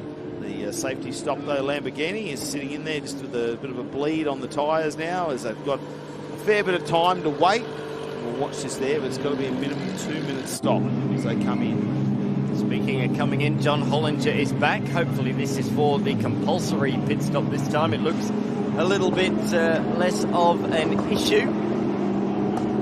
So we can see the Lamborghini also in the pits and several other machines as well. But this is on for position number 2. John Goodacre certainly looks a lot quicker post-safety car than he did pre-safety car. He is absolutely flying out there. He's got a nice run on the back of Jeff Taunton, who elects to pit. So he fires his car into the pits, hard on the brakes, down through the gearbox, and gets the car down to 40 k's an hour. I'll tell you what, Medicav, I think that is the hardest braking into a pit lane that we have in Australia. You've got to be doing over 200 k's an hour, slam on the brakes as late as possible to get it down to 40 k's an hour. A lot easier said than done, particularly if you don't have ABS. Because they'll be coming downhill, so you've got the momentum bringing you down. These cars are reasonably light, though, for what they are constructed and the horsepower they do have on. So we will see a driver change coming through as well. It looks like Taunton will get out of this car. It's around the halfway mark too, 23 minutes remaining in this race, so we are halfway and expect to see some driver changes happening. And it's one of the things with the innovation race cars is you can share the car with somebody. It always helps to try and split those costs. As the Lambo goes back out, that's Gartner rejoining us. So we look, that's a 2-minute 10 stop. Donaldson in the Porsche, a 2-minute 04 stop. That's not bad, actually. That's pretty good at 2-minute 4. I thought it was 100 seconds. For the AASA. I thought it was, yeah, okay. As they head on through, Emery leading the way in the West Coast Windows entry. He's got a lead of 3 seconds ahead of John Goodacre. Of course, the man who is in position number 2, we saw pit at the end of the last lap. 2-minute 4.9 for Hollinger and his pit stop as well, as Goodacre now decides to come in. He'll try and respond to Taunton's coming in and changing driver. Not bad to have a backup driver like that can come and join you. That obviously also races in your national sports sedans with this. Steve Lacey will get behind the wheel of that car. Not choosing to do the full 50 minutes. Dr. Manu moves up, hasn't come into the pits though. That's probably why we're going to see. So we're going to be a little bit out of sequence at the moment. Goodacre's just come in, so now he'll drop down as well. Caccaviello's come through and done a stop. I think the restarts for her are very hard. No ABS, and you lose the temperature in those tyres. So it's a very hard, and that's the difference between some of the cars with ABS and traction control is in the restart of those races. It just takes a lap or two to get that temperature up in the tyre.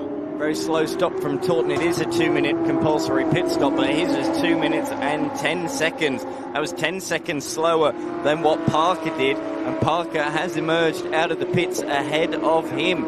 So there's been a change there for position. A slow stop as well for Rees in the McLaren.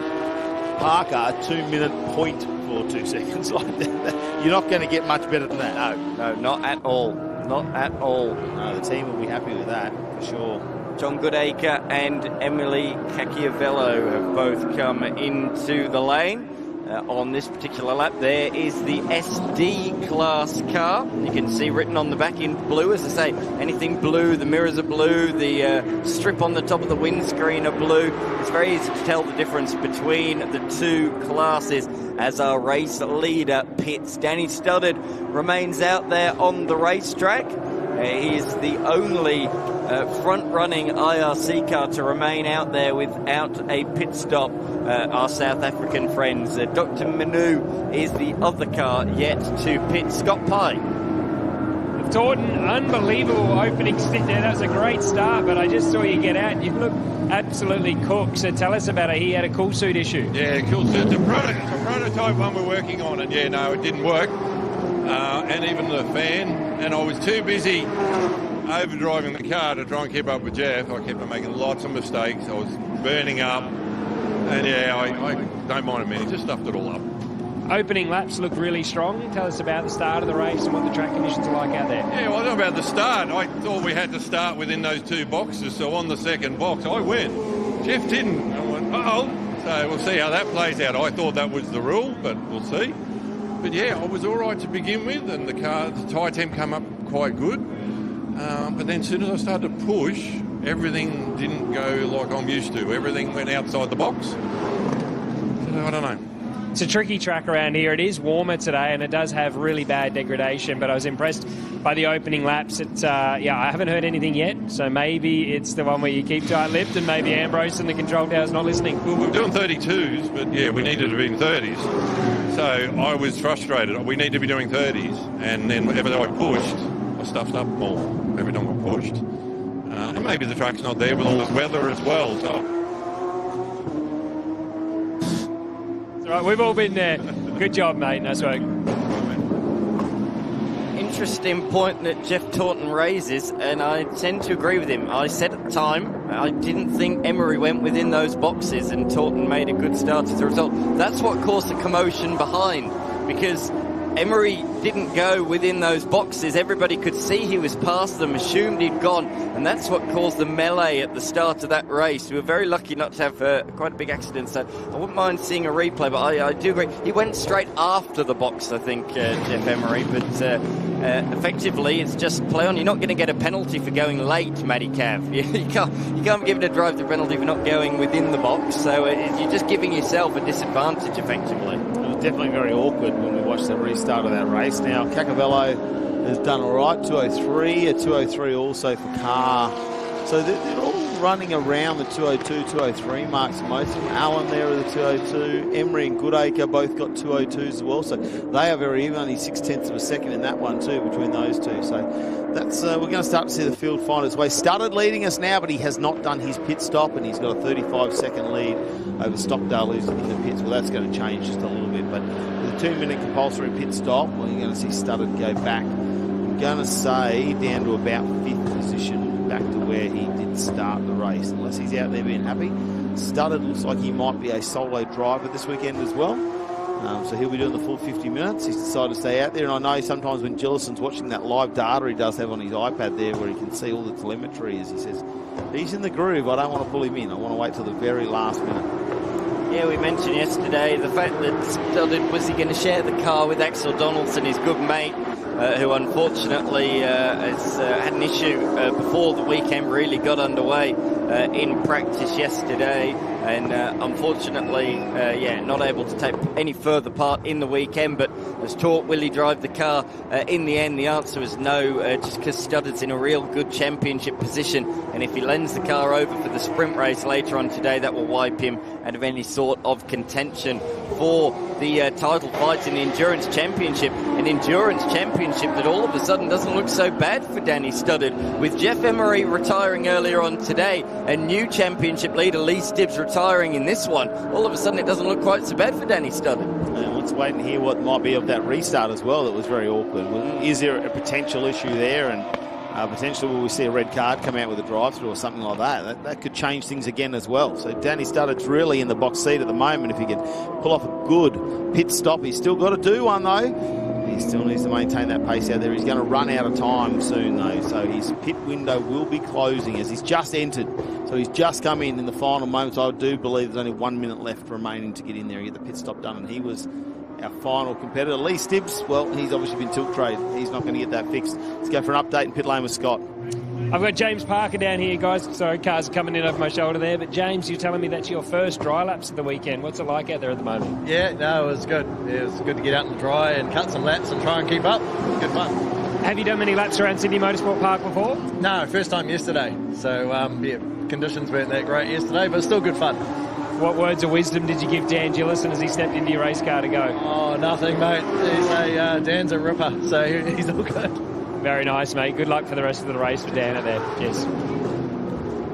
The red Porsche that we're seeing just blast past the other two Porsche Cup cars. He's going to come across the line now. He sets the fastest lap of the race despite overtaking those two in the final sector. This car has come alive midway through this race.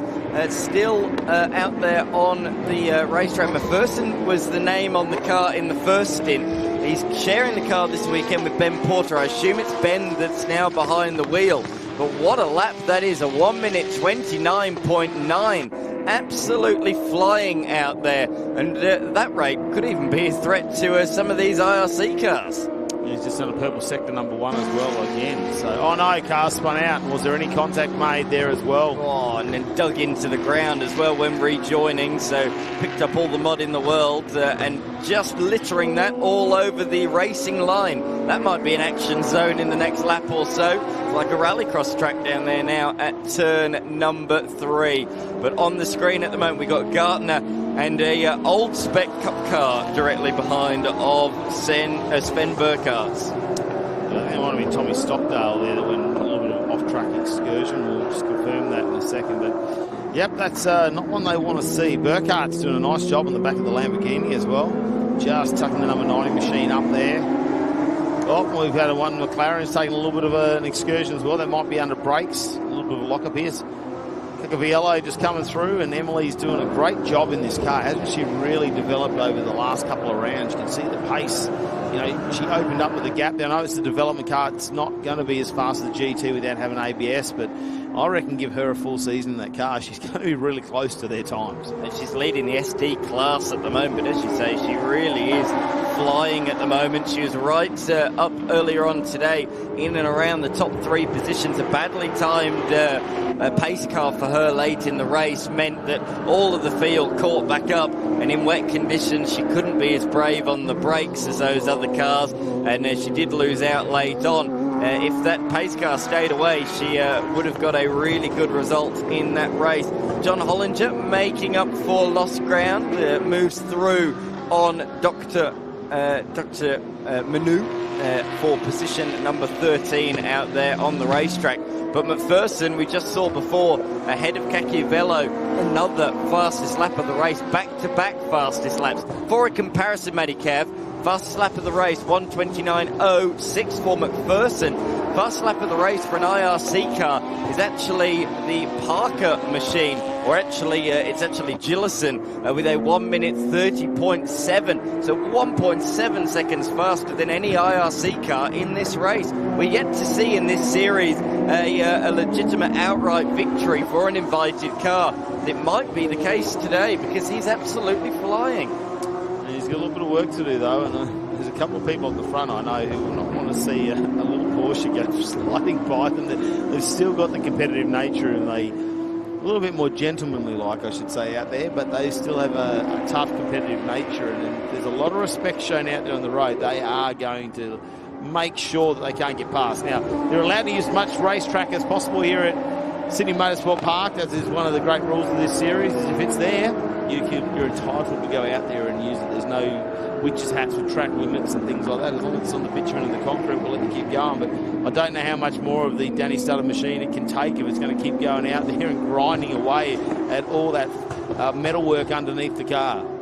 The IRC GT cars, you can see them all lying astern into the final sequence of corners. LS3 6.2 litre V8 engine produces 550 brake horsepower at just over 6,000 RPM, 705 newton meters of torque as well.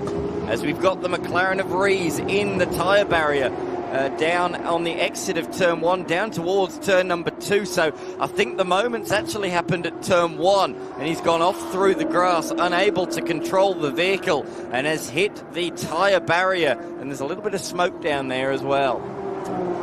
Yeah, it's just moving away slowly, whether he's locked the brakes up. I don't think the car's going to get out of there. It'll be interesting to see whether that is going to, that's all tyre smoke, lock the brakes up hard. Just slid in there. You can see the front wheels weren't moving at all as he slid in. Oh, they managed to get the car going. That's good, because we do not want to see that PC sign come out for pace car. We've got 10 minutes remaining in this endurance race. Oh, is he going to get stuck there now? It's very soft after yesterday's rain. We didn't come down heavy, but it was consistent all day. And walking around even in the pit areas here and anywhere where there was grass, you ended up with mud halfway up your shoes. So that one's going to be a tough one to try and get that car out. And now that he's actually moved around, they may need to go and recover that. Being rear-wheel drive, it's actually better on wet grass to back reverse backwards, but I do always say you've got to safely do that onto a live racetrack, of course. So always better to go back on in a forwards direction. But in the wet grass, in a rear-wheel drive machine, you get more traction reversing than you do actually going forwards. Otherwise, the rear wheels just spin and spin and spin. So if that car can't get moved, I have no doubt we will see a pace car, because that is not in the most opportune of positions. There's no doubt about that. We're looking on the screen at the moment. The top 4 nose to tail after the pit stops have all been completed. So this is legitimate out there on the racetrack. Emery, Goodacre, Studdard and Gillison. 1, 2, 3, 4 on the road with 9 minutes to go.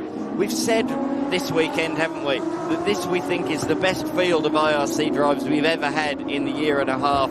The quality is there, the calibre of drivers is there, and this is what we're expecting to see a bit more of come the end of this season. Dan Gillison's behind the boss. He's normally doing the data and the driver training. And he even said it earlier in the weekend. He actually has still been doing the driver training for him as we get the yellow flag come out, and it looks like a pace car will be sent out onto the track. That's unfortunate, especially with only 8.5 minutes remaining in this, but no surprise to where that is on turn 2.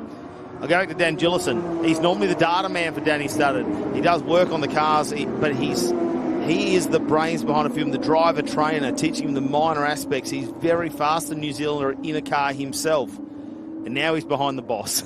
So does he want to help Studdard, or does he want to go out there for the outright win? He has helped and done a bit of driving in the past. He's a 2-time race winner, won 2 races in the series last year. So he's certainly no slouch behind the wheel of an IRC machine, to say the very least. Thumbs up for Reese, that's good to see. So he's all good, saying there's no dramas there medically wise, so it's just the fact that the car is bogged. McLaren got a lot of racing pedigree, not so much in the Dakar Rally or WRC. McLaren have generally stayed away from that style of motorsport. Dan Gillison also qualified number 1 yesterday for the race that will come up a little bit later. So yes, very quick. Hopefully this recovery should be very quick too. Once they get that onto some firm land, that should be able to just drive off there. Those slick tyres, well, they just left a bit of a burn mark on the grass, don't they? They'd be very hot, still a lot of rubber on them, especially after that big brake lock-up. It's going to chatter your teeth now, because if that's locked up as far as what we saw the tyre smoke, at least one of those tyres is going to have a massive flat spot on it. It's just going to rattle the car. So wait and see where that continues. It's been great to have them, though, in the Invitational class here for the Innovation Race Car Series here. We do enjoy seeing the Porsches, McLarens, whatever it is, getting around there, the older GT3 style cars. It's a lot of them here in New South Wales. We go back up to Queensland Raceway in a month's time as well, mid-August. It'd be great to see them a few more come up there. We were joined by a handful of them actually up at Queensland Raceway. Now, fight in the night there. Again, we'll keep the Under Lights theme going. How good does that Lamborghini sound, even under pace car conditions, going about 15% of its capability? Sounds absolutely fantastic. We are officially now in the sunset part of the day and heading into the night. Boy, oh boy, have we got some action. Over the course of the last 4 hours, we've seen just 2 races. It's been endurance racing throughout the afternoon, but into the night, it's all about sprint racing, short, sharp racing action. So many races to get through from so many different categories. And under lights, it's got a totally different feel when you get an opportunity to see any form of racing under lights. Obviously, the $16 million upgrade they had a few years back here at Sydney Motorsport Park means that the track, well, it looks like daylight, but it's dark around the outside, so you really can focus everything into the middle of the track to really get that focus on the race cars and where they're sitting. And I just love all the liveries under lights as well. The sun is starting to set in the background here. As you can see, Blacktown in the distance. We're only 40 minutes, can you believe it, from the airport there at Sydney. And with the Western Sydney airport well and truly under construction and not too far away from getting its first flights, it's going to be a little bit easier to get here to the racetrack as well if you do want to race in Sydney. Crucially, the lights are out on the Hyundai N pace car, which means We are seconds away from getting this one back underway with just a smidge over 5 minutes left on the clock. Let's see on this restart whether Emery does his correct thing and start within the zone. This is going to be very, very interesting to see. We're coming up to the start zone. Emery, Goodacre, Studdard and Gillison down towards the start line they go. Oh, Burkhardt has gone miles early. Miles too early. And once again, it's a very messy restart. There's moves up the inside in towards turn number 1. But I think Burkhardt's realises his mistake and he's trying to let a few cars back through. Emery, though, survives the onslaught into turn 1. As up the inside comes Porter, late under brakes, and moves through on Danny Studdard. Studdard's going to try and respond, though, into the right-hander and does so side by side through the fast and sweeping turn number 3. Here you go, Dan Gillison with a dive down the inside turn, the number 34 on Johnny Goodacre. So he's already made up 2 positions very early on, and it looks like he will keep that position. Studdard's got back through, though, on Porter and managed to hold on to that as they head up into turn number 6 here. Saw that car moving in the back, and I thought someone had spun out, but that was just over in our car park. That is very low to the ground for Studdard. Now he's gone past Goodacre as well. Porter will go by, so he's made some sort of error there, I'd say, John Goodacre. Maybe just something issue. There was a tap. There was a slight little bit of a tap as off goes Cacchiavello, as she's going to rejoin onto the racetrack in the middle of an all-Porsche battle just behind Sven Burkhardt. Of course, his son will be out on the track in just a few minutes' time. Sven Burkhardt's in the Yokohama AASA Australian Formula Ford Championship. But the iMac machine is absolutely flying. Sydney Motorsport Park, such a high aero circuit, is very much suiting this full GT3 spec Porsche as he slides up the inside of Danny Studdard in towards turn number 1. He might not be fighting in the same class, but I tell you what, Danny Studdard wants an outright top 3 finish. Yeah, he does. He hasn't missed out on the podium at all this weekend, but he shoots a little bit wide, deep under brakes and manages to keep it on the bitumen. Steve Lacey just in the background in the Taunton machine, back there in 6th position now, just behind Goodacre. He seems to be starting to make a few little moves, that car getting up into position. Came for the yellow again. I think it's that tyre temperature on the restart. No ABS. Just really hard to get those tyres up to temperature. Jeff Emery, PB sector in the first one on this lap. Half a second faster than Gillison. However, Gillison is looking to close that margin down once again in the middle sector. It's back down to 1.1 seconds. So this is ebbing and flowing here with 2 minutes to go. And there is a joker in the packets, that Porsche, that's not fighting for the IRC victory, but it is very much in the fight. But it's 2 by 2 into the hairpin a little bit further back. Brilliant drone shots, it must be said, from the team. The ABE team doing a fantastic job to bring us those drone shots as they swing through the final corner. And it's on for position number, that is Goodacre, who's fallen down to 5th now, just ahead of Lacey on debut in the series, sharing the car with Jeff Taunton, and he's really taken to this series well. We're hearing this is the last lap. Well, let's have a look. Gillison, let's move to the outside and have a look at the Porsche. Porter will move up into 2nd position overall in this race.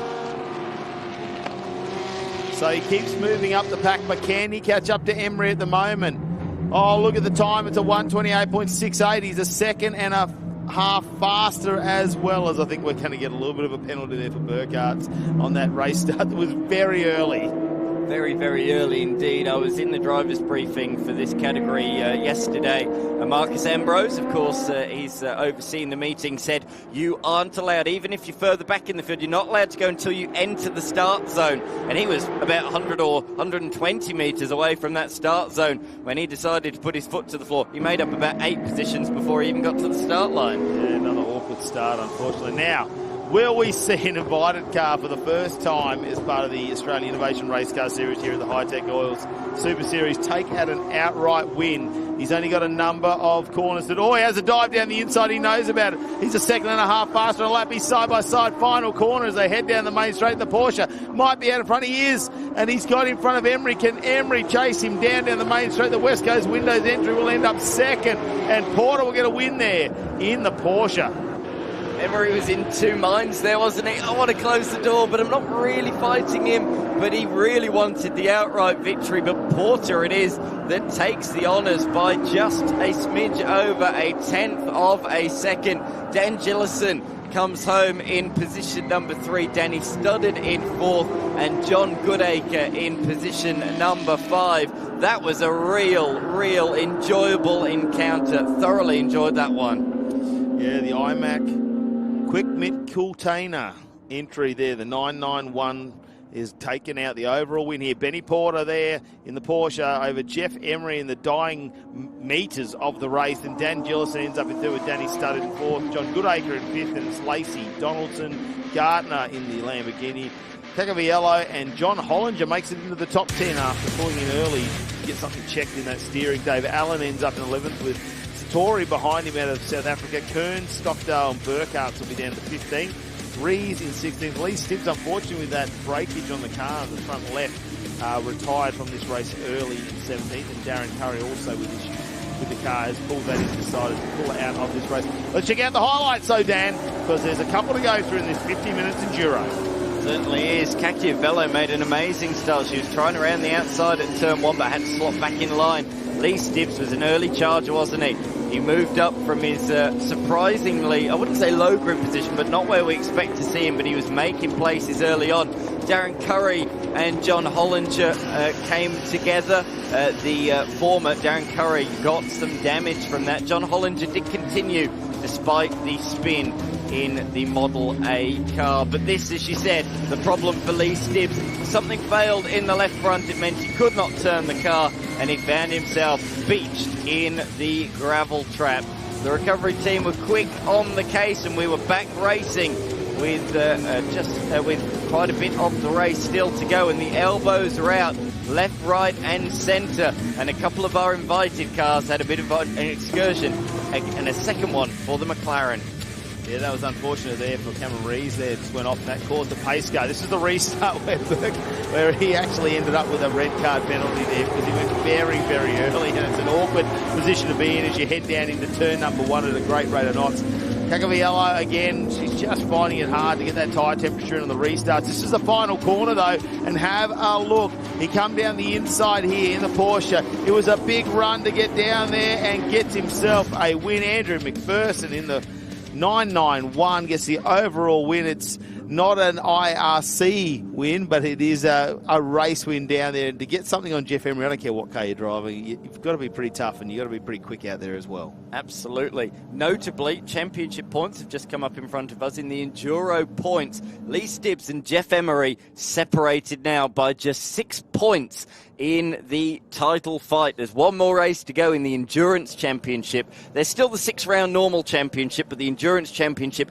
ends this evening. So that is all to play for later on this afternoon. How hard are those two going to go? Lee Stibbs and Jeff Emery. Look out for them later on this evening, of course. They've still got plenty more action to come on the screens of SBS, on the screens of Fox Sports and KO, and that will be in just 25 minutes time, so plenty of action. And the first race will be the TA2 Muscle Car Series in just 25 minutes. Yeah, and there you go, Lee Stibbs' car just going back there. That'll be a quick repair, and hopefully they can get that resolved and back out. I don't think it'll be anything too bad. They've got a collection of spares out the back. Danny Studdard, if you want to go IRC, has remained on the podium as well, so he'll continue his podium finishes here at Sydney Motorsport Park. But let's head down to our winners with Scotty. Yeah, guys, I'm down here with James Parker and Dan Gillison, P2 in that one. Congratulations, guys. Yeah, cheers. Yeah, it was an awesome race, and Dan did a ripper job as always, so yeah, good fun. How good was it, Dan, to be back out there? Not only yesterday, lay down a nice little heater, but also in the race and the battle at the end of the race there. Yeah, it was good to be finally on full dry track again. But yeah, it was really good. Couldn't do much with in the pack of 4 there before the safety car. Just a bit of the aero wash is very hard to do anything. But on the restart, I just seemed to have a little bit more pace for the first lap or two and be able to get past them. Yeah. Yeah, it was a great restart actually, jumping those couple and a good finish there. Nice work, guys. Cheers, thanks, Eddie. And first placed IRC car in that race, Jeff Emery, this morning they were hosing out all the grass and pebbles out of your car, and you said, I'm going to be on the podium today. Well done. Yeah, that was the plan. Obviously, we nailed the first qualifying and made the wrong choice in the second qualifying, so it sort of makes it a bit hard when you start back in the pack, and sort of got tangled up in traffic this morning and made it real tough, but starting from pole is a much easier way to do it. Well, it is, but you always get there in the end, even when you don't you? Yeah, eventually. I thought, they're going to close in on me with a safety car, but no, we have plenty of pace in the car. The Ashley Seawood Motorsport IRC car is flying. It's good. A good end to the weekend. Great job. No worries. We haven't ended yet. We've got one more to go. Oh, there you go. Yeah, tonight. Hang around. And we going over to find our winners here. Sorry, the sun's in my eyes. Ben Porter, congratulations. First invitational car to win an IRC race in this Porsche. Well done. Yeah, thanks, Mel. Look, obviously we had a few challenges with Andrew getting touched up in the first half, but then safety cars brought us back to the grid and new set of tyres for that race in the pit stop, and I think that made all the difference. These guys in the IRC cars race hard, they're fast, and so it's a real effort to keep up. I think it might have been the lack of safety cars and fresh tyres that did it for us. A few purple sectors didn't hurt. Yeah, well, it might help too. I mean, it came down to the, very exciting last couple of laps. It's great to see you guys here. Well done. Yeah, thanks, Mel. It's great to be here. Yep, well, there you go. That's going to bring us to an end of our live stream. Of course, we move over to our broadcast on SBS Viceland at 5 p.m. along with KO and Fox Sports here at Sydney Motorsport Park. So get yourself set up, grab yourself some snacks, because we've got 4 hours of racing still to come tonight here at the Sydney Sunset Showdown.